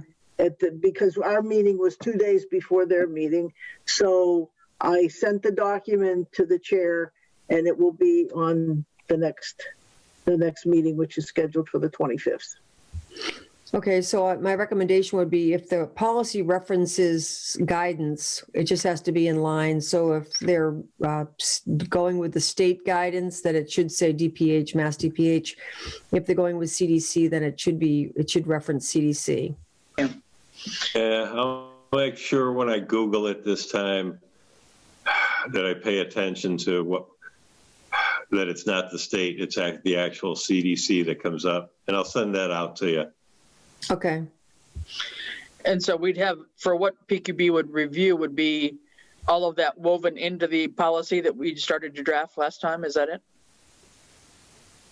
They have to see this recommended policy about the 10 days and so forth. Right, but I mean, I don't know that they're going to get it, into the guidance from, the particulars. no, but we had seen a draft that Ed had worked on last time, and what was lacking was some of those timelines, right? So now that we know that guidance, right? I guess I'm asking, is there going to be a revised draft that includes that guidance that PQB would then look at? No?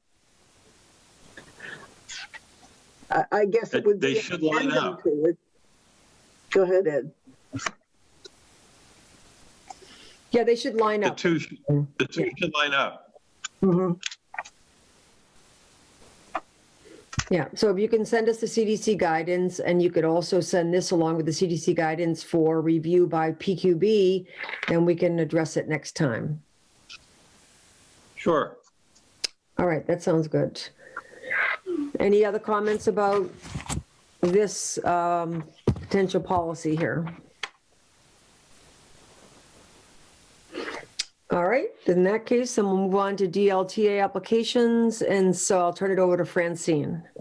Okay, Chris, do you want to kick off with yours?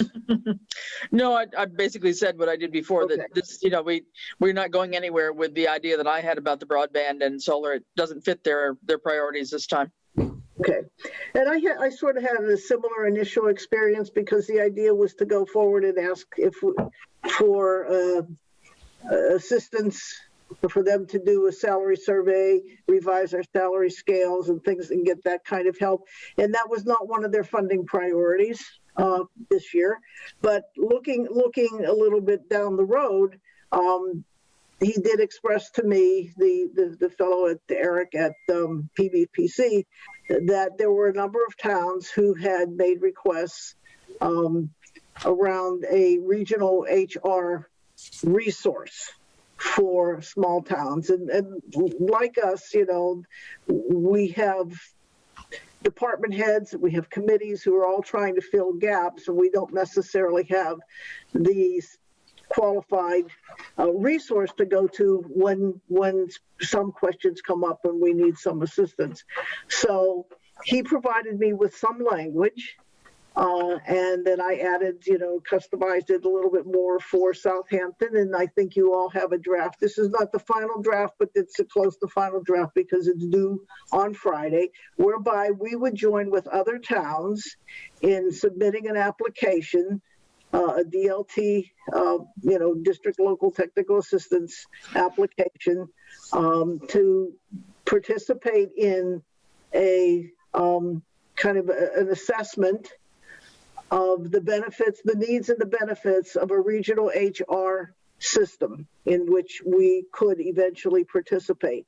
My vision for this is that we go through this process, and then and eventually there are HR resources made available to towns, not full-time to any.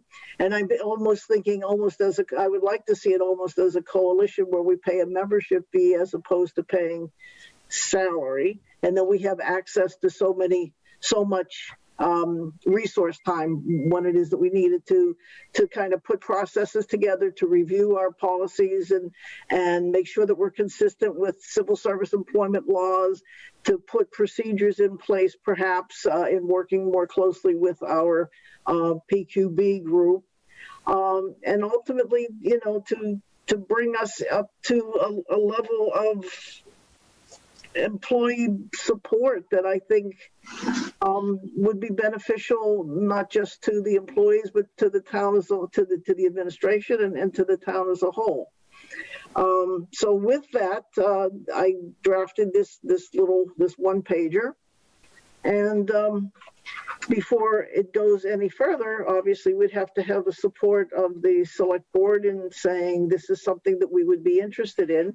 But looking down the road ahead a little bit, that if we had this kind of support, maybe at some point in time we will get that salary survey out of this HR resource, and we will get some of the other things that we might like to have that are associated with it, that would help us to hire people, retain people. I mean, these are skills that, when I was working, I had available to me, and I didn't do anything without going to HR and making sure that, I was handling the situation in the right way. And I would like to see us have that same opportunity in our town, although we don't need it on a full-time basis. We may only need it on an as-needed basis, but through this mechanism, that could be made available to us. Mm-hmm. So I think everybody understands that we make this application for the grant. The money does not come to us. the money, actually what we get allocated to us is the expertise of people on the PVPC staff who will conduct this activity for us. And in this instance, on behalf of us and other small towns who are in similar situations. And is it my understanding, Francine, that they know who else is interested in this, so they would be grouping the towns that would get together to work on this project? Yes. Okay. Good.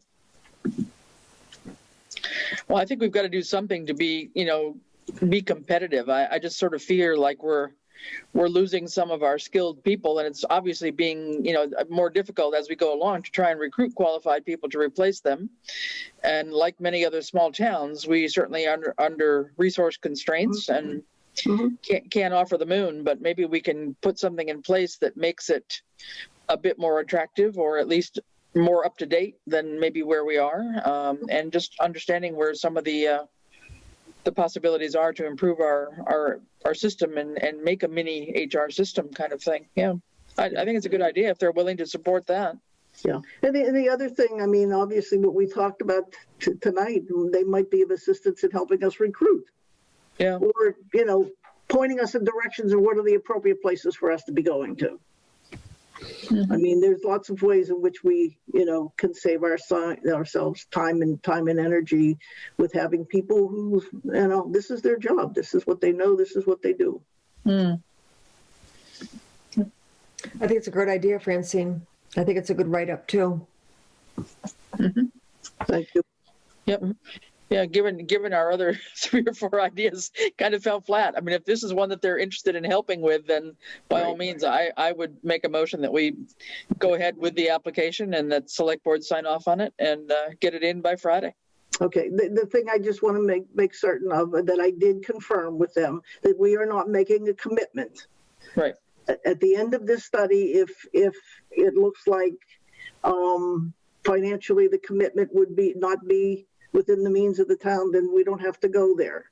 And that's why I'm looking at some kind of maybe a membership fee kind of thing that would access, as opposed to,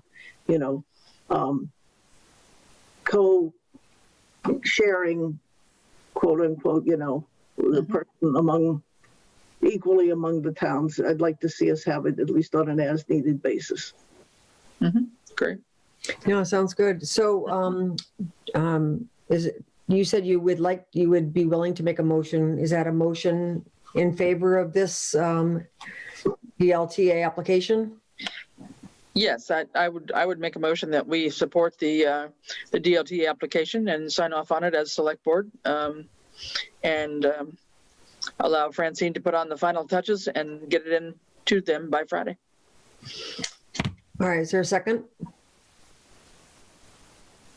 Second. Any further discussion? All in favor? Tishman, aye. Fowles, aye. Roland, aye. And Groden, aye. All right, thanks for spearheading that. Okay. And I will be sharing this. I mean, they have an idea of it in the PQB, and I'll be sharing this write up with them. Yeah. I just had to wait until I was certain that the select board supported it. Yep.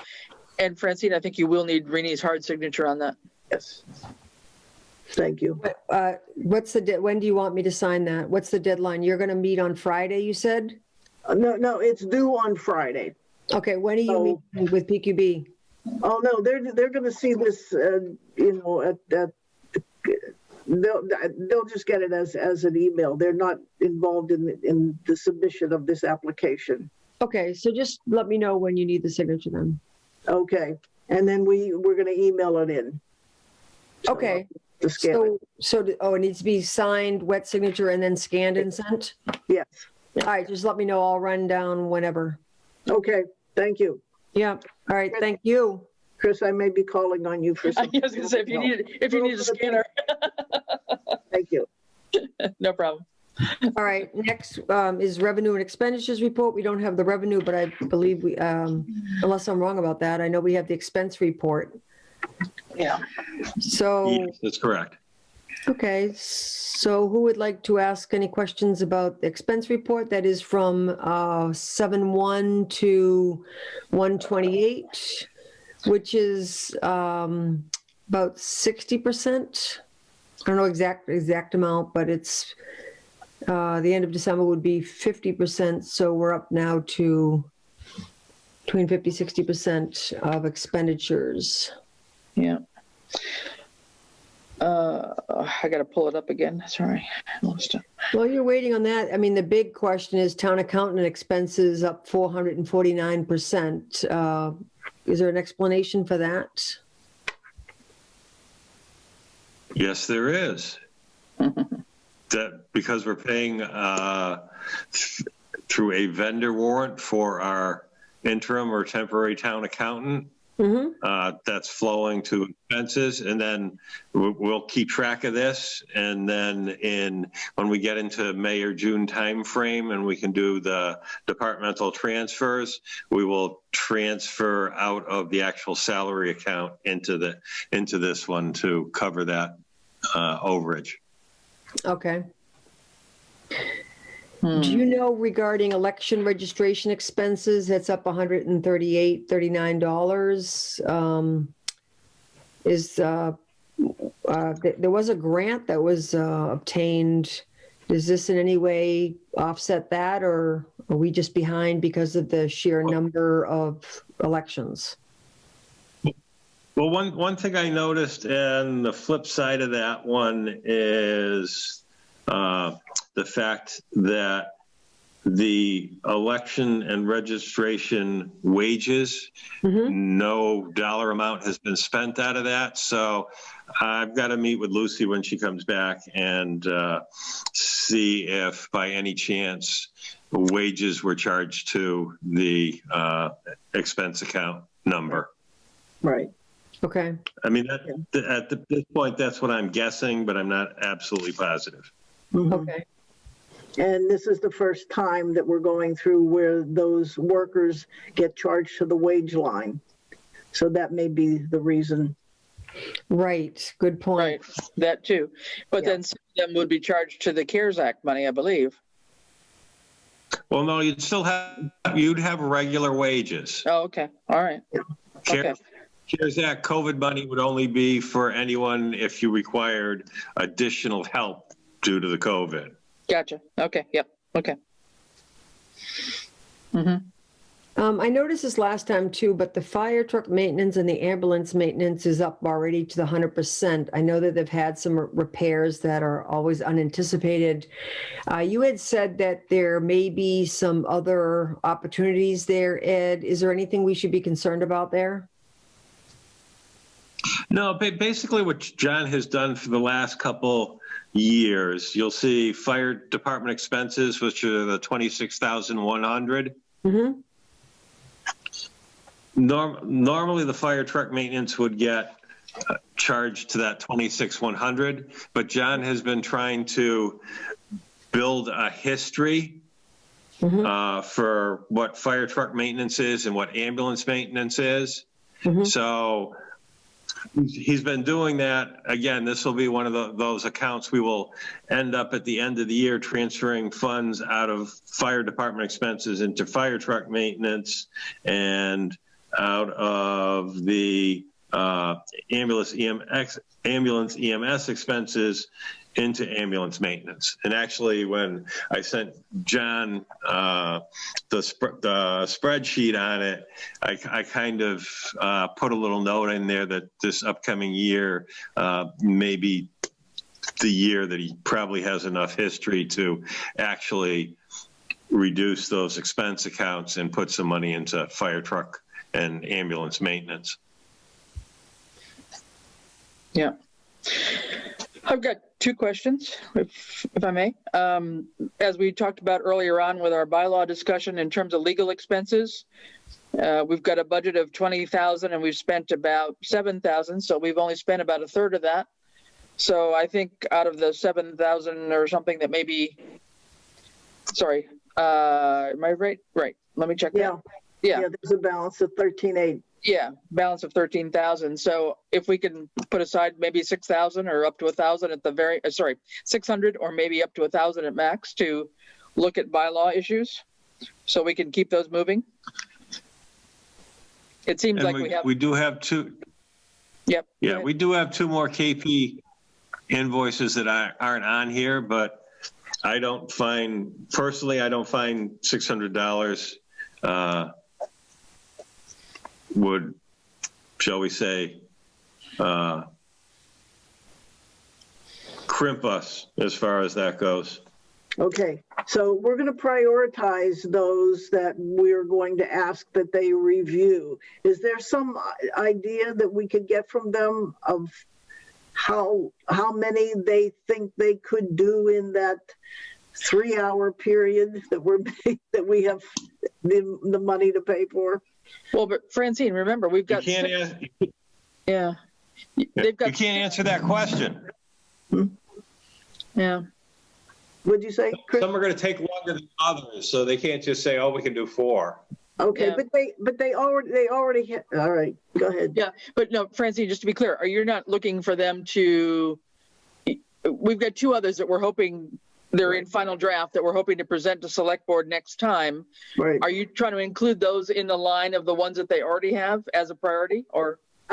I would like to include them in the line that the select board looks at to prioritize. I see, okay. Okay, and then out of that, we'll pick 5, 6, Okay. and then see how far that $600 will take us. Yeah, because they actually have, I think they have 6 that they haven't actually 5 or 6 anyway, that they haven't reacted to yet. Right. They're not just simple deletion recommendations, but ones that they just need to, they're all amendments to, Right. to things, I think. And then there would be 2 others possibly. So, yeah, okay. Yeah, we just want to put them in front of the select board so that we decide which ones. There may be the ones that some of the ones that they already have that would be at the bottom of the list. So we'll go through it again. Okay, so then we. Another question about the expenditures. We already know we kind of know what the plan is for the bylaws. I think if you could just give us a list of them and we can prioritize and give some feedback, then we'll just send them over and see how much it costs to address them. But what was the other question you had about the expenses? Yeah, the other question I had was, and I don't know where it sits, if it's under technology equipment, but if I recall at the special town meeting, the one warrant article that got killed was about buying new desktops for town hall. So I'm wondering where that money sits, and is there a plan to use it? How It doesn't sit. It's capital improvement money that was never It spent. failed at town meeting. Okay, so it's back in capital improvement money. Is that where it is? Yep. Right. Yes. Yes, Okay. we have to, the capital committee has to make another Yeah, recommendation. so it hasn't been reallocated. That's my point. Okay, that was my No. question. No. I had a question about the building inspector alternate. So it expended 90% of the funds. It's not a lot anyway, but is that a concern in terms of Ron being away or vacation or time off or anything? And I had the same reaction to it. And then I started thinking about it, and I actually think that probably 80 to 90% of that, at least, and maybe all of it, was the period before Ron actually started, and Tom was serving as the alternate and getting paid. Okay, I thought about So that. Yeah. a little bit concerned, but not a lot. Okay. And then street lighting is 131% increase. We had cut that down when we were going over the budget. We're already over. Yeah, that's part of those. Yeah, that's part of all those Eversource ones that I've still got to get into and check on what has been billed to the different accounts, what's been credited to the different accounts from the Cow Power and the net metering credits, and what transfers have to be made. Mm-hmm. And then my last question is about 95% on the tree warden. I believe we actually increased, so the town voted to increase the tree warden line during a special town meeting. it's an $8,000 line item. We're already 7,600 into it and we're still in winter. Is that a concern? Yes. And yeah, I think it was, I can't remember if it was last year or 2 years ago, we had increased it at the special town meeting to like $15,000. But the $8,000 level is what was appropriated this year. It's always one of those push comes to shove. I've talked to Ron about it. I actually sent him his, I think it's a 5-year, both budgeted and expended out of that. So we had a little history. But my feeling is that that should be funded at probably at least $15,000. And he was telling me that the contract prices for actually taking down trees has gone up. He was telling me that I think it was a 30-inch diameter tree is now basically $2,500 to take down. So that's crazy. Wow, that's a lot. Yeah. And I think we got slammed a lot with the storm in the fall. Sometime in October or sometime we had a bunch of trees down. yeah. I think that's where a lot of money went right off the bat. I think that we weren't even into winter yet, so. Yeah, and plus what happens other than that year that we put extra money into it because of those storms is, okay, basically we're out of money for this year, so we're not at this point in time, so we're really not going to take any trees down between now and June 30th. Unless when the town meeting came up that we appropriated some extra money to take some more down in fiscal year 21, whether that be out of free cash, operating stabilization, what have you. But so what happens is you end up with a backlog of trees that need to be taken care of, and then you're taking care of the backlog in July, August, September, and you spent your money again and really haven't gotten into any new trees. Mm-hmm. And also last year, a large number of trees was taken down by Eversource. But I think that you can't avoid having the tree warden having to react to trees that are damaged and such. Yeah. Absolutely. What other questions? Damage, disease. Right. I've got another one. I probably just do not understand. Under the revolving funds, the Council on Aging van. Mm-hmm. 1,000% expensed. I believe that's a reimbursement. Yeah. Okay. Yeah, it's a reimbursement. Okay. So we expend it, and then we file reports to get the money back in. I kind of figured that's what it was. Yeah. Okay. No, and I think the only other thing is things that you and I've talked about, Ed, about some of the accounts for between Concom and the CPC, just to get some reversals on a couple of those accounts that there's money that Concom won't need. So as we do the income report, that might be necessary. Right. Yeah, well, they actually asked to have some monies transferred out of their revolving fund and into the gift fund that was just sent up, because they had not having an account, they actually deposited it into their revolving fund, is my memory. Right. And then they've also got as a holding place. Correct. Yes, that's correct. And then they do have that $50,000 grant they got from Mass Trails, which again, it's a reimbursable thing. So they have to spend against it as they start working on it. So I guess they were wondering too where Vicky used to take the money from while waiting, because we have to spend it and get reimbursed on it. But there's that grant money. So that's something we need to just talk about and figure that out too. I thought I had seen somewhere where Vicky had set up an account for that and sent it to him. Okay. I'll have to double check, but it's one of those, if it hasn't, it'll get set up and it'll be one of those ones that you ask me questions about in a couple of months, because it will go into the negative because it's a reimbursable grant until we file for the reimbursement. Okay. that sounds good. Yep. Thanks. Other questions? Oh, you're welcome. Other questions on the expenses up through the 28th of January?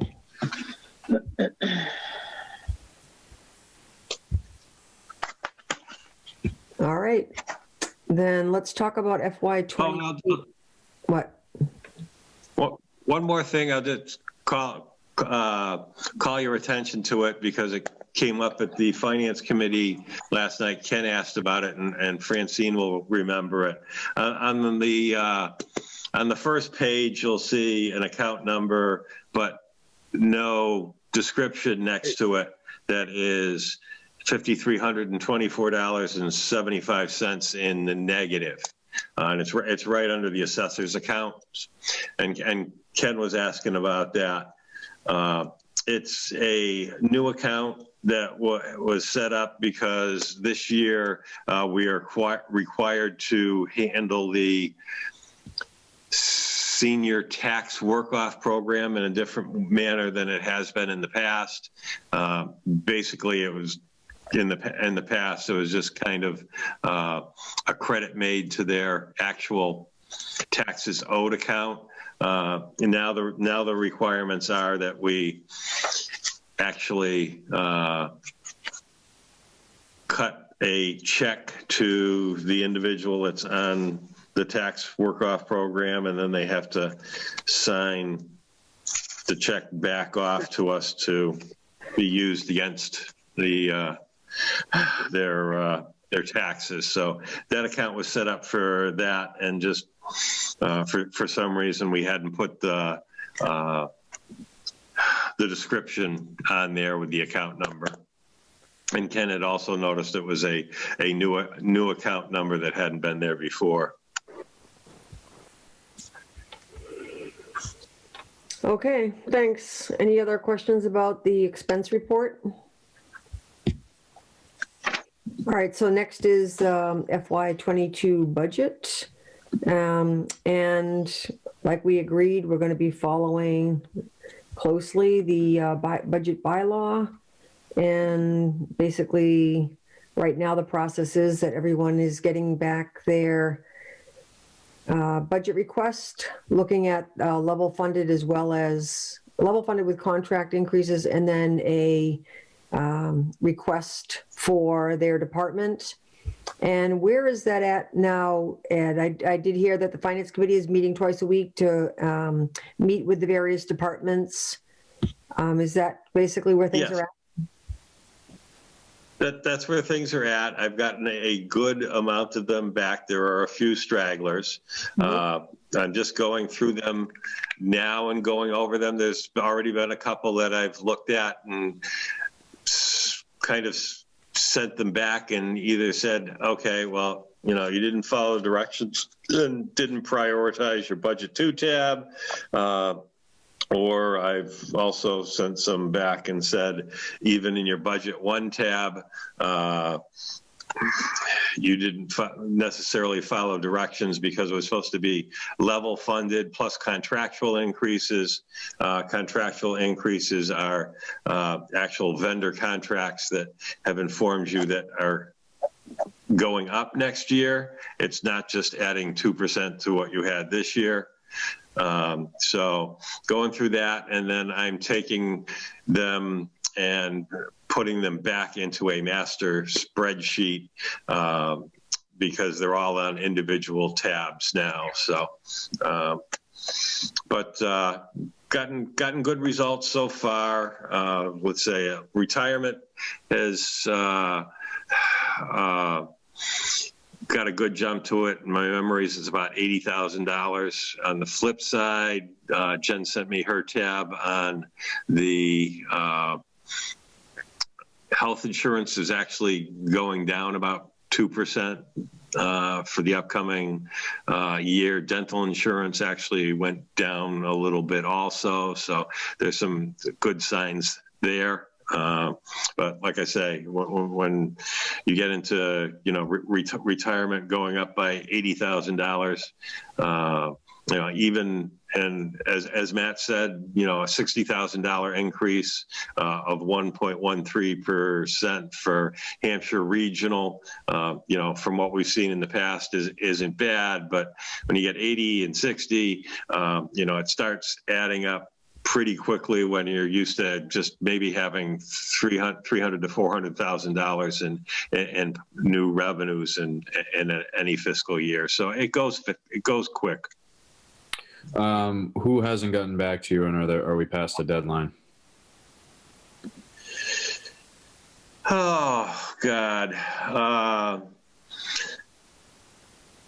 I know the water and transfer stations, but those are enterprise funds and they're actually not included in the budget. So that I'm going to have to help both Tom and Randall work on those. Mm-hmm.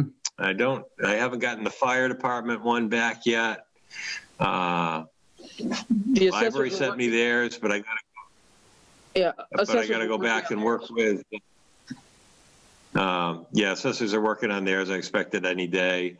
But for some reason, Barbara at the library can't enter them into Excel. So I'm going to go over there and see what she's got tomorrow. I don't know why she can't. I don't know. She says she's got Word on Word and Excel on the computer, but and she said she's had problems in the past with it. So I want to go take a look at that. So it'd be much easier for me just to cut and paste them into the master spreadsheet. Let's see. What about major departments? Got Ian's. Yeah, so police, you got Ian's. You got highway? I got highway. I think the only real major one that I don't have at this point, I think, is fire. Okay, you got school? Well, no. School, you don't get the final numbers until mid-March. No, I mean Norris, our school. Is that what you mean? No.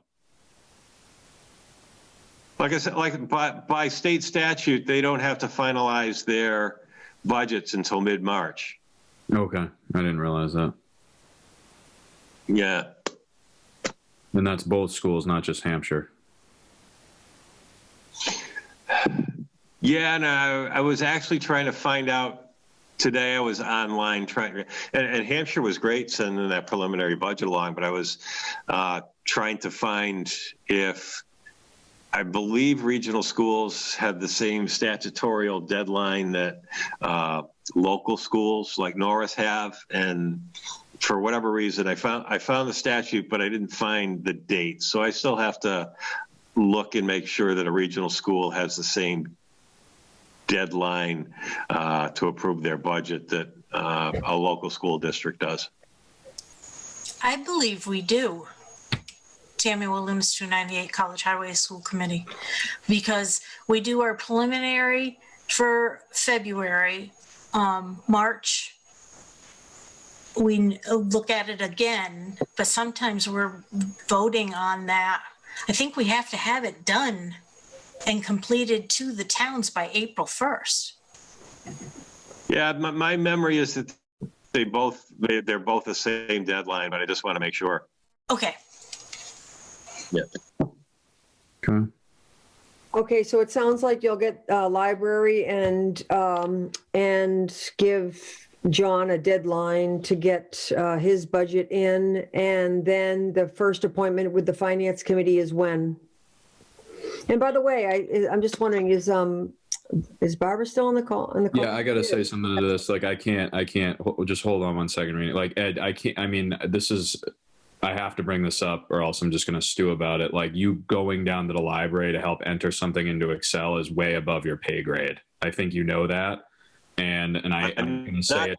I'm going to say it directly. Like, somebody needs to figure that out for you. Like, that is not within your job description to be able to do that. And I hate to have to say it like this, but that's going to can several hours in a day that are very important to this town.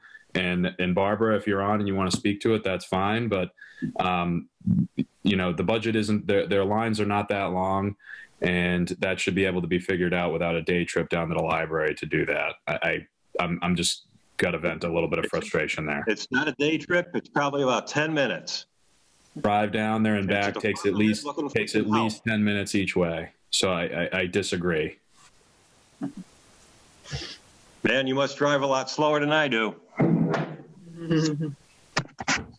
Ed, you think that going to the, inappropriate conversation right now, but you think literally taking the time to get in your car, drive down to the library, do whatever you need to do, and then come all the way back takes 10 minutes? I mean, there's literally no chance of that. There's almost nothing I do in my life that takes 10 minutes, especially when it involves a vehicle.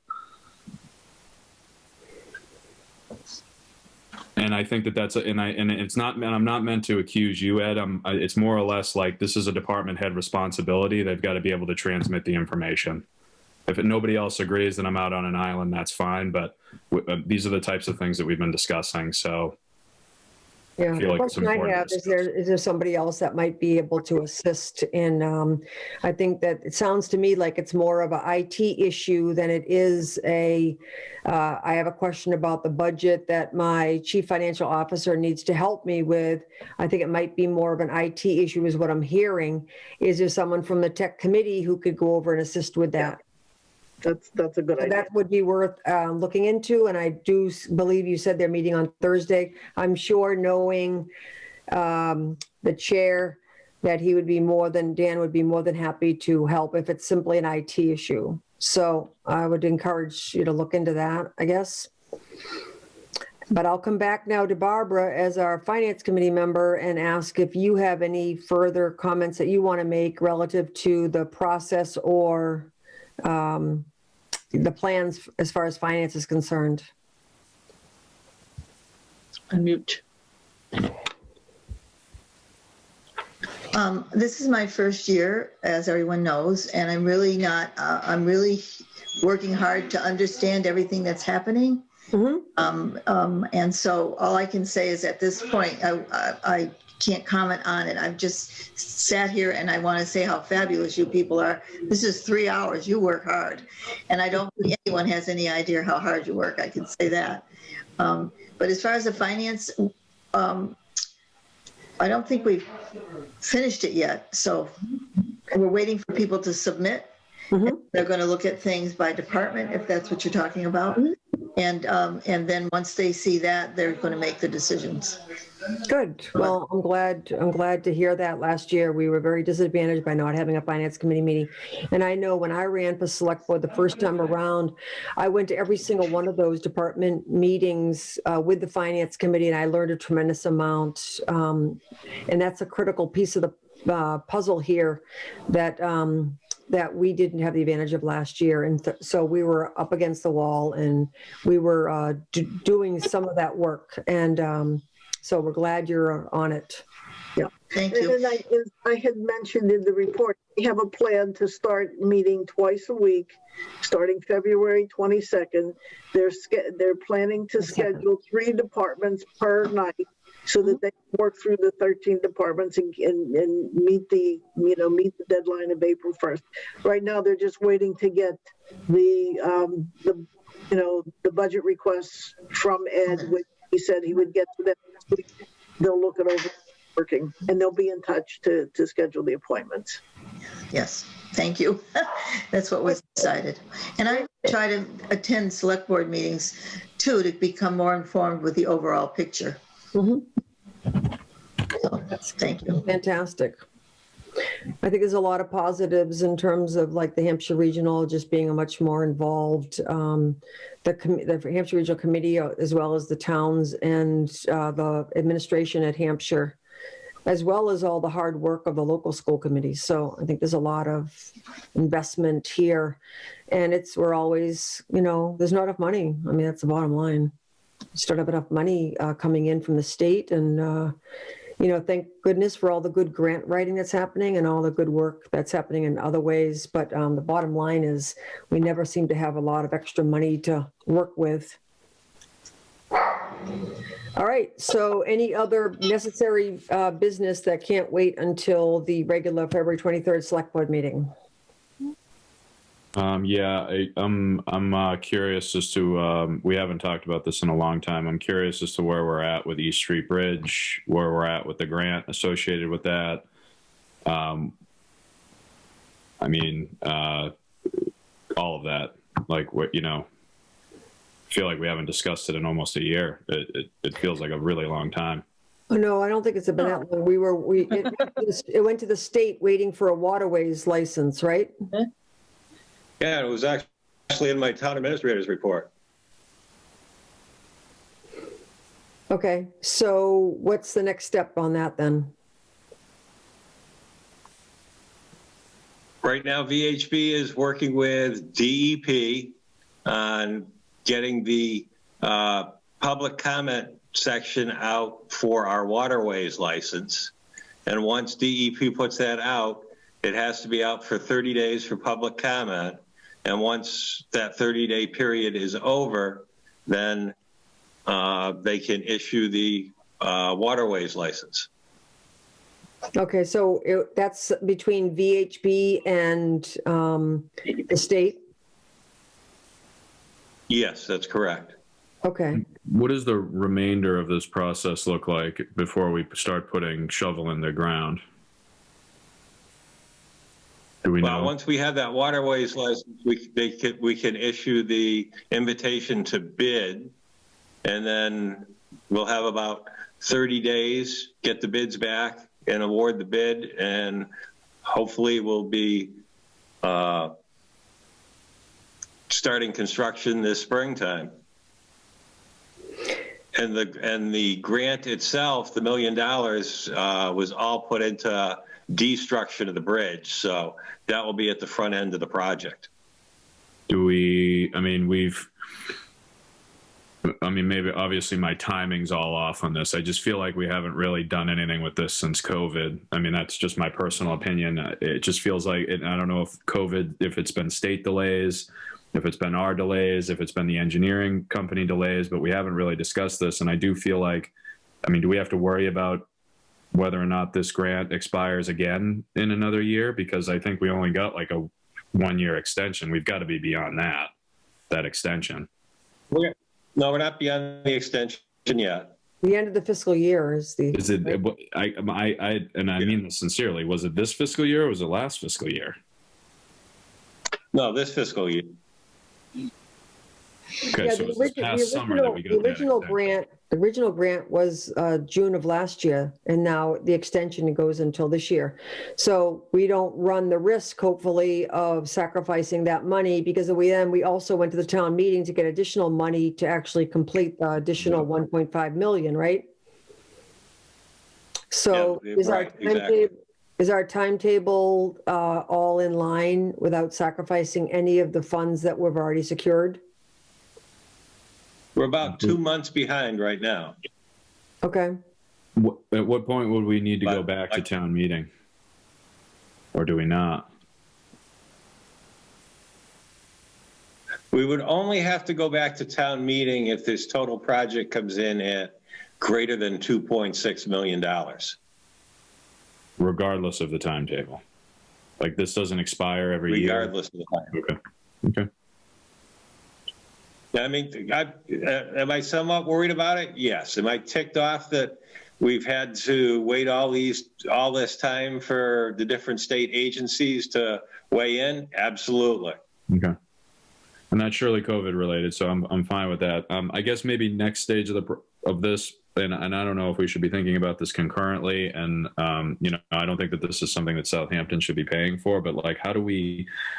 If we already haven't, and if it's not already in process, like how do we secure and get prioritization for TIP funding and road improvement to revitalize, repave, and re-engineer literally all of East Street? So like not just from Route 10 to the bridge, but bridge to county. I think we all know that whole stretch needs to get redone and revitalized. And I mean.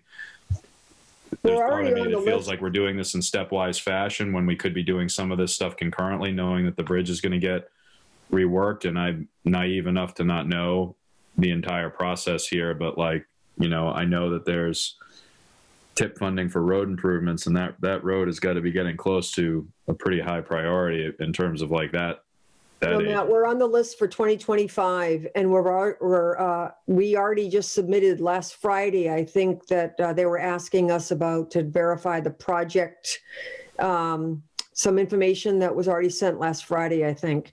That came from the state, if I'm not mistaken. We talked about that last meeting. Okay. And I do believe we're also looking for additional funding. So we're not waiting until 2025 to move forward on this. Yeah. Yeah. What do you want to add to Yeah, that? and actually, yeah, and VHB is starting to move forward with the design now that we're 99% sure what the bridge design is, but the design for the roadway to keep it on the tip. And and one of the pieces that and hopefully we'll be able to access it in that bond transportation bill that has $875,000 included in it for the Greenway and East Street. There's basically $375,000 in there for the Greenway, and another $500,000 for design for the East Street roadway itself. And this is outside of Southampton. These are other funding resources, state. Right. That's a bond transportation bill, which we will have to lobby the governor to actually release those funds for us. Yeah. Yeah, I see her. I'm just Tammy has her hand up. Yeah, I know. I'm letting Ed finish. Okay. Okay. All right. So I do think there's movement on the actual street. I wasn't aware of the bridge timetable. I think we should pressure VHB all we can and the state agencies to move this 30-day public comment section. Is there anything we can do to make that happen sooner rather than later, Ed? I don't think so, but I can check. I think it's worth it, frankly. Tammy, you want to say something? Tamara Lunas, 298 College Highway. Matt, on September 17th, I had put something out on Facebook. They had a public hearing at one of the select board meetings. It was held on September 22nd at 6:45. I was unable to attend because I had another meeting that I had to go to, but if they were supposed to do a whole presentation on that, so I don't know if you want to look back. I remember bridge presentations, and I'm sure that that's what it was. I just don't recall at what point. It was September 22nd of 2020. It just feels like it's been a long time, and I know that there's deadlines with this, and I'm just not sure if that's I'm not sure whose it is. I don't know if it's ours. I don't know if it's Ed's. I don't know if it's VHB's, but I feel like we're in a weird lull with this where like there's no traffic, there's nothing happening. Well, I remember hearing that the waterways license was going to end up taking. I thought, we're almost there. Then I found out that the waterways license could take several months. And that seems like where we're at, frankly. If there's anything we can do to pressure these two organizations to move this along, I think the sooner we can get this thing out to bid, the better.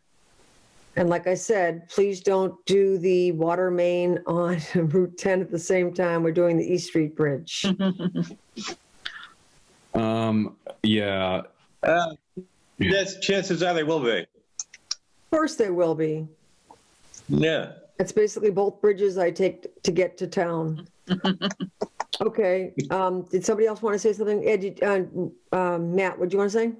I don't know. I'm going to remain worried about this. What I do is worry to begin with. I mean, what the costs of this? I can't see how they're not going to increase. I mean, every building project cost has gone up astronomically, mostly because of supplies and lack thereof. So I don't know.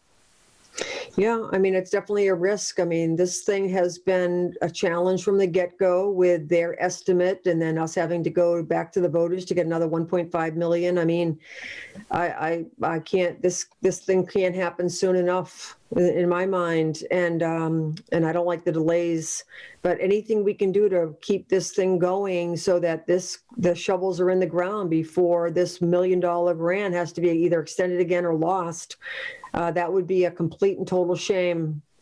Well, I mean, it's not just that. I also don't like seeing the highway funds getting depleted on East Street when we're just trying to get it to its replacement, right? And then it seems like everything's hinging on this bridge. And if the bridge gets done, then the rest kind of falls into place, hopefully quicker. Yep, I hope so. You can keep that. I'll put it on the agenda for next time too, to see what can be done, if anything, to get. I mean, is it worth, Ed, like you have more perspective on this, like, is it worth bringing Furman in and putting him on the hot seat and being like, what's going on here? Like, I mean, or is this really like state bureaucracy? And then if I say that and that's the answer, then is that go to Lindsay Sabadosa and John Vallis? Like who's able to push on these people to actually like do something and get this done? I am frustrated by this. I don't know if all of you are, but like I'm frustrated by this. It's state bureaucracy, and it's COVID-19. Like somebody's got at least some amount of pressure and control here. It also seems like we have a reasonable case to be made here. I mean, are there any statutes? Are there any limitations? They got to get back to us in a certain amount of time. I mean, most state bureaucracies have like, if we haven't gotten back to you in 30 days, like go right ahead type thing. Like, I mean, they're obligated to return in a certain period of time, right? I mean, sometimes these things are written in rules and laws. No? Yeah. I don't know. I'm not satisfied with the just sit around and wait scenario, but I guess if that's what we got to do, then that's what we'll do. John Vellis's office had offered to help out with things. Is there a way, because he had been pushing on the bond bill idea, he's the one that announced it to us. Is there a way to get him involved and do anything with the waterways permit? I don't know. It's a state agency issue, I think. I'll reach out to both Lindsay and John. Okay. All right, thank you. We'll see how fast that can move. The other question I had was, we had gotten another document on the old town hall study. We don't have to go into it. It's getting late. I know we're not done yet. I just wanted to know what the next steps are on that. Are we supposed to talk about that at another time? We were going to do a presentation. Were we next meeting? Right. Was it the company architect's going to come and talk about that? Is that the next step? Yes, and he had broken it out into two different reports. Yeah. Much like our proposal was, and I had forgotten he had done that. So I wanted to get that actually the first, in my opinion, it's the first part, the actual envelope study portion of it out to you. Okay. And I think we were talking about having them do a presentation at the next select board meeting, and we talked about possibly asking either the building inspector or, police, as well as possibly historical coming. Is that an appropriate invitation? I had asked historical if they'd like to come. I forgot about Ron and Ian, so thank you for reminding me. Okay. If we just set that for a certain time, they could join and hear, and then we'd take it from there. Okay. Sure. Okay, great. All right. So next, we don't have any. Actually, the next is the PRF for the assistant to the highway superintendent, part-time benefited. That was in our packet. I don't know, Francine, if you have that handy. Sure. It's an assistant to the highway superintendent. There was a salary range on the form of $16.82 to $26.91 per hour, which looks like it translates into $21,950 per year to $35,117 per year. So the PBB approved it. They have, they're not really having the jurisdiction over the amount of money.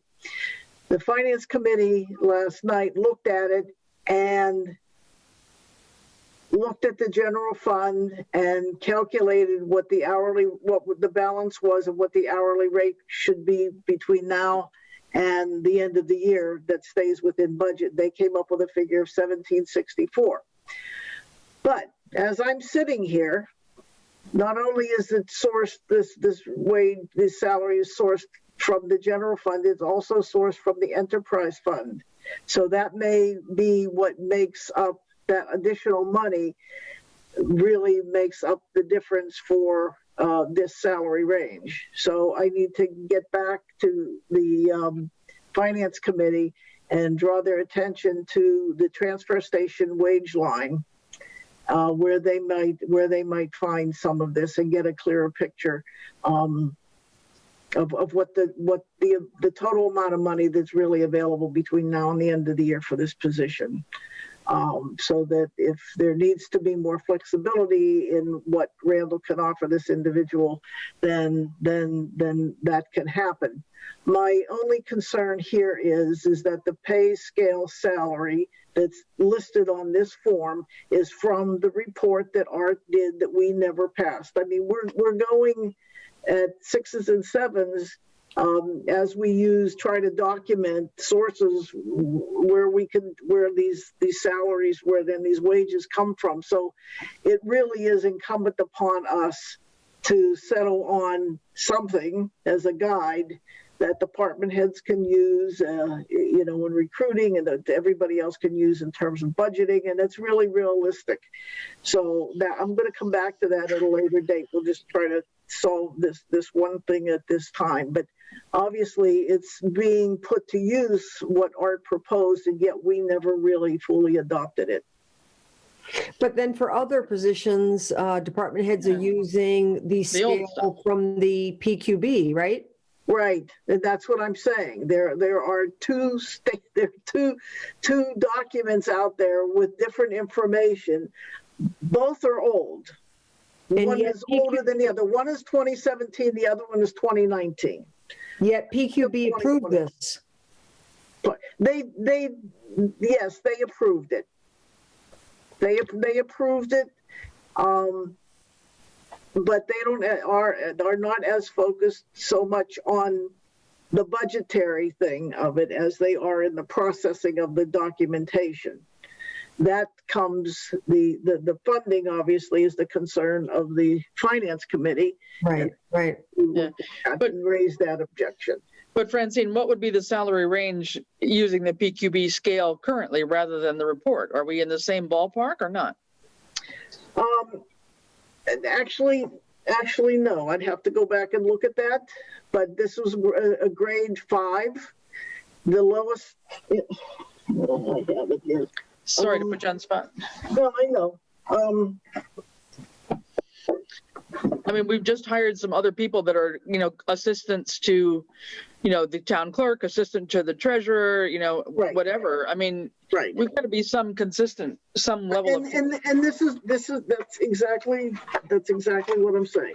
So according to this chart we have for a grade 5, the starting salary is $11 an hour, and the maximum for grade 5 is $23.45. That's the old scale. What Randall has in here is the new scale. As I'm saying, it was not officially adopted. So the references we've got to agree on a set of references that everyone's going to use the same one. And is it still a grade 5? In the meantime, both of them are out of date. So we have a lot. That's why I wanted to go to the PVPC and say, well, can you help us do this? Yeah. But I mean, is it still a grade 5, what they're using out of the report? Are we comparing apples and apples or not? Yes, it's grade 5 in both reports. It's just that the range is different, obviously. Well, I'm just kind of surprised that the PQB approved it then if they're used to using, but I think what they were using was a scale that was outdated anyway. Yes. So, but it shouldn't be grade 5 in both reports. It should only be grade 5 in the one that the PPB is using. Well, if I look at the one that Art put together, and I look at the assistant, let me see. Maybe it isn't a grade. There's only 6 grades in the one that I put together. Mm-hmm. While she's looking at, can you shed any light Here, on this? the assistant to the highway superintendent here is 1682 as the minimum, and the maximum is 2691. Mm-hmm. And that's what's in Art's document that I'm looking at right now. And it's not a grade 5, it's a grade 3. Oy. So Ed, is there anything else you want to say about this, Ed? No, I mean, technically, and believe it or not, I don't even know if the one that the PPB has used for all these years has ever officially been adopted and approved. But that being beside the fact, the one that should be utilized is the one the PPB uses. That this was rated as a grade 5. The only question I have is, what year were the figures on those grades and steps produced? Because if it's old, whether it's 3 years, 4 years, or 5 years, you've actually got to bring it up to date and account for the any cost of living increases, what that average was for that period of time, to make the range relevant. I agree with you. So I asked Jen, and for fiscal year 18, 19, and 20, there were 2% cost of living increases in every one of those years. 2021, obviously, we did not do a 2% increase. So yes, each of those have to be adjusted to that, I think. But Can I just mention that I believe the year that we did the override, there were no raises. Okay, so then we're looking, okay. So can I just make a recommendation that we send this back to PQB? I just don't think that we are going to overstep finance or PQB. We're the approval after it goes to those two departments. I think they're using a scale that they have not previously used. I don't understand why that happened. Last time they approved a specific amount, which we felt strongly should have been a range. Yes. So I'm just a little curious as to what's going on at PQB. And if their recommendation is to go back and look at and updating the 2017 scale that they're using to what raises have been given in town, that's not hard to figure out. And if they want to go ahead and do that, or we want to decide that this year we're going to upgrade everybody to what, was given, whatever. But I just think that it has to go back to PQB one way or another. We need to do a whole overhaul of the whole thing. Right, Now, but not if you look at it, not to hold up a posting of a position. I think it needs to go back to PQB, and they need to come up with a scale that's consistent with what they've used in the past, and then come up with a across-the-board recommendation in terms of, we're not going to wait a year to get this DLTA grant HR system. We have to, if they want to do the work and come up with a new system, they can do that. But in the short term, take this back and put the same scale on here that they've been using for everything else. Well, they didn't initiate it. Don't forget, they didn't put that scale on there. The Right, department but they head approved did. it. They're the ones that are supposed to have the bird's eye view across departments and make sure that's what's recommended from department heads matches what the scale is for the department. So either the highway doesn't know that we're not using Jacobs, or the PQB should have gotten back to them and just told them that that's not consistent with the scale that's currently in use. I think that along every single year, they should have increased that scale based on the colas that were given in town that year. Right? Well, either the colas that were given in town that year, or going back to what the national cost of living came back as nationally. I mean, if they're still using a scale that they created in 2017, and haven't made any adjustments nationally or in terms of what's happened within our town, that's just putting us further behind. So Right. can I make a Right. recommendation that it go back to PQB and they can follow back up with the highway? Or Ed, do you think it should go right back to Randall and ask him to resubmit with a current scale range that PQB's been consistently using? I mean, I just don't feel like right now we're going to do anything with this. Well, Here's my suggestion, only because with these comes the job posting. Yep. It's on the next page. There's absolutely no reference in the job posting to what the scale is or what the pay is. okay. So basically, my recommendation is to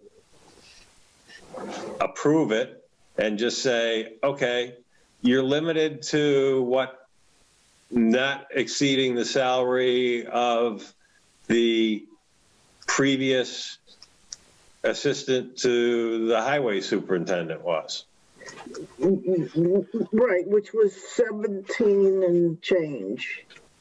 So the low Right. end of this proposed salary is within that range. But now I don't Right. disagree with you, but and again, we're asking. I think some combination between finance and PQB could be the solution to this. Just simply because of the scale that's involved. I would like to see the input from both on this, if we could. But I did have to comment that there may have been other money available that the finance committee didn't consider, because when we looked at it last night, it was only looking at the general fund and not looking at what was available as salary, as wages that are in the transfer. Yeah, Francine, we get that. The question is, what scale are they supposed to be using to determine what the salary or the hourly rate is supposed to be for this position? I mean, if there's money in the budget for how this position is being put together, that's for the finance committee to make sure that it's within the budget. But as far as were you at the meeting when they presented this PRF? Did anybody say anything about the fact that this is not the scale that they have been using in the past? Well, my concern, and I said something, I said to the effect that it was a huge range and I didn't understand why it was, almost the starting salary and the ending salary and the top salary was almost twice the amount of money, which was tremendous as far as I was concerned. And we just took, I guess they just took it, I just took for granted that Randall had checked until I came back and looked at what the schedule was in what Art had proposed as the revision versus what they have been currently using, which is out of date, and everybody knows it's out of date. It's 4 years old already. Well, it behooves PQB then to sit down and decide that they're going to take the scale, which isn't that complicated, and to look at the wage increases and at some point, come up with a proposal to work towards that, at least coming in line with the cost of living increases that have been happening either nationally or in town. If they're still going back to something that hasn't even accounted for COLAs that have been given, that doesn't serve anybody. My understanding, because I wasn't there for all of this, but my understanding is that in the past there were proposed scale revisions presented to the select board that were never accepted. I don't know that for a fact. That I recollect, it was not, the only one I recollect was what Art put forward in 2019. Could you please repeat what grade this position is supposed to be and what is the corresponding pay range on the PQB chart? Okay. According to the paper, the PRF that Randall prepared, it's a grade 5. And based on the 2017 chart that the PQB is using, said 11 or something, I It think. was $11 an hour to start for grade 5 with a maximum of $23.45. So we're looking again at a range from start to finish, Double. almost a doubling of the starting salary from the first step to the top step.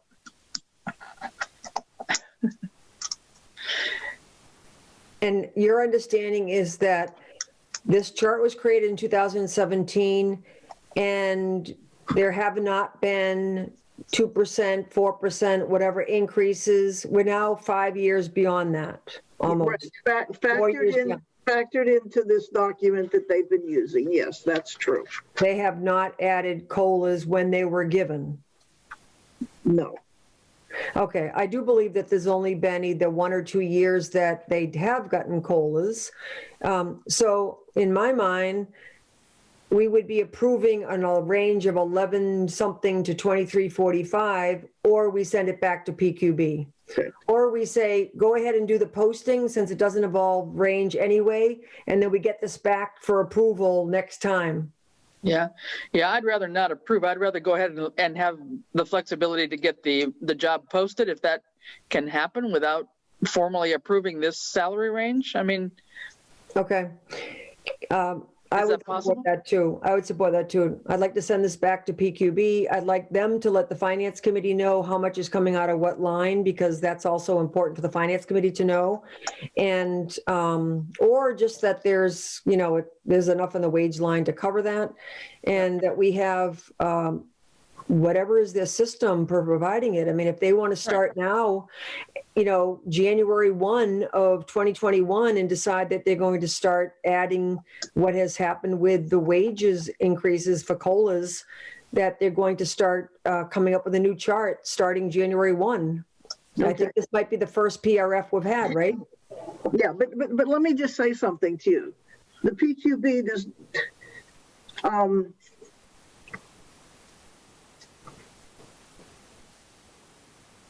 doesn't see they don't get the budget reports to see, what was in the budget versus that should be the responsibility, I'm thinking, of the department head who completes the form.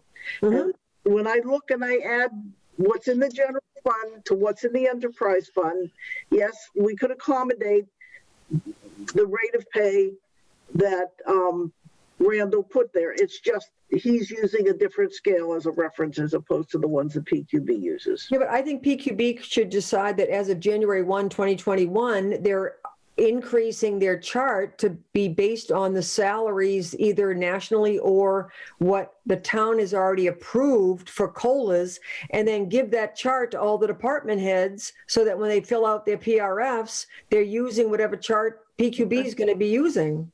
Fine. That makes sense to me, and we'll nail it down as to how many years that people got 2% and add that up and factor that in. I'm sure it was only 1 or 2 in the past 4 years. Yeah. I do believe that the override year, people did not get raises unless they were contractual, and FY21, they have not gotten so it would be 20 and 21 they did not. I think there's 2 years there, and I think if they can update their chart and get it out to all the department heads, and if this is the first of 2021, try to implement this effective 2021. Yeah. And I would think too that, depending on the person's salary who left the job, and you would not necessarily get a new hire coming in at the same rate, right, as somebody who's been in the job. Wouldn't that new hire start at the beginning of the scale, depending on qualifications? Not if they don't, I mean, if somebody more qualified. Right. Yeah. And I would say that according to the document that Art prepared in 2019, that employee's current salary was $17.46 an hour. Okay, I think that at this particular point, we need to step away from that Jacob study unless the PQB makes a recommendation that get adopted. Right now, they have been using a different scale. They can propose anything they want, but I think that if we want to have them be consistent, then they need to actually use the scale that they've been using up till now. I just am a little curious as to why they signed off on this. At any rate, let's send it back. Do we need a motion to do that? or just send it back to PQB and ask them to, Francine, you'll be there anyway. Can you pass that message along to them that we're asking for them to upgrade their chart? And I'm sure they'll happily do that, because that's something, everyone is concerned about. They're very concerned about the level of salary in town here. So they'll be happy. I'm concerned that I've gotten 2 PRS from them, and one doesn't even have a range, and the other one is using a chart that they're not used to using. So if you could just have them update the COLAs, and if it makes sense to add to the chart, change it up, update it, and give this back to us for the next time. This doesn't prevent, I would like to perhaps make a motion that we allow Randall to post this position pending range from that gets signed off by the various places, right? I would recommend that, because otherwise I'd go back and agree with Matt, because we would have just created our own internal bureaucracy instead of moving forward. Okay, would someone like to make a motion to move forward on posting this position and then send the PRF back to PQB? I'll make that motion.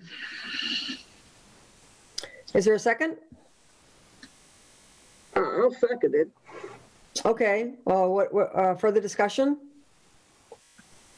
I don't think this slows the process up.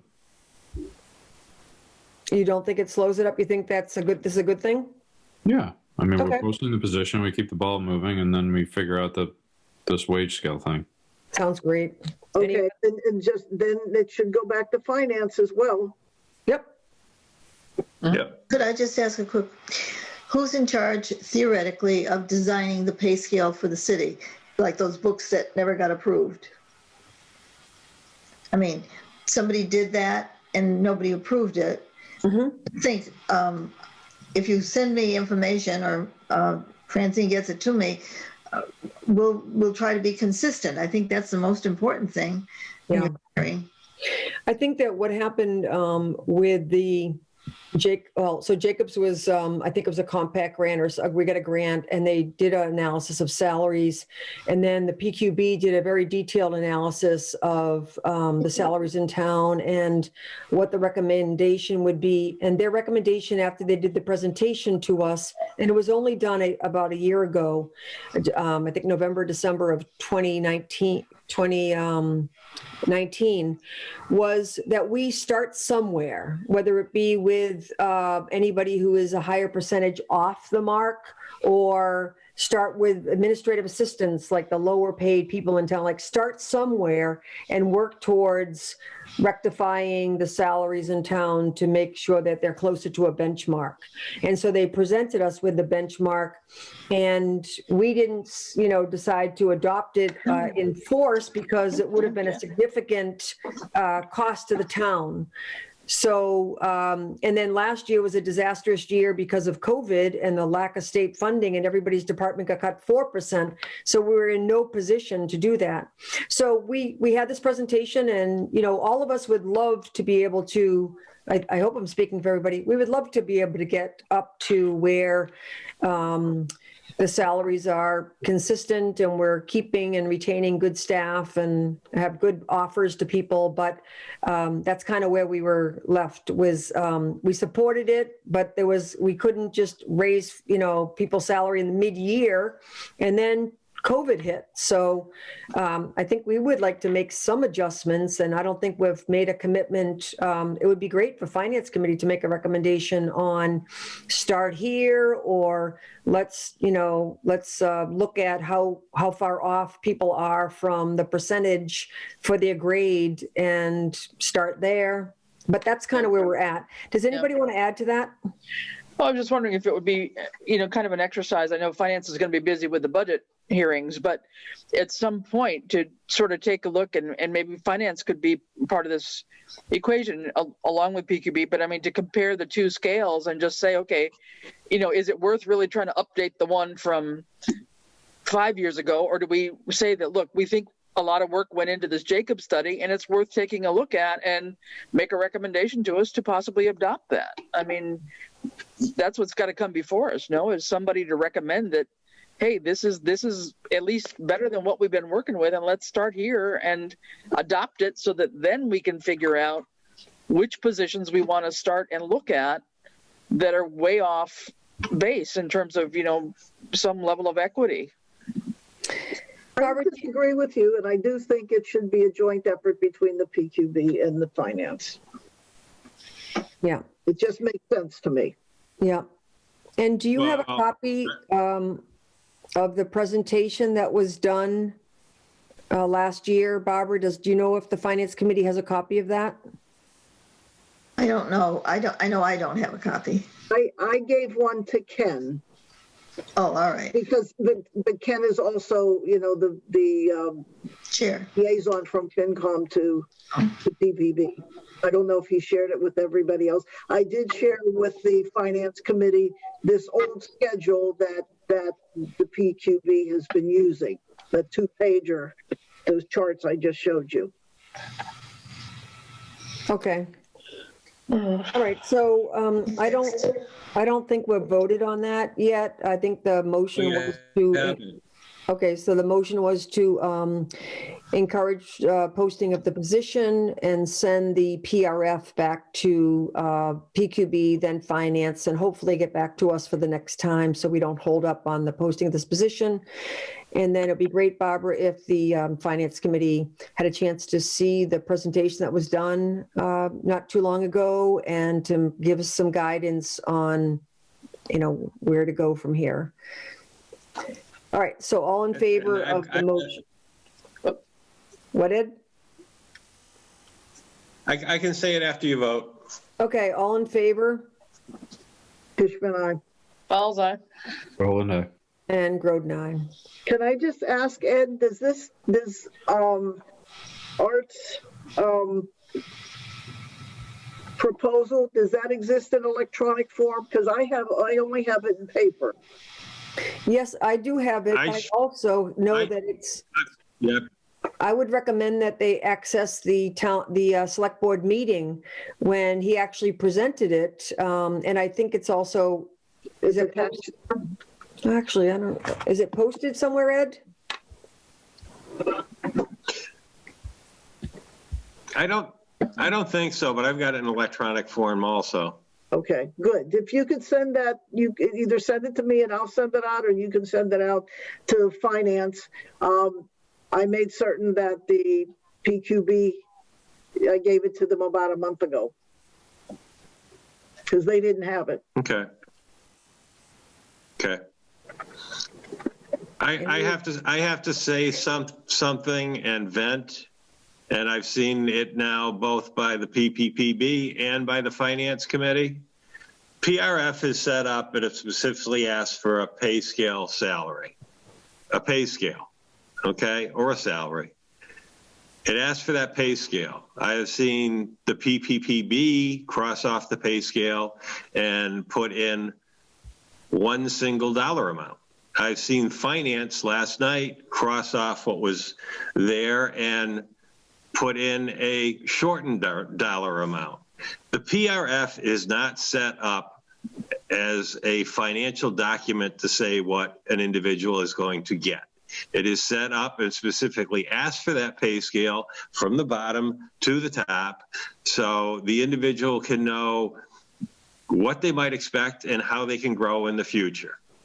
So in my personal opinion, both the PPPB and the Finance Committee really overstepped the intent of the form on those two instances. Well, can I just ask a question to that, Ed? Sure.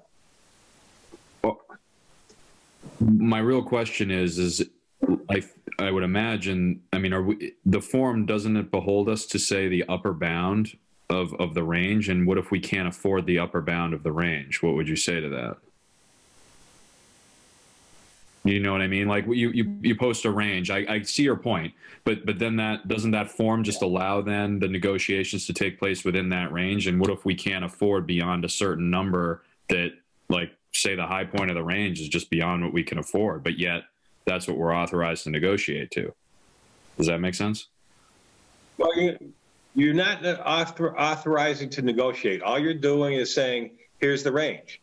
Doesn't have to go into the announcement or anything else, or the posting. But here, here's the range. But we're coming back. to this Range when I started here was 70 to 90. Ended up citing for 80. And you look at that, and if you understand it, you know that, okay, you know what? If I don't have any experience, I'm probably going to have to settle for the bottom of that. If I'm, somewhere in the medium point, the medium point is probably right. And if I'm really experienced and got 15 years in, I'm probably expecting to be at the top of it. Okay, you know what I'm going to do, since it's already really late, I just want to say that it just blows my mind that whether it's the form or the process or something, but we haven't really made this a well-oiled machine. So I really think we need to work a little bit harder in making sure department heads, PQB, finance, select board, everybody knows their role in this. We're supposed to be the last stop of the road, and we're constantly putting it back. We're approving things before finance. There's just a lot of things that aren't working in this process. And I'm just going to ask that we work a little bit harder to make this a little bit more of a well-oiled machine, and that we ask PQB to re-look at, what they're currently doing for their scale. And our goal as a town is to upgrade to a particular, more relevant, more contemporary, more scale that actually works towards compensating people fairly. So if it's okay with you, I'm going to move off this topic because we're all kind of just venting at this point, and go on to the warrants. Okay, let me read some simple numbers here. Maybe. All right, we've got 4 warrants. There's a vendor payable warrant, W2131, in the amount of $252,275.86. There's a payroll warrant, P2132, in the amount of $283,595.97. There's a payroll deduction warrant that includes health insurance and retirement, and this is PD 2130A, and that's in the amount of $177,224.97. And the last one is a payroll deduction warrant, PD 2132, in the amount of $44,470.28. Okay, thank you. Any questions about the warrants? Nope. Okay, the next item then is the GEG contract for relocation of the water main onto Route 10 Manhan River Bridge. So that has been awarded, and we got a lengthy 379-page document. Yeah, really. On the everything from their liability insurance to the bid to the traffic control to everything. Yep. So does anybody have any questions about this particular document? I can't say that I've read the entire thing. So if we could have a 3-second summary, that would be great. But otherwise, what do we have to do to it at this point in time? We have to sign it. Okay. But Ed, what would you like to say about this bid? This document, I'm sorry.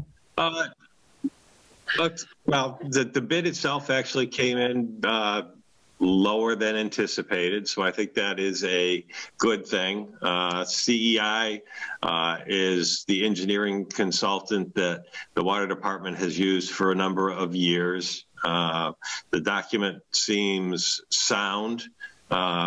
And CEI, who put this together, also had put together the document for the pumping station being built, and also the rehab of the building at the well fields. So the money is there. Part of it is a grant that we received. I think it's a great project. I know that the state is also holding on because their removal of the dam at the Lyman Mill hinges on when this is done.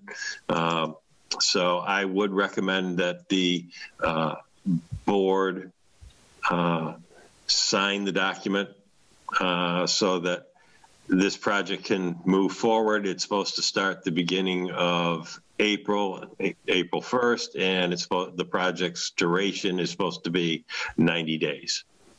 And I will tell you, in this case, it has to be signed in front of the town clerk. So you will have to make an appointment with Lucy to come in and actually sign it so she can seal it for your signatures. And we will need, 3 of you to come in and sign. And so we have a quorum of the select board. And when will Lucy be back? So that we could schedule those appointments. What's that? And when will Lucy be back so we can schedule those appointments? I actually thought she was supposed to be back today, so I'm hoping she's back tomorrow. Okay. Okay, can you let us know or ask Lucy to let us know her availability in the next couple of days? Sure, I can do that.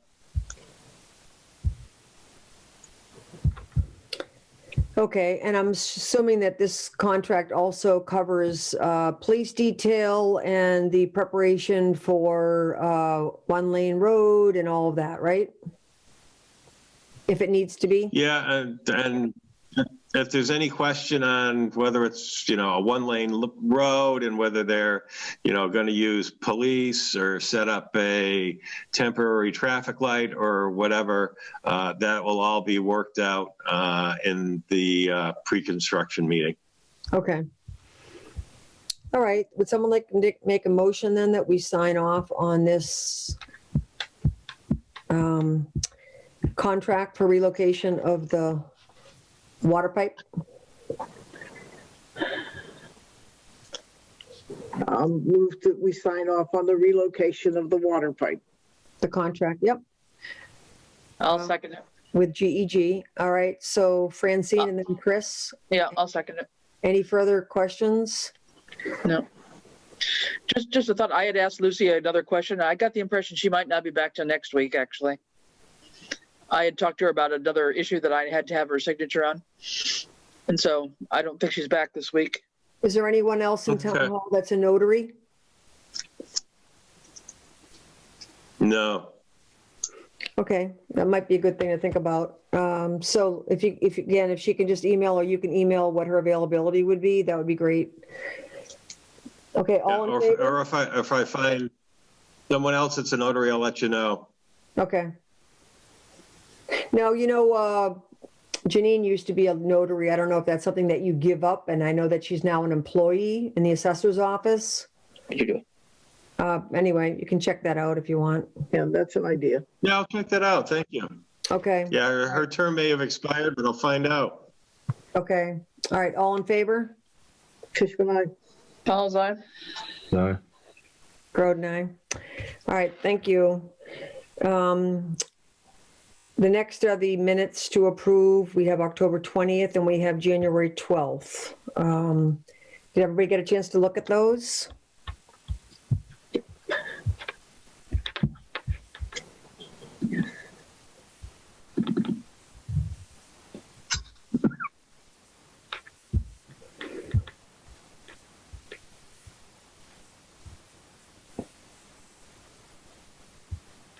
Seemed pretty complete to me. I didn't notice anything in particular. I didn't either.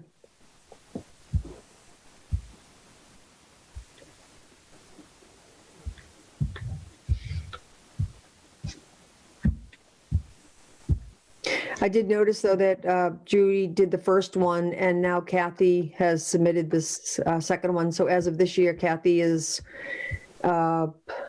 watching the meetings and then posting the minutes. Okay. Correct. Or submitting the minutes. So I'm looking at the gap between October 20th and January 12th. So those are still in the pipeline. Right, Ed? Correct. Okay. Yes. I didn't miss anything is what I'm asking. Okay, No, you haven't missed a thing. okay. All right, I'll move to accept the minutes of October 30th and October 20th and January 12th. I'll second it. Any further discussion? All in favor? Tishman, aye. Roland, aye. Fowles eye. And Groden, aye. We had some pending items. Is there anything on any of those pending items? No. Okay, I'd like to just add the Doers Green Communities thing for next meeting, Ed. So we'll put that on the agenda just as a regular item, so we can get an update on that. We have select board meetings on the 23rd of February, and we have not determined March. Do we want to do that now or just go along with the next one? I'd rather book it out so we know. Okay, so that would logically be the 9th and the 23rd. Okay. Sound okay to everybody? Sure. Yep. 9th and 23rd. All right, now it's open time for the public. The board reserves a portion of its meeting for public comment and encourages participation. I won't read the rest of it. Is there anybody that would like to speak from the public? Anybody still up? Yeah. Tammy, of course. Tammy Lunas, 298 College Highway. I just want to let people know that the Southampton Historical Society has a few calendars left, and we have reduced the price down to $10. So if you are interested, you can stop in at the package store at Hampton Ponds Plaza. You can contact me or Becky Nimmons, or actually on Facebook, the Historical Society page too. You can let us know there. So they're a beautiful calendar, and it's now February, so we have a few left that we would love to get rid of. Yep, they're beautiful. I would encourage you to get one if you haven't. Thanks, Tammy. Thank you. Anything else, anyone? Any other correspondence, Ed? Not that I've received. No, the only one that I thought of was the one that you already mentioned about the solar. Yeah. And like I said, I will reach out to the Board of Health on that and see if they would like to do something jointly with that. In that case, then we are up to executive session. We're going to be going into executive session, and we will not be returning to open session. And we have one item, which is Mass General Law, Chapter 30A, Section 21, Number 2, to conduct strategy session in preparation for negotiations with non-union personnel, or to conduct collective bargaining sessions or contract negotiations with non-union personnel, town administrator. So I would entertain a motion to go into executive session. So moved. There's a second? Okay, so Matt and then Francine. What we'll do is I will sign in as the host of the meeting, and I will text Ed to join after a short amount of time, since we don't want to keep any of us up any longer. So with that, all in favor of going into executive session? Tishman, aye. Fowles eye. Roland, aye. And Groden, aye. All right, thank you very much. Ed, we'll make this pretty quick, okay? Sounds good. I will text you the meeting, the email and the password so you can host. Okay, so that wasn't, okay, that'd be great. Thanks. It's not already up on the thing. All right, thanks so much. You're welcome. Let's say, Take care. want to just make it 5 minutes? A quick break? Wait, is the email that we got though with the coordinates correct to zoom in on, or no? Yes. For executive. But Okay. But Okay.